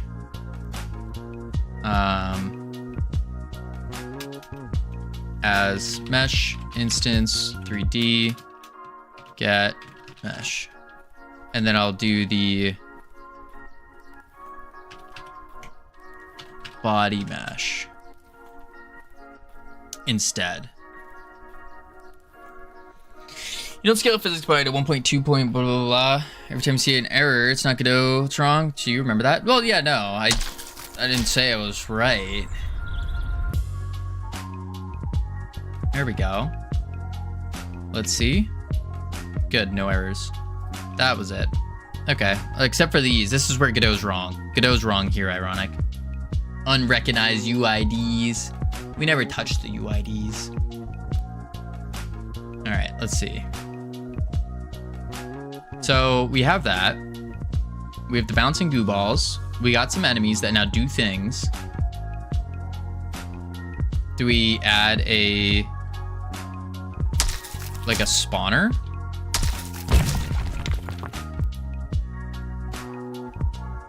Oh, it's still sliding on that. Never mind. We need to fix that first. Yeah. For cowering, he's still sliding, which is not good.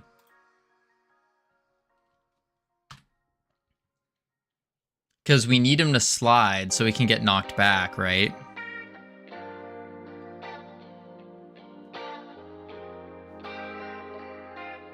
Unless we do move and collide, maybe?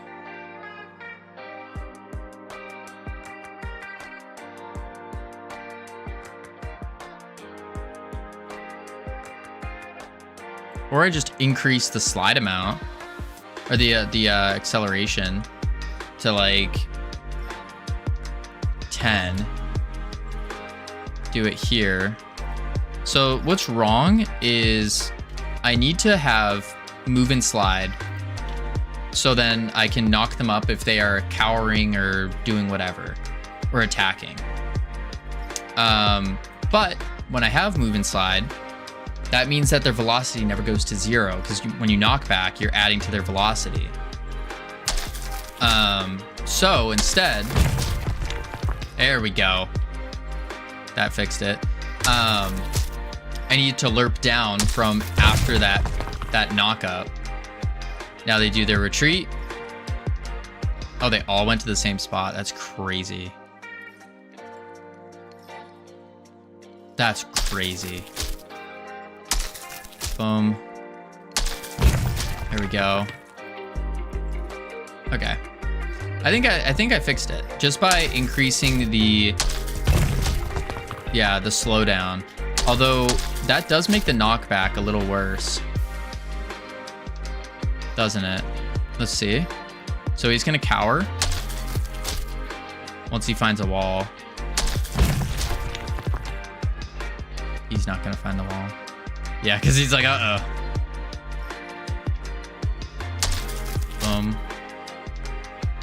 Where'd he go? Oh, there he is.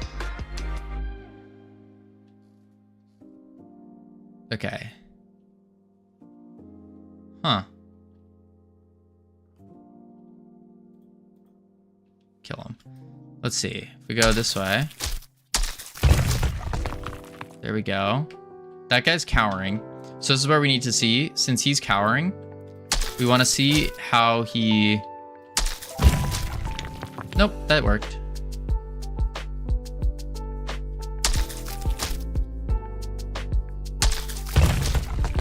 Ah, that only pops him straight up though. Maybe that's okay. Yeah, that's fine. Okay, that's cool. Enemy behaviors. Darcy blows. All right, so we now have enemies. We should probably do a spawner now to spawn in the enemies and then see if that's fun. Yeah. So we'll do Node 3D. Call this the enemy spawner. Bam. Digitoid, thank you for the follow. Welcome to the team. You now have access to the beautifully immaculate team emotes you can use to welcome people to the team.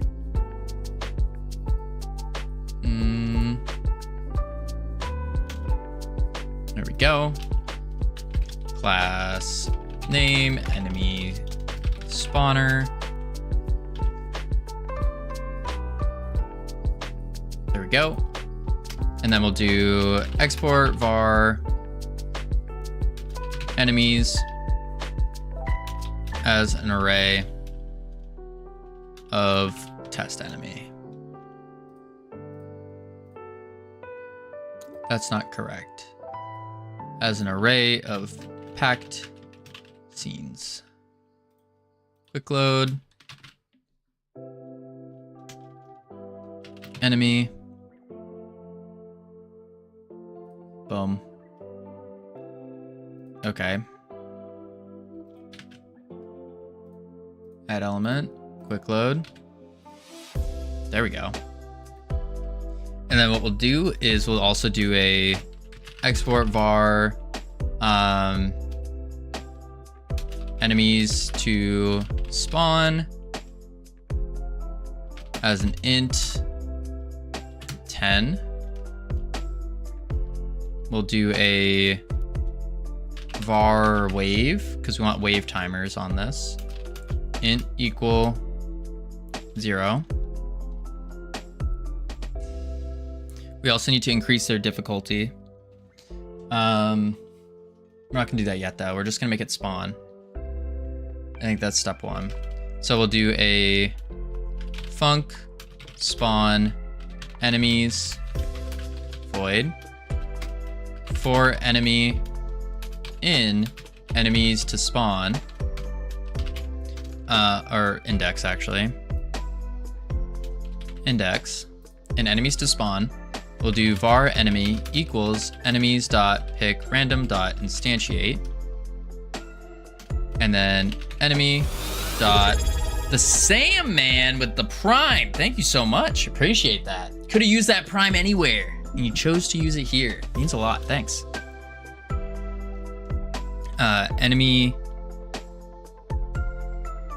I want to spawn it in the grid. I think I want to do a grid spawn. Yeah, I like doing spawning in grids. So we're gonna do that. Big up LT, how you doing?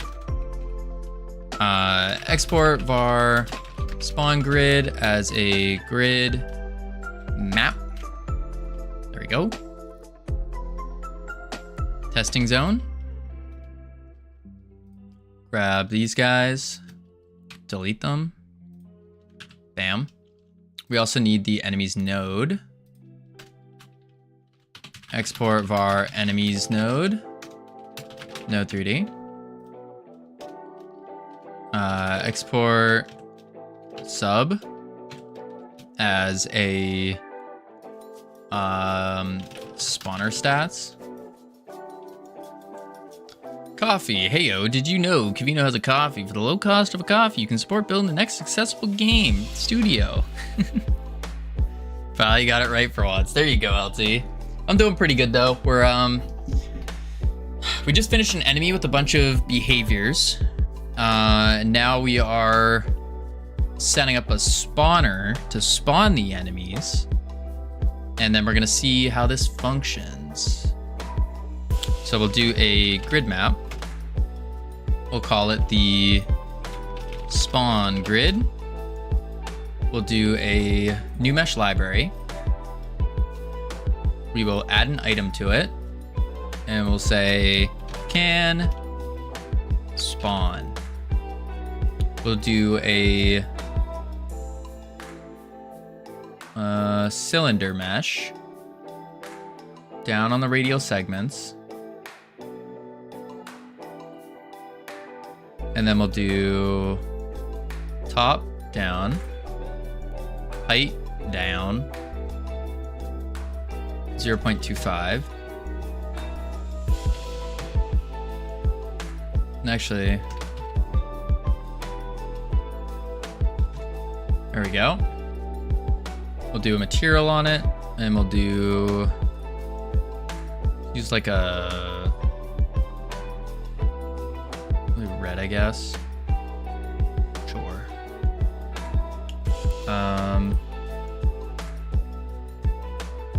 No, I should probably do like a yellow or green. Let's do a green.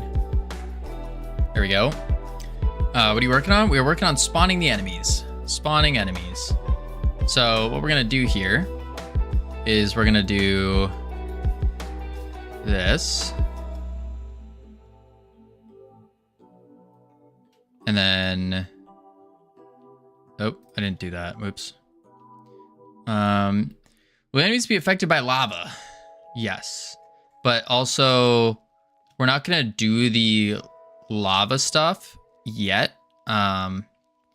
Because what I'm thinking for that is that's gonna be for the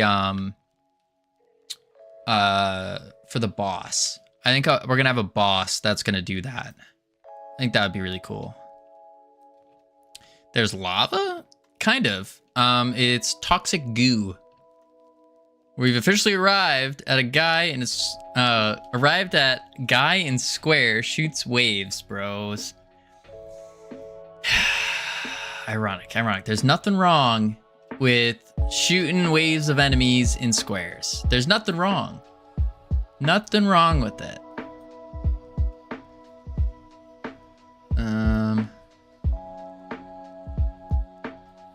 Boom. Lava sounds dope. Yeah, there it is right there. The goo. Can you at least be a little creative with how they appear? Of course. Put doors and they come out of the doors. We could do that. LT with the 3 stream watch streak. Let's go. Yeah, we could do doors instead. The problem with doors though for these guys,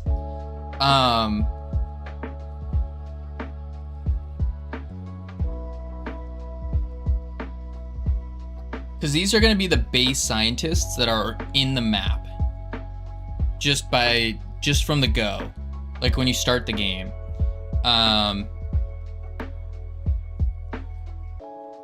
And some of them will immediately start running away.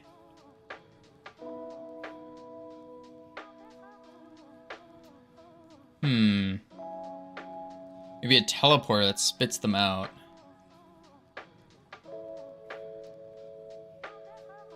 Come off like a bunch of grapes. We could do a... Yeah, we could make them come out of somewhere instead. Let's think. The WoW Dwarf Drill. Just have a drill come out of the ground.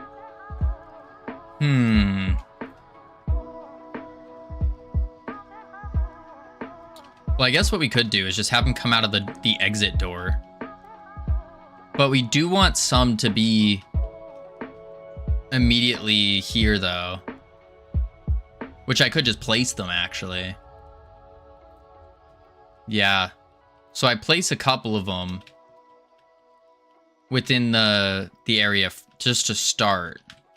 But then they'll always start in the same position. And that sounds lame.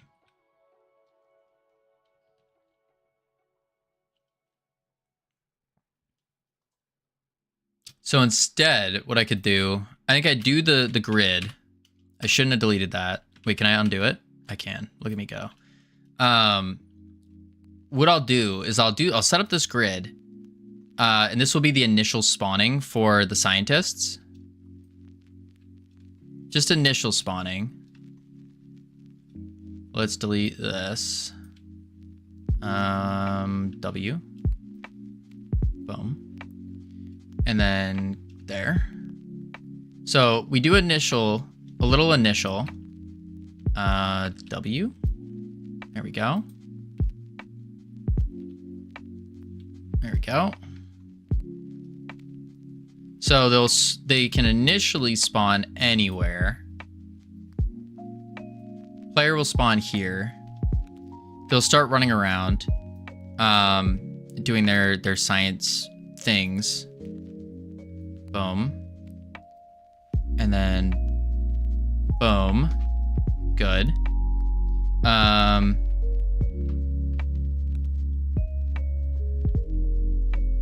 There we go. And then we can start getting like when the next one spawns. So this will be the initial wave spawn. And then when the next one spawn, we'll do an actual like cool way of them appearing. I think that would make sense. Because you do have to remember, the idea of having the what are they? The failed experiments that's going to come from interacting with the world or with the map. I think that would be really, really cool and a unique way of spawning them in. So that's what we'll do. So do that. We have the grid now. Go back to save that. Go back to the spawner and we'll do initial spawn. We'll call it initial enemy spawn. Yeah. And then what we'll do is we'll have enemies to spawn. Var enemy. We'll do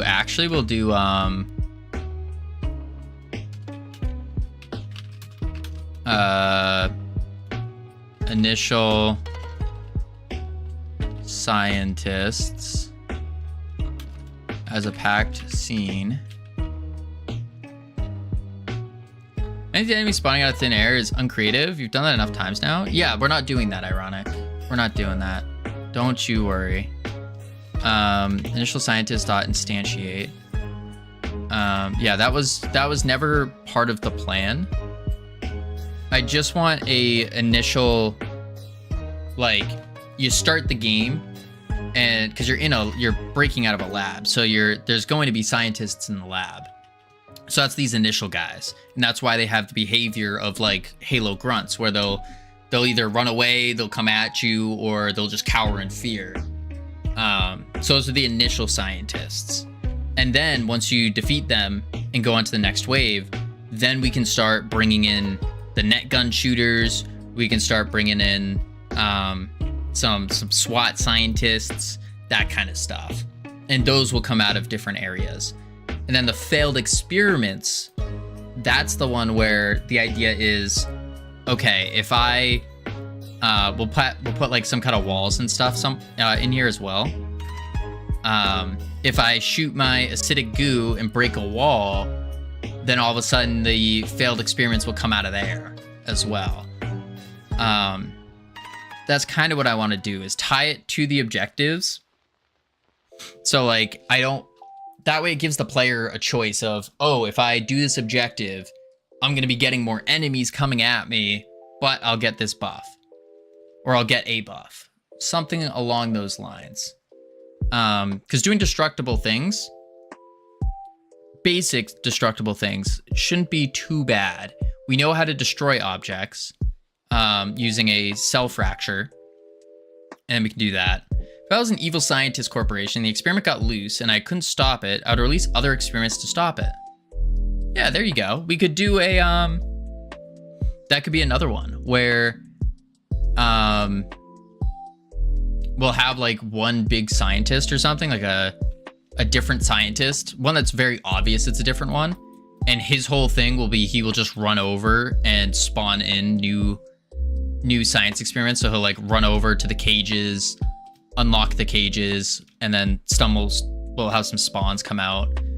Yeah, I mean, I think we can get really creative with the way we bring in more enemies. I think so. But I also really wanted to do, this is way future thinking, by the way. I wanted to do something where something with the pipes So sometimes you can like grapple a pipe and pull it down if you're strong enough. I think that could also be cool.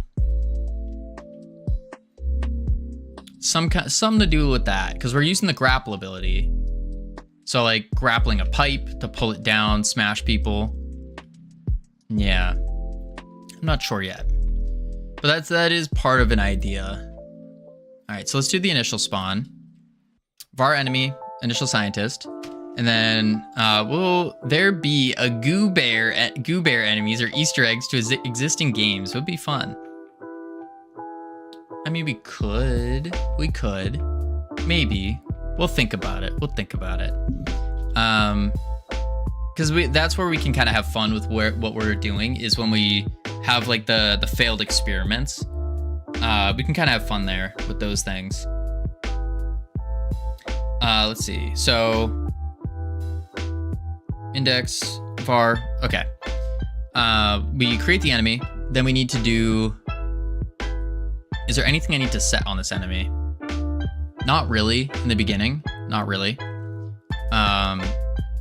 Because it'll do it itself. So then we'll do var random position. Are you gonna have boss room/levels? Not rooms and levels, but I do want to have a boss because I want to keep the map. Like the map's gonna be bigger, or at least again, we're still prototyping right now, so it's a smaller map. But I want to make this map bigger, much bigger, and then have the escape room over here. Like this escape door needs to be super far out and nearly unobtainable. Nearly unobtainable on the first run, but still obtainable, but nearly. Think Hades and trying to get to the final boss. It's doable on your first ever run, sure, but very, very difficult. Okay, so, well, is that really how you want to do it? I think so.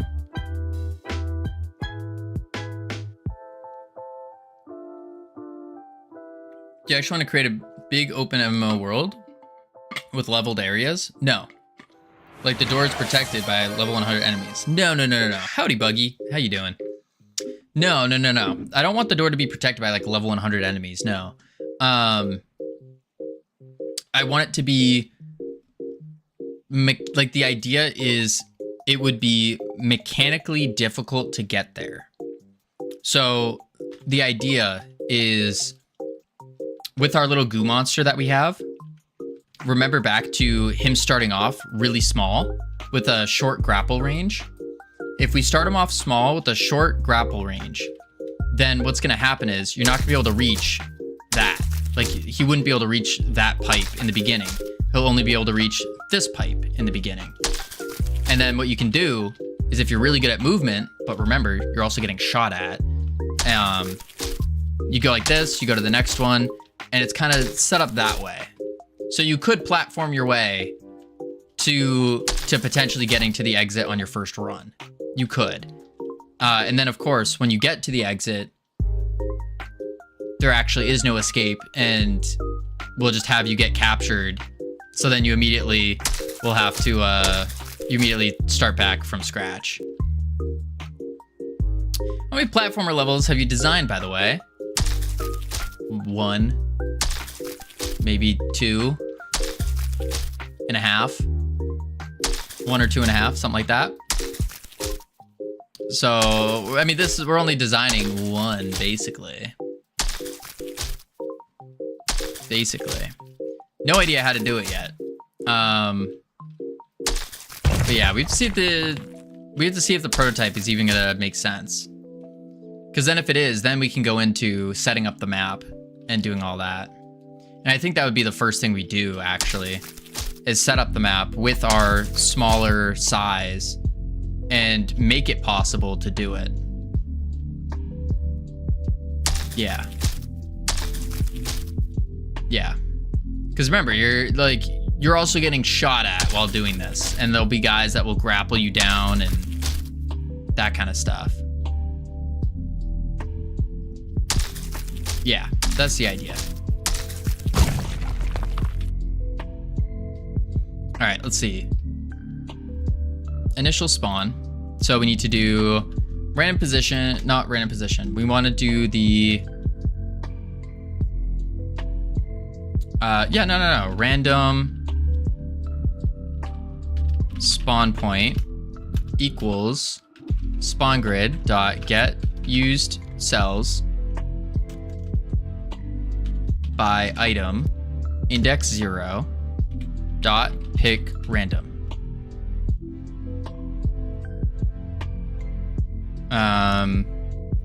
Let's call this random cell.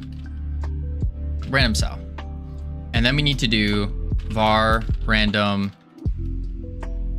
actually var spawn point equals random cell dot global position. Position. There we go. Now we can do enemy dot global transform equals spawn point. No. Dot global position equals spawn point dot global position. Enemies node dot add child enemy. Bam. But I need to do this, not as easy as this. I need to do to local as well. Sometimes it's like you just pick the most complicated ideas to make.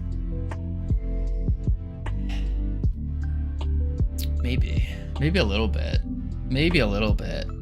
I mean, it's not that complicated. Let's be real. It's not that complicated. It's like I won't disagree. It's kind of complicated, but it's not that complicated. Because I think some fun is built in is built from the complexity of games.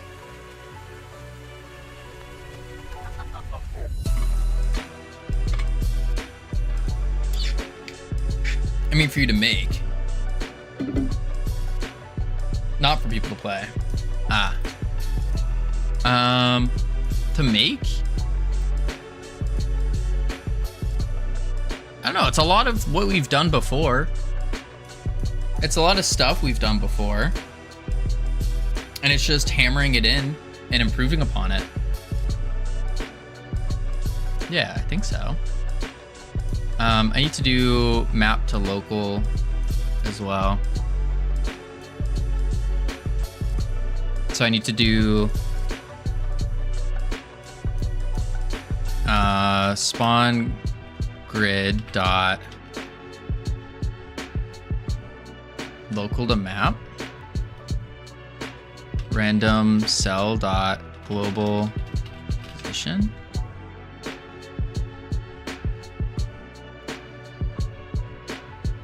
That's not right though. No, map to local. Map to local. Map to local. Map position random cell dot global position. I thought there was one more thing though. You're going from the map coordinate to the local position inside the grid map. Yeah.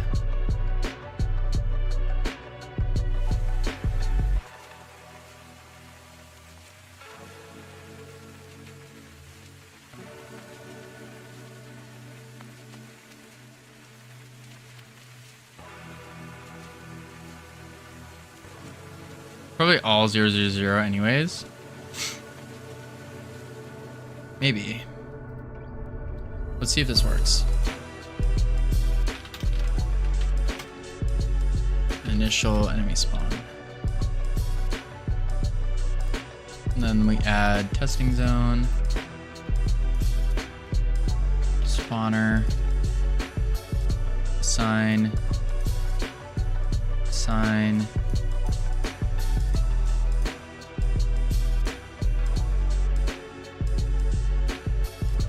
How do enemies react to the rising goo, by the way? So that's the thing. We're not at the boss yet, but I think what will happen is I think most of them will probably just die. I think so. I think the rising goo will kind of kill them. And then I would think, because again, I haven't really put too much thought into the boss fight yet, but I would think that the experiments, the failed experiments, would be fine with the goo. So they'll rise with the goo and probably try to swim out of it or stay on top of it, something like that. What up, Fiera? How you doing? But you're a goo experiment. It shouldn't be goo. Yeah, that's true. It should be something else. Something else. Yeah, something else. We'll figure out what it is. The base concept is there though, of the room flooding.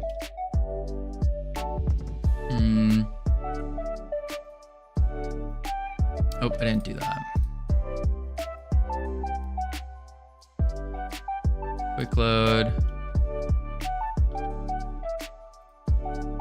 There we go. Chill, man. Dead from training. Chillin'. Gonna co-work a bit with you. Sounds good, Fiera. Sounds good. Tried making combo bar. Ooh. See if this spawns them. Nope. Global position on base object type vector 3i.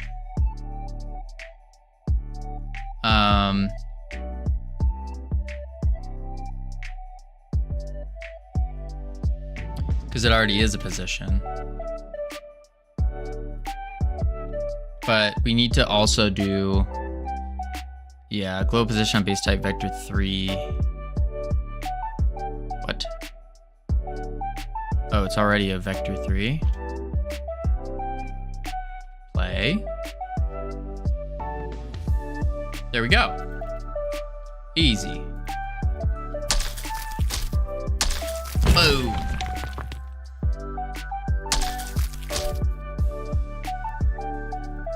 I need the cooldown because I can click faster than hold. Boom.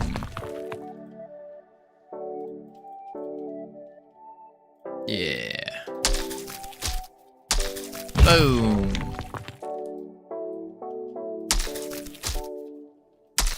Boom.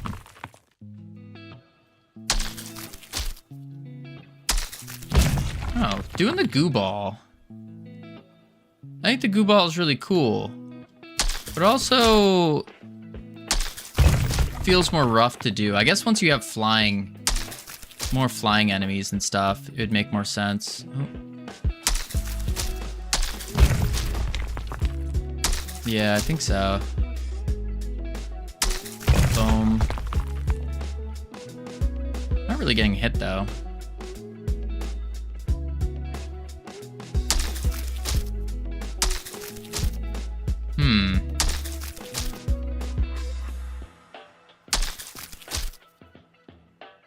I get all of them. It's obviously gonna be hard to aim the projectile enemies in a giant map. While you're zipping around, enemies will struggle to hit you. Yeah. That's true. I mean, we can spice up the projectile predictions. Yeah, I could dive more deeper into that to make it better. That's definitely a thing. Definitely a thing. Because right now we're just doing the... Where is it? Here. We're just doing the player's position plus the velocity times the velocity length divided by 10. To get the prediction, then gain direction 2.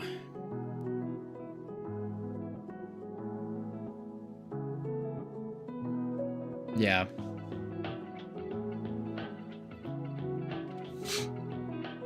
So we could do the actual math to do this later on as well. Okay. So we now have the any projectiles almost need to be a hit scan, if not actually. Yeah, maybe they do. But at the same time, if you make them a hit scan, then how are you supposed to dodge them?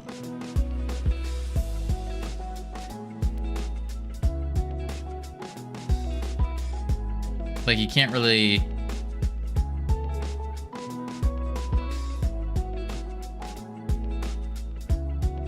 can't really dodge it. Because that's kind of the idea, is you want to use your movement to dodge things as well. That's why games like Spider-Man and Batman and Assassin's Creed have things glow over your head with the parry button. True. What up, Brainoid? How you doing?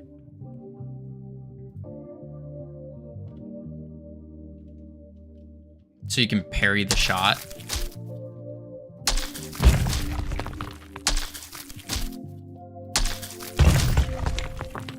Man, that feels good. Boom, boom, boom, boom, boom.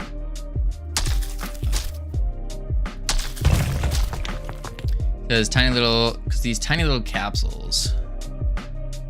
I mean, yeah, we can make the shots going 15 speed. It'll never even hit you. Probably not. I think it's more of an annoyance. And not in a bad way, but more of an annoyance when you're trying to do rope around to the objectives that they're shooting at you. And maybe what we do is if we even make them move, we make them bigger, but make them move slower.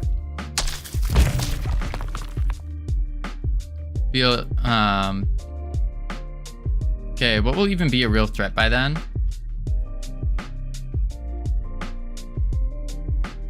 I mean, I need to make them shoot faster, that's for sure. Make them shoot faster, but also...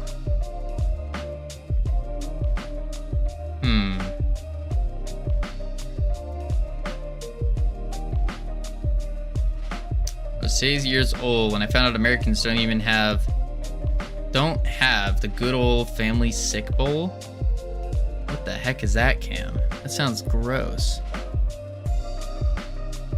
What will be the real threat? I mean, these scientists aren't designed to be like a major threat.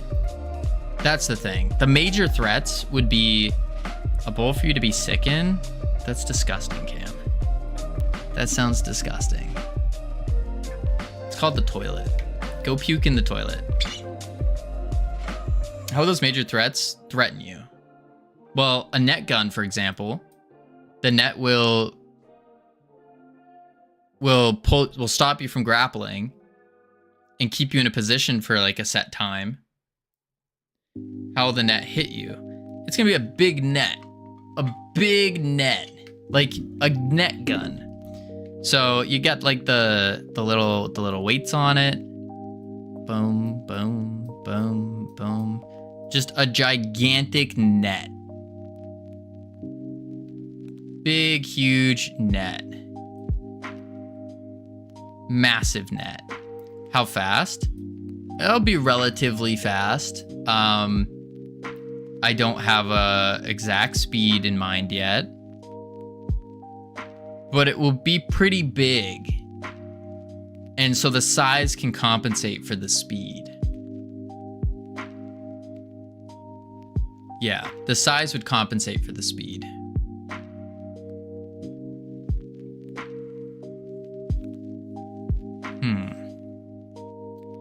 Goes next to the bed when you're sick. Just get out of the bed. Go to the bathroom. Go to the toilet.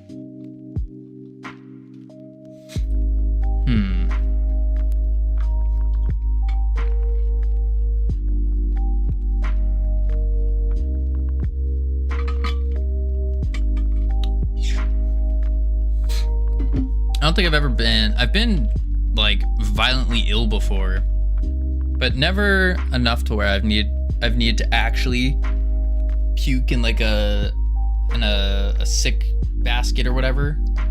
I've always just gotten up. Just force yourself to get up.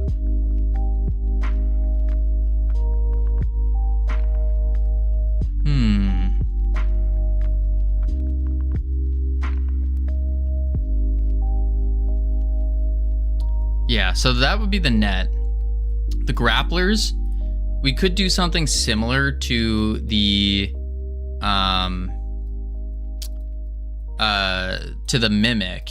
mimic chest that we did, and fix that up so they'll grapple you out of the air. The leapers, those ones are going to have a bigger area. And so they're going to leap to you and then try to knock you down. I think that would be really cool. So those are some big threats for sure. The drone swarm, they're chasing you in the air. That's already a threat in itself.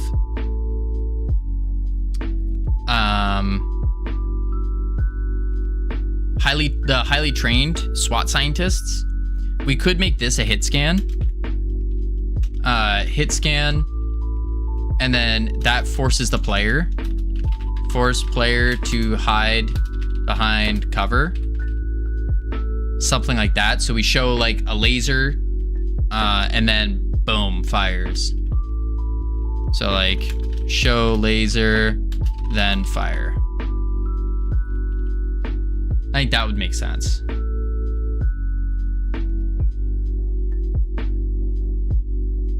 Yeah, that would make sense.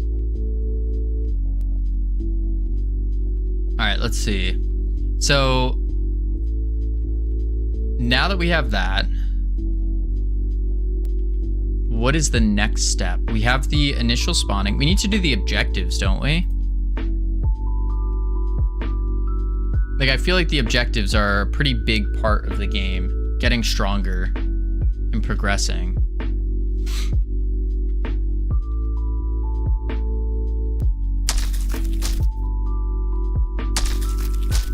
Maybe I need to make the goo ball shoot faster as well. We do a cooldown on these abilities, so we need a little UI to show that it's cooling down. That way you can't just keep slamming. And then we can reduce that cooldown with a buff. So if you want to be more like that, you can. We need to increase their shot speed as well. So enemy needs to shoot faster.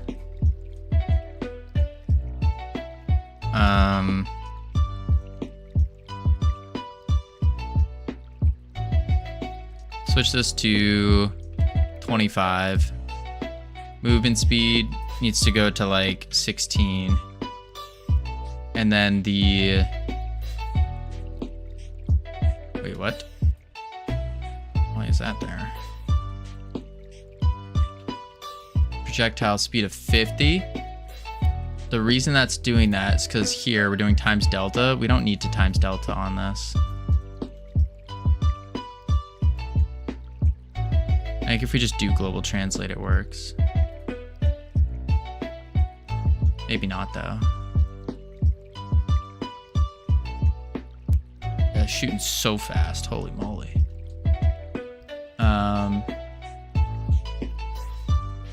Let me do enemy projectile speed 12. Test. Still shooting crazy fast. What the heck?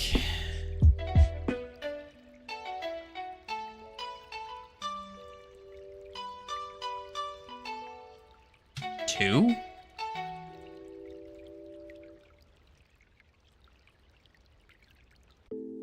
Still stupidly fast.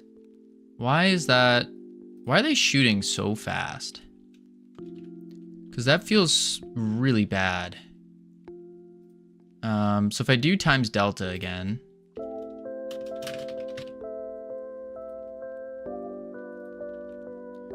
Target direction times their projectile speed. That's at 50 right now.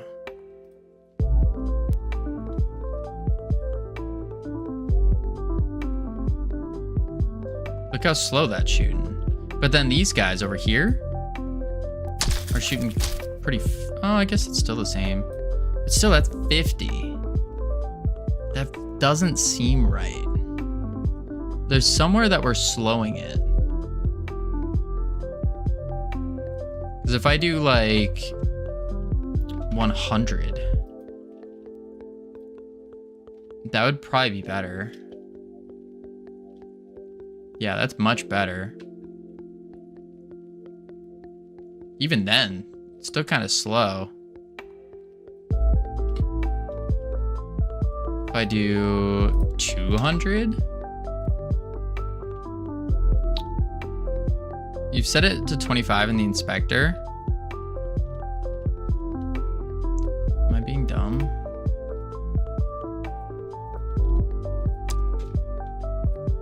There we go.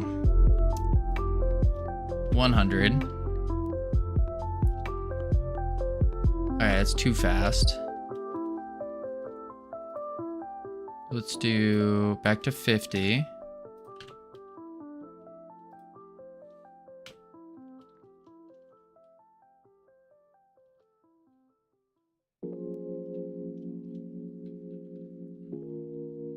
That's better.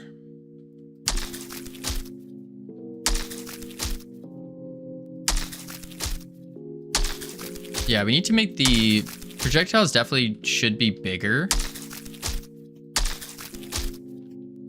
But even right now, it does give that sense of like, oh dear, I don't want to get hit.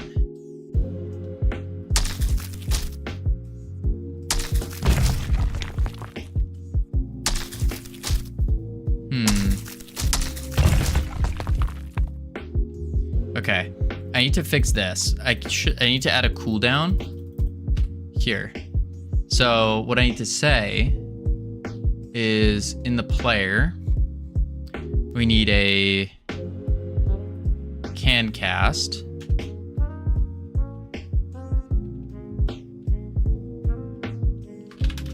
Func can cast void, and then if attack timer dot is stopped, if not, this will return a boolean. Return attack timer is stopped.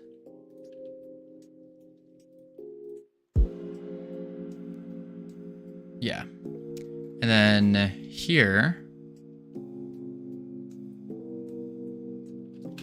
if can cast, well, do if not, can cast return. And that should fix that. Nope, it did not. Why did that not work?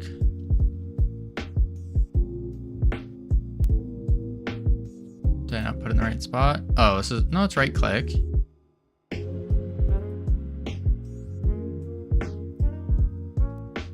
Oh wait, can cast, I did that wrong. Because if it's not stopped, that would be true, which means you can cast. Yeah. And then if can't cast, so the timer's going.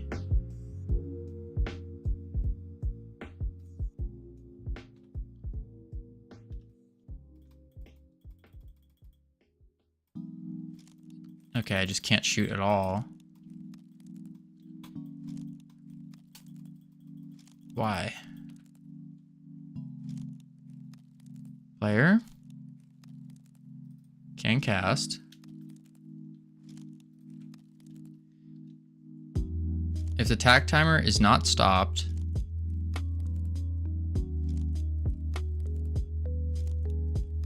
I am so... Should return attack timer is stopped, yeah. That would be true, because it is stopped. And then if the timer is not stopped, we return.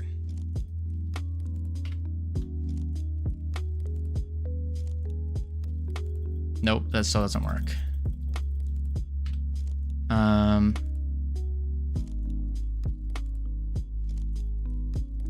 We'll just do if can cast. Do that. Are you starting the timer? No. Oh, maybe, hang on. That was not one shot. Nope, that's still not working.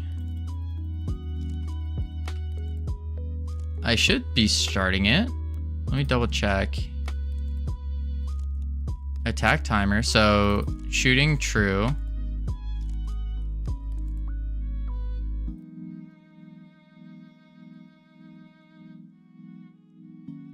let's not do it here. Let's change it. So attack timer timeout on attack timer. On attack timer.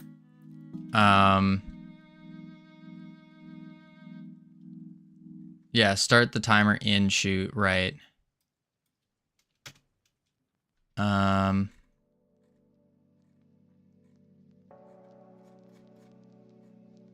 Okay. Shoot goo. Attack timer start. And then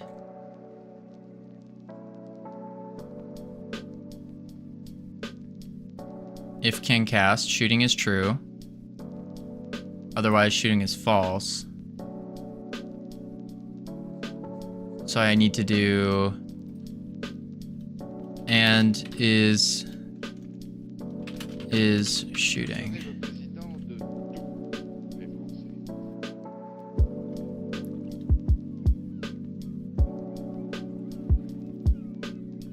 Oh, it just infinitely goes.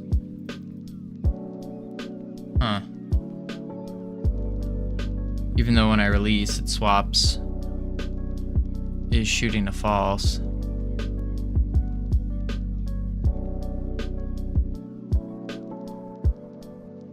That's because it just keeps going. So I need to do attack timer. If can cast.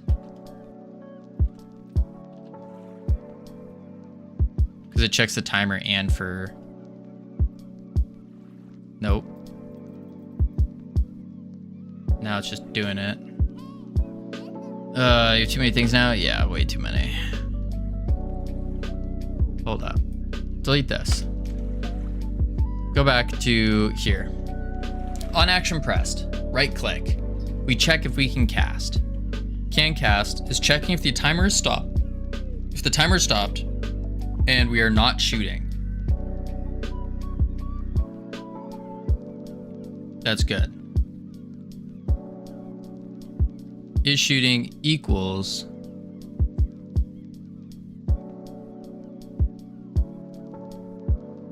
pressed shoot. If shooting and timer is stopped, shoot.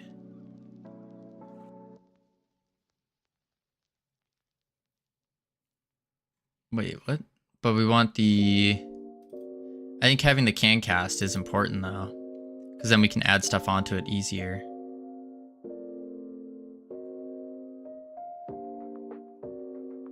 Is shooting, then you can cast. Oh, then use can cast. I see, I see. So we need to do if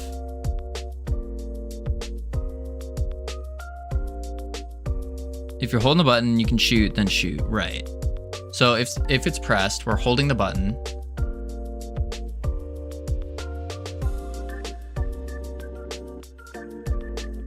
Wait, this should work. Because if the timer's stopped and shooting is false, then we set shooting to true. Wait. Can cast is timer stopped and is shooting is true.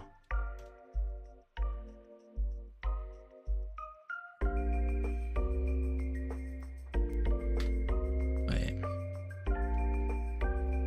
No, I guess not. I'm just, my brain, holy moly. My brain is failing me. Okay, so if the timer stopped and we are not shooting, then we can cast. No, that's not correct. It just needs to be timer stopped. And then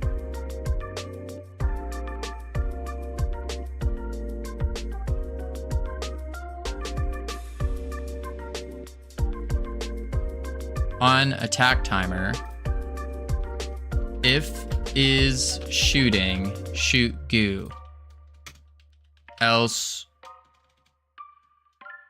Just do that. If is shooting, shoot goo, return. Screw it, we'll do an else. Else, return.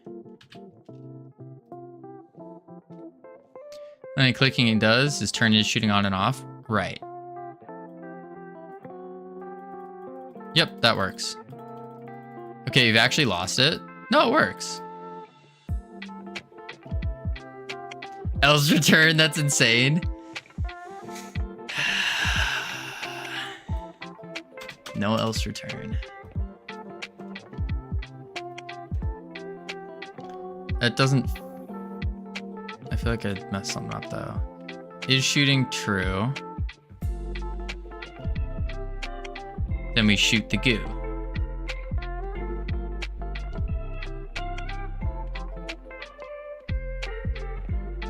Yeah. Hang on. Play. Holding it. Let go. Click. Good. Okay. Now we just need to make the timing feel better, because the timing doesn't feel good. Attack speed. Let's try 2.5. Although, then again, maybe that's the point. Maybe that's the point. Is the goo ball is a big attack. So it shouldn't be super good, super fast. Maybe it should be a longer cooldown of 1 second. And then we make it more powerful. Because you're, yeah.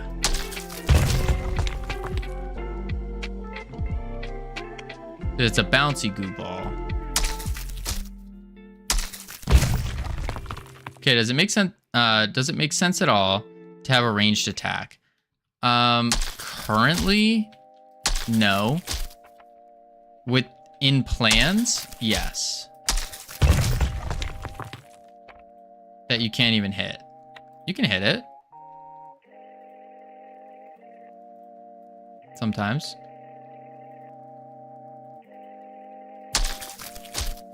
What I think I'm gonna do is make it a tank completely. You can hit it. Yeah.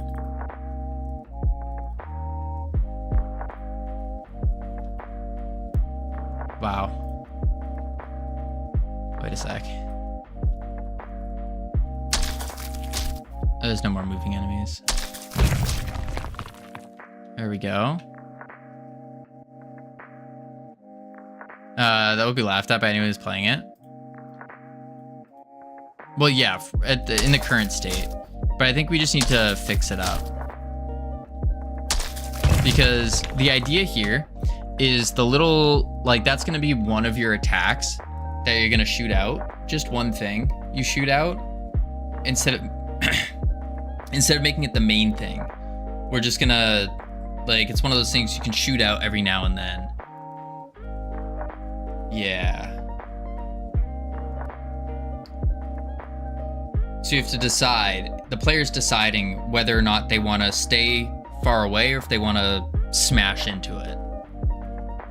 Yeah, and we're also going to use that to, like, break walls and stuff. I think that's the play.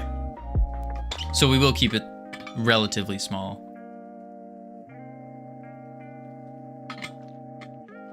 And then you can build out. Later you can build out and be like, oh, I really like that ability. I'm going to make it so when I hold it, I'm just spamming them out left and right. I think that's the play. So what I should do is probably juice up the goo ball. Probably. So it actually feels good.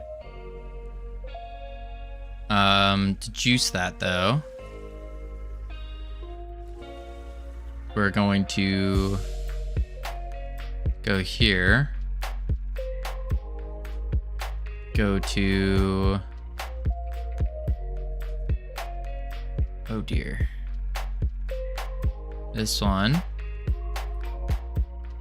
We're going to open, go to, what did I call it? Goo something. Godot tools. Where the heck is it? Did I put it in Godot games already? Maybe I did. Goo. C, D, E, F, G. Nope. Oh, wait. Jiggle Jam entry. Yep. And then I want to go to the shaders. Holy moly. Resources, shaders, goo shader, goo ball shader. That's the UID file. That's the shader. Copy. Resources, shaders, paste. Boom. There we go. Uh-oh. What are you uh-ohing? Quick load. Shader material. Quick load. Boom.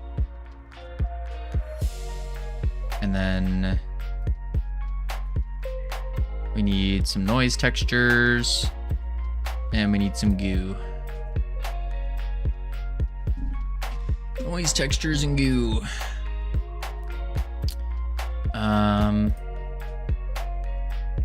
New noise. Fast noise. Bring it up. Oh yeah. Oh yeah. That's a goo ball. We need to make it a little bit slower though.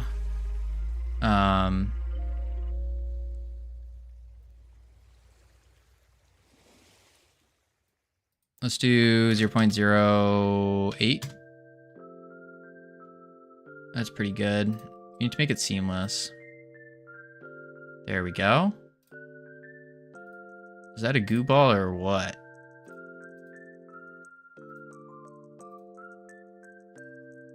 I don't think that looks good.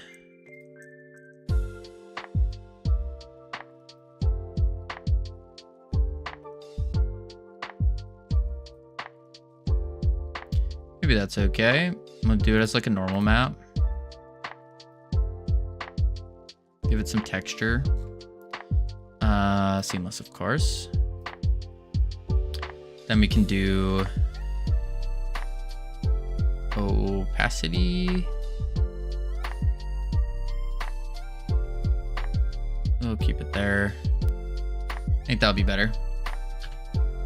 It's a pretty decent shader. Pretty decent. Now, let's see what it looks like.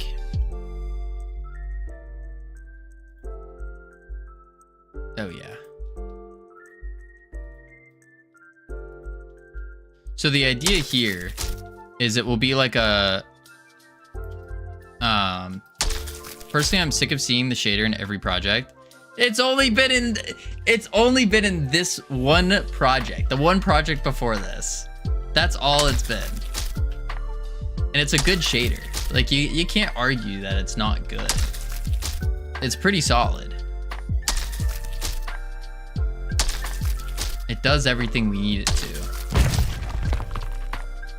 But what I want to do is, so the idea of the goo ball is it is a, like the little goo character is gonna shoot it out of his mouth. That's what I'm thinking. Where's a goo one? Oh crap, that's the wrong one.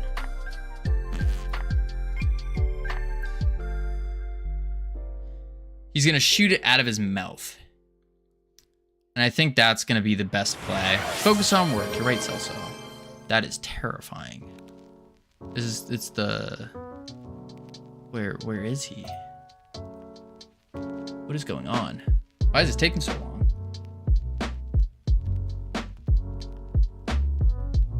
What is going on? So slow. There he is. The idea is this little guy's gonna shoot it out of his mouth, so it's gonna be like a big hit, is what I'm thinking. I still gotta make his goo spikes, and then rig him, finish rigging him. I started doing his hands, as you can see, and then his face is a pain. The face is gonna be very rough to set up. But I'm starting with a metahuman rig, and then I'm just kind of moving things. Yeah. Oh. Boom, boom, boom. And then rotate on the X. This is genuinely disgusting. What do you mean? This is just the start of them. You gotta give it time. I gotta actually set it up. Please don't do it manually. Make that hand like that. Don't make it like this. You can symmetrize in Blender. That's true, but it's too late to do that. Isn't it? Oh, no, it isn't.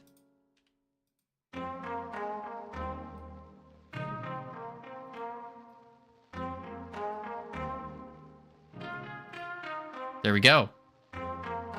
Easy. Too easy.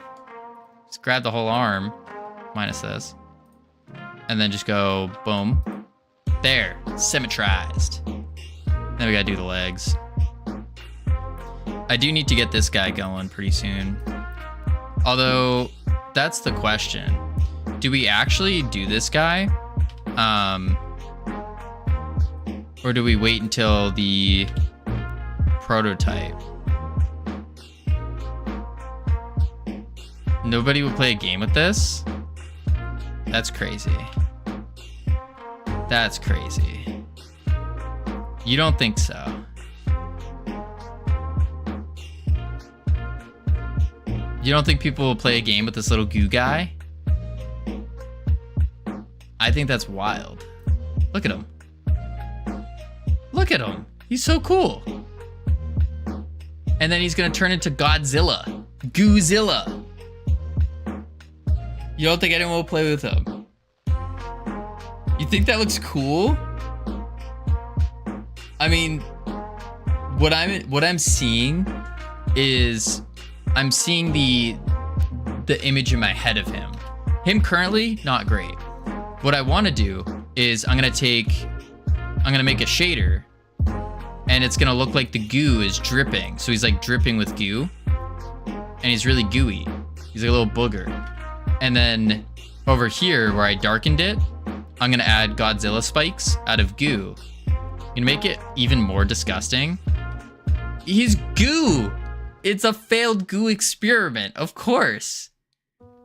But it's gonna be like little goo spikes, and then Godzilla, like that, and then spikes and more spikes, spikes. Are you actually trying to make a disgusting game? Seriously? No. No.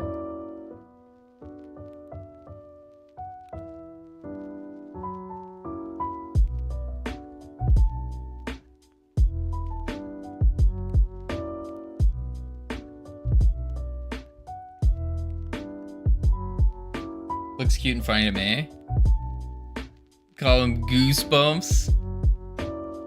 You know, we could instead. Looks like a garbage pail kid. What's a garbage pail kid? What do you mean? He's like a little Goozilla. Once he has the spikes, that will sell it. What we could do though, now I'm thinking about it, is I could change the direction a little bit, and this little guy will just be one of the failed experiments, and we can put him in as like a little failed experiment. And then what we'll do is, wait, in front, there we go, save that. What we can do is instead of it being a goo wizard, we can do like a partial goo person. And so you are they were testing on humans to give them goo abilities. And that's where we can do our goo utility belt instead of having him stretch his, because I was thinking like the little guy would like stretch his arm out and do that. But we could do it like this, where we just need to rework the character a little bit.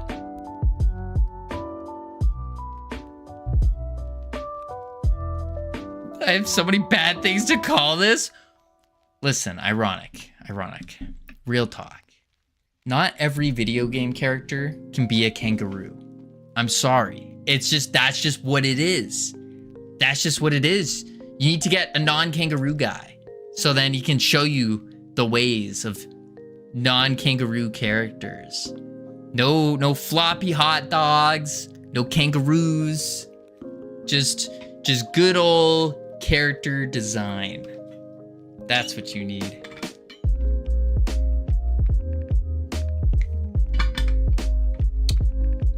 But we could take a human model and make him a goo guy. This is actually a thing where you haven't actually ever looked at a game before thing. How is that? What if you saw that little guy in your game? You'd be like, whoa, that's so good. Okay. Marvel Rivals. Jeff the Shark. The land shark. This is our equivalent to Jeff. Is the little Goozilla. Little Goozilla guy. People love this guy. They make millions off of the merch of just this guy. And you're telling me if we added a little goo guy, people wouldn't love it? That's crazy. I think that's crazy. We could do a person though that's been experimented on. Marvel Rivals has like 98k from like 500k people playing the game. It's not a good example. Listen, Van, how many people do we have playing our games? Let me ask you that. We only have like 7,000 max, and that was on Bear Attack Simulator. 0. Right now 0 for sure. It's like crazy. Then you need to actually look at the difference between an appealing slime character and one that looks like a horror game. Saying using a failing game is not a winning concept. No, but you can, just because the game itself is failing doesn't mean that the character is failing. I don't think anybody is like you look at everyone playing Marvel Rivals, let me know how many are playing Jeff the Shark, not just because he's OP. I don't know. I think it would be a good character idea. But we could change gears and go with a human character that has his goo belt. I would say that the character design is the only reason the game ever took off, but you can't make Marvel Rivals tier characters. That's true. I got the jiggle bone down. I can do the jiggle bone. I got that down. But yeah, no, probably not. I think... See, I don't even know how the heck you made this character. Because if I tried to remake this character, instead of making him a wizard, make him like a human that got experimented on, or human-esque, because he's not completely human anymore. I think that would go really well. I like the idea of a goo cloak as well. I think this cloak looks really cool. And like the slime on his legs. Why don't you just take the slime on his hat and start from there? Like from as like a main character. Because that's the other part. That's the other part. The problem with a human is we need it to scale up in size and get stronger and bigger. And so with that little goo guy, it would be really easy to do that. I shouldn't, again, not really easy, but you get the idea. It'd be easier to do that because you can start with him basic like this, very bland. How big are you gonna scale it? Only to like 2 meters. Like start him off at like 0.5, at like half a meter tall, and then you scale him up. Dude, I have to throw up. Stop pulling that up. What do you mean? It's not disgusting. He's not disgusting. Can I say it? What? Go ahead, Ironic. What do you have to say? Looks like, okay. Of the nose. A booger? You have a booger. That's because he doesn't have his spikes yet. It's a Monsters Inc. character. There you go. It's because he doesn't have his spikes. I don't think it's bad. Y'all are overreacting. Listen, imagine him now where... Why'd you actually make it snot green? The color's not final. The color is not final. I just did something quick because he was pink before. I just did something real quick. Look, we can change him. Is that better? Look, it's not... Imagine that thing in the back of your throat. I mean, that's basically what he is. He's a little goo guy. A little goo guy. Look at him. And look, we can change him all different colors. Look at that. Slime doesn't mean snot. I mean, we could go purple. Go pink with him. It's not literally made of snot. I mean, if the only problem is the color, like, that's not hard to change. Like, we can make him, and that was kind of the thought here. It's not only the color, because the thought here is like we can make him change color, and he's gonna be see-through as well. Like, this material in Blender is not the material that's gonna be on him. It's also the overly detailed thunder thighs. It's just sculpted. He's supposed to be blobby. The beer belly, yeah, the beer belly, we can stretch him out. Like, that's the other thing. We can tone down the belly and make him stretched out a little bit more. That's not crazy to do. Like, if I just like scaled it on the Z, okay, that's I forgot his eyes are not attached. But like, we can stretch him out a bit. It's not a end of the world situation. As a base, I think he's pretty okay. Look, we make him like cheese. We can give him, like, we can make little, I think he's a good base. We'll make him like green. There you go. Beer gets kind of funny. I thought it was. But remember, he's gonna look better when he has spikes. He'll have spikes. He's gonna look like a little goo dinosaur, basically. Think of Godzilla, but gooey. I don't know how to make these spikes yet, but I'm going to figure that out. The spikes will not save this. It doesn't look like a dinosaur. He looks like a failed science experiment, right? And then the idea here is you start out as this, a little tiny guy. And then the progression would go where he'll eventually get bigger. The spikes will become more prominent. And then we can make him like into a big scary Godzilla looking type thing. But yeah, he's just a little rambunctious guy. Okay, he does not look like this. This is not what he looks like. This thing's terrifying. This used to give people nightmares. It still gives me nightmares. That is not this guy. This guy, it's not just made out of snot. This is not, what, is it just because he has big eyes? Is that what it is? Is that what it is? Wait, let's hide the meta rig for a sec.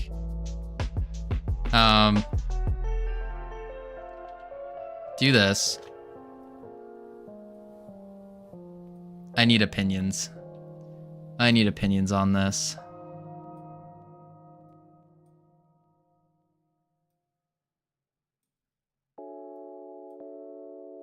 There we go.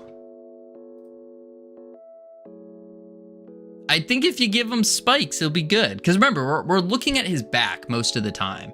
Like, 90% of the time, you're looking at his back. His eyes are part of that. Goozilla. I mean, the idea is this is the start of the spike. Because he's gonna have spikes on top of his head. So it'd look like... it would look like this if we go boom and then grab it on the... Oh. Wait. Oh. Hello? Oh, whoops. Grab it on the Z. It would be more like that. See? It makes him look better. Make him look a lot better. We can pump the eyebrows up a little bit more. Or like the eye... We can make him with more eyebrows. Because of lack of facial features, yeah. Yeah, we can give him a little bit more on the eyebrows. But I think once we start adding the spikes and stuff, and then we like grab it again.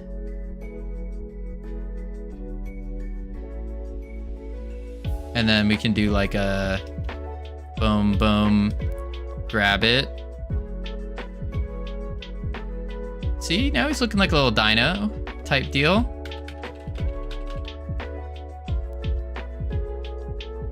The incentive of the object of the game is to make your goo creature look more attractive.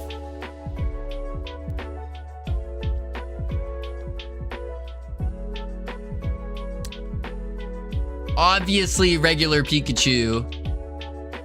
Obviously.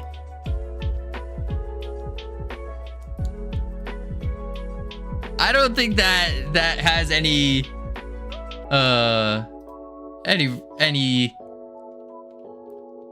similarities.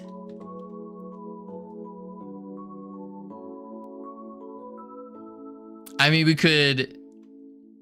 I mean, think about it. You're looking at him from behind. He's oozing. Sorry, that was absolutely hilarious.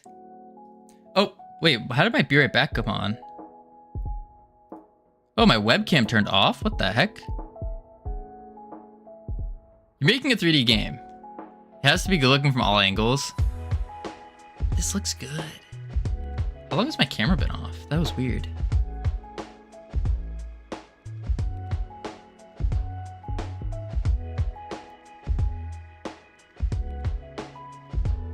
Not long. Okay, good. Basically, the idea is, I think a little goo experiment or something to grow, because we need him to grow as well. Yeah, some eyelids on top so he doesn't have the death stare.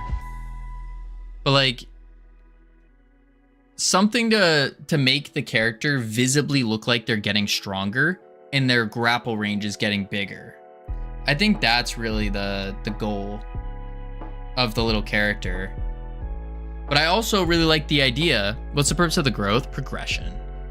Progression in the game. Because the other thing, though, is I do like the idea of the goo wizard and how he has that goo belt. So the goo's coming out of his utility belt. I think that's a neat idea. And I kind of like that as well. But it's like, I don't know how to make the... How would you progress in the game? Is it just you restart every time and it's roguelike? Or I think having some kind of meta progression where after you fail, the next run's gonna be ever so slightly easier because you're now a little bit stronger. You have a little bit more grapple range. That's kind of the thought. I think that's a bad idea. Having like the meta progression. You just scrap the constant progression meta roguelite thing. You think so? Because I think that's what brings people to like. That's what keeps people playing. Like if you already have, if you're always restarting from the ground, like from zero. I don't know. It doesn't feel good. You don't want people to keep playing. You actually don't want that. What? You don't want people to play? What do you... What? You don't want people to keep playing.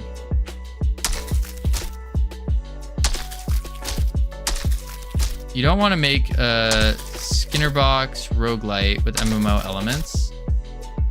No, there's no MMO elements. It's like... Alright, think about it this way.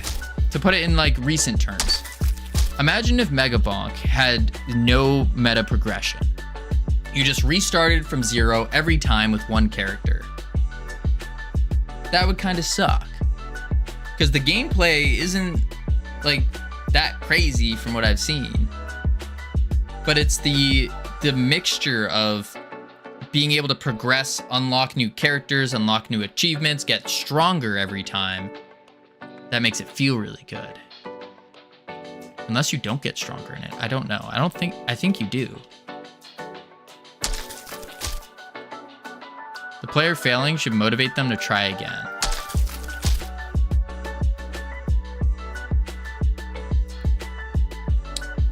I see what you're saying. The player failing should motivate them to try again. Okay. So if that's the case, then what we could do is the buffs are the things that will increase your grapple range, make your shots faster, bouncier, stronger, and your smash better.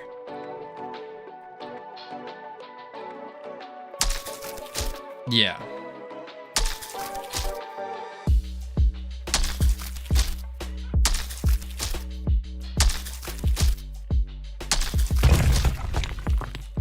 Let me postulate this. That's a big word. Boom. If this game had 4 keycards, and the player had to collect and open the last door to beat the game, and every keycard was hard to collect,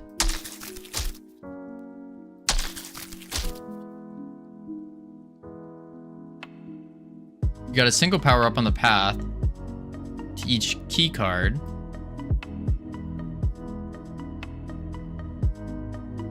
That made collecting the other keycards a little bit easier / more fun.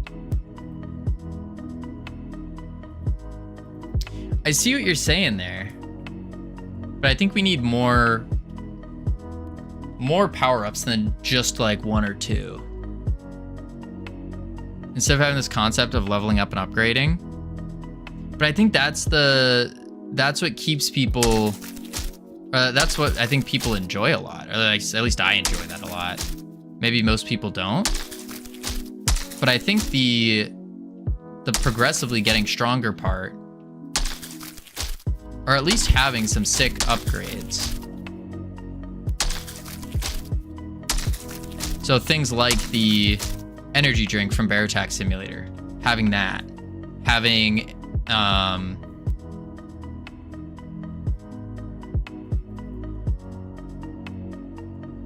and then having like the base goo speed faster. Leveling system has a place, just not in a platformer. Is this a platformer? Is that what this is? But we're trying to do, like, I'm trying to make a game that has the grappling that is not a platformer. Like, I want to see a game without without it being a complete platformer. That's why it's going so heavy on the combat stuff. Do you want to make Mega Bonk with a grappling hook? Not exactly. Because Mega Bonk, I think, they don't have, again, I haven't played the game. It doesn't have, like, active abilities. It's just, you're just walking around. It's a walking sim type deal. And then you just hit things. Yeah, Vampire Survivors, you just run around. Yeah, I don't like that. I want active ability presses. I think that's cool. Like, I choose to go like this and go, bam. Choose to shoot my goo ball at him.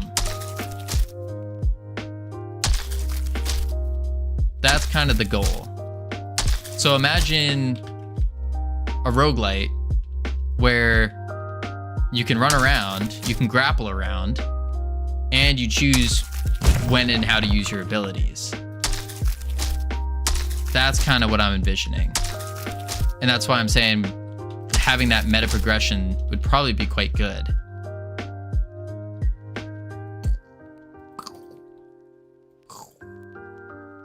Get wrecked.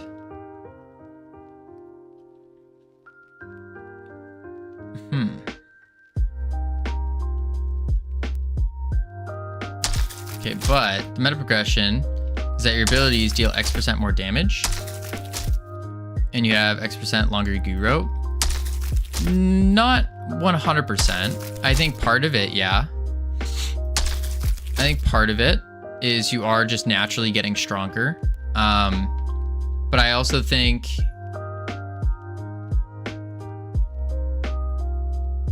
I don't know. I have to figure out what the other ones are. Because I think things like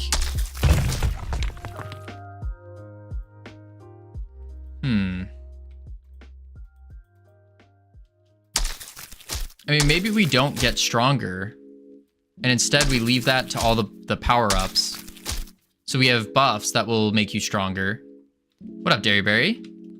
So we have power-ups that make you stronger. Things like increased projectile speed, longer goo rope, heavier smash, that kind of stuff.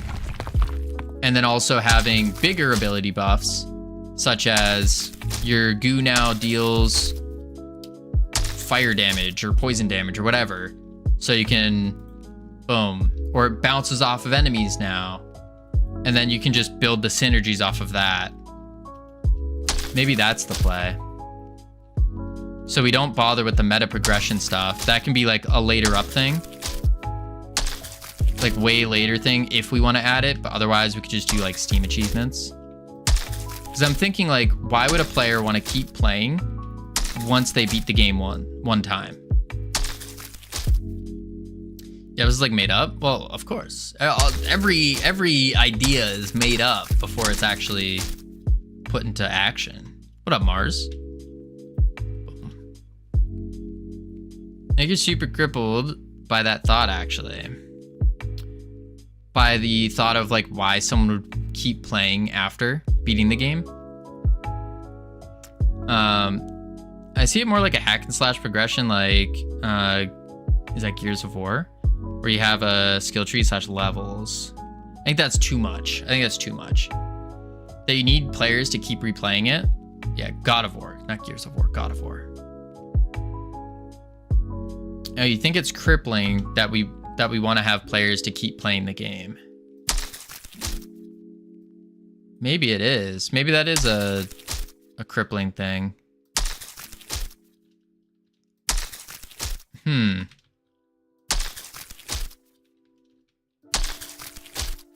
Yeah. Not all games are repeatable. That's true. That's very true. And then for those who do want to repeat it, I could just put a scoreboard of some sort. Because that was the other thing, was like score chasing. Put a scoreboard on it. And maybe by making it rogue, could be a level editor. I'm not making a level editor. That sounds crazy.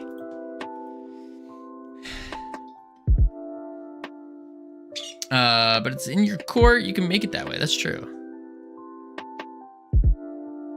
It's more so I'm thinking about like how it actually, because I know nothing about making games yet. They're good games. If you want to make a roguelite, then make one, but don't put roguelite elements in a project and try to make more replayability. That's what I think. Okay, so let's just ignore. I guess the idea then is ignore the replayability factor. We'll go for it to where you only, once you beat the game, you beat the game. I guess that's what we do. Focus on that first. Mary Rose has 0 roguelike elements. People still turn that on to this day to replay it. That's true. That's true. And I guess I could, if I really wanted to add some kind of replayability, I just do a scoreboard with like a timer. And so then it turns into a speed run on, we can post up a speed run or something of it. Maybe. Then again, doesn't sound fun. Yeah, but Mario has a timer on the levels, right? And that's what gives them the replayability. And I don't think this game would make sense to have a speed run. Put an achievement on it and beat X time, and now you have replayability. Yeah, yeah.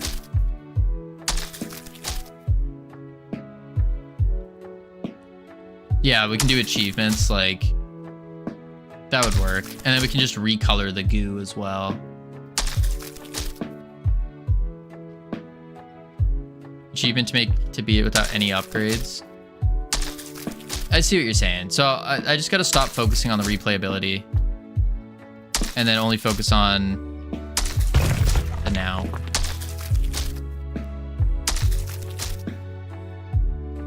Yeah. Okay, I think we have a plan. What did I get errors for? Oh, it's the drone. Yeah. Okay, I think that's pretty good.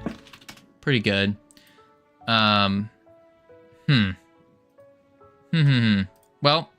in that case, I think this is I think it's about time we call it. I think so. My brain is quite fried, but I think we have a decent idea of what to do. Decent idea. So, alrighty, folks, we are calling it here today. We're gonna head out to some Godot people. Yes, we are. Boom. Boom. There we go. Are you raiding out? I've never seen this. Indeed, iHeart. Indeed, it's time. It's already time. Already time. What are you doing up so late? What are you doing up so late? Crazy. Crazy. But we're raiding out, heading over to Bitlytic and Tempura Cat Games, working on Dante's 9 in Godot. Met them at GodotCon. It was pretty cool. Pretty cool. So spam the emotes if you got them. Otherwise, I will catch you all tomorrow, where we're gonna... What are we gonna do tomorrow? We're gonna do something. We're gonna do something really cool, very important. I'm cooking food and watching stressful TV. That sounds stressful. Anyways, spam the emotes. I'll catch you later. Adios. Now wait 3 seconds. 2, 1. Boop.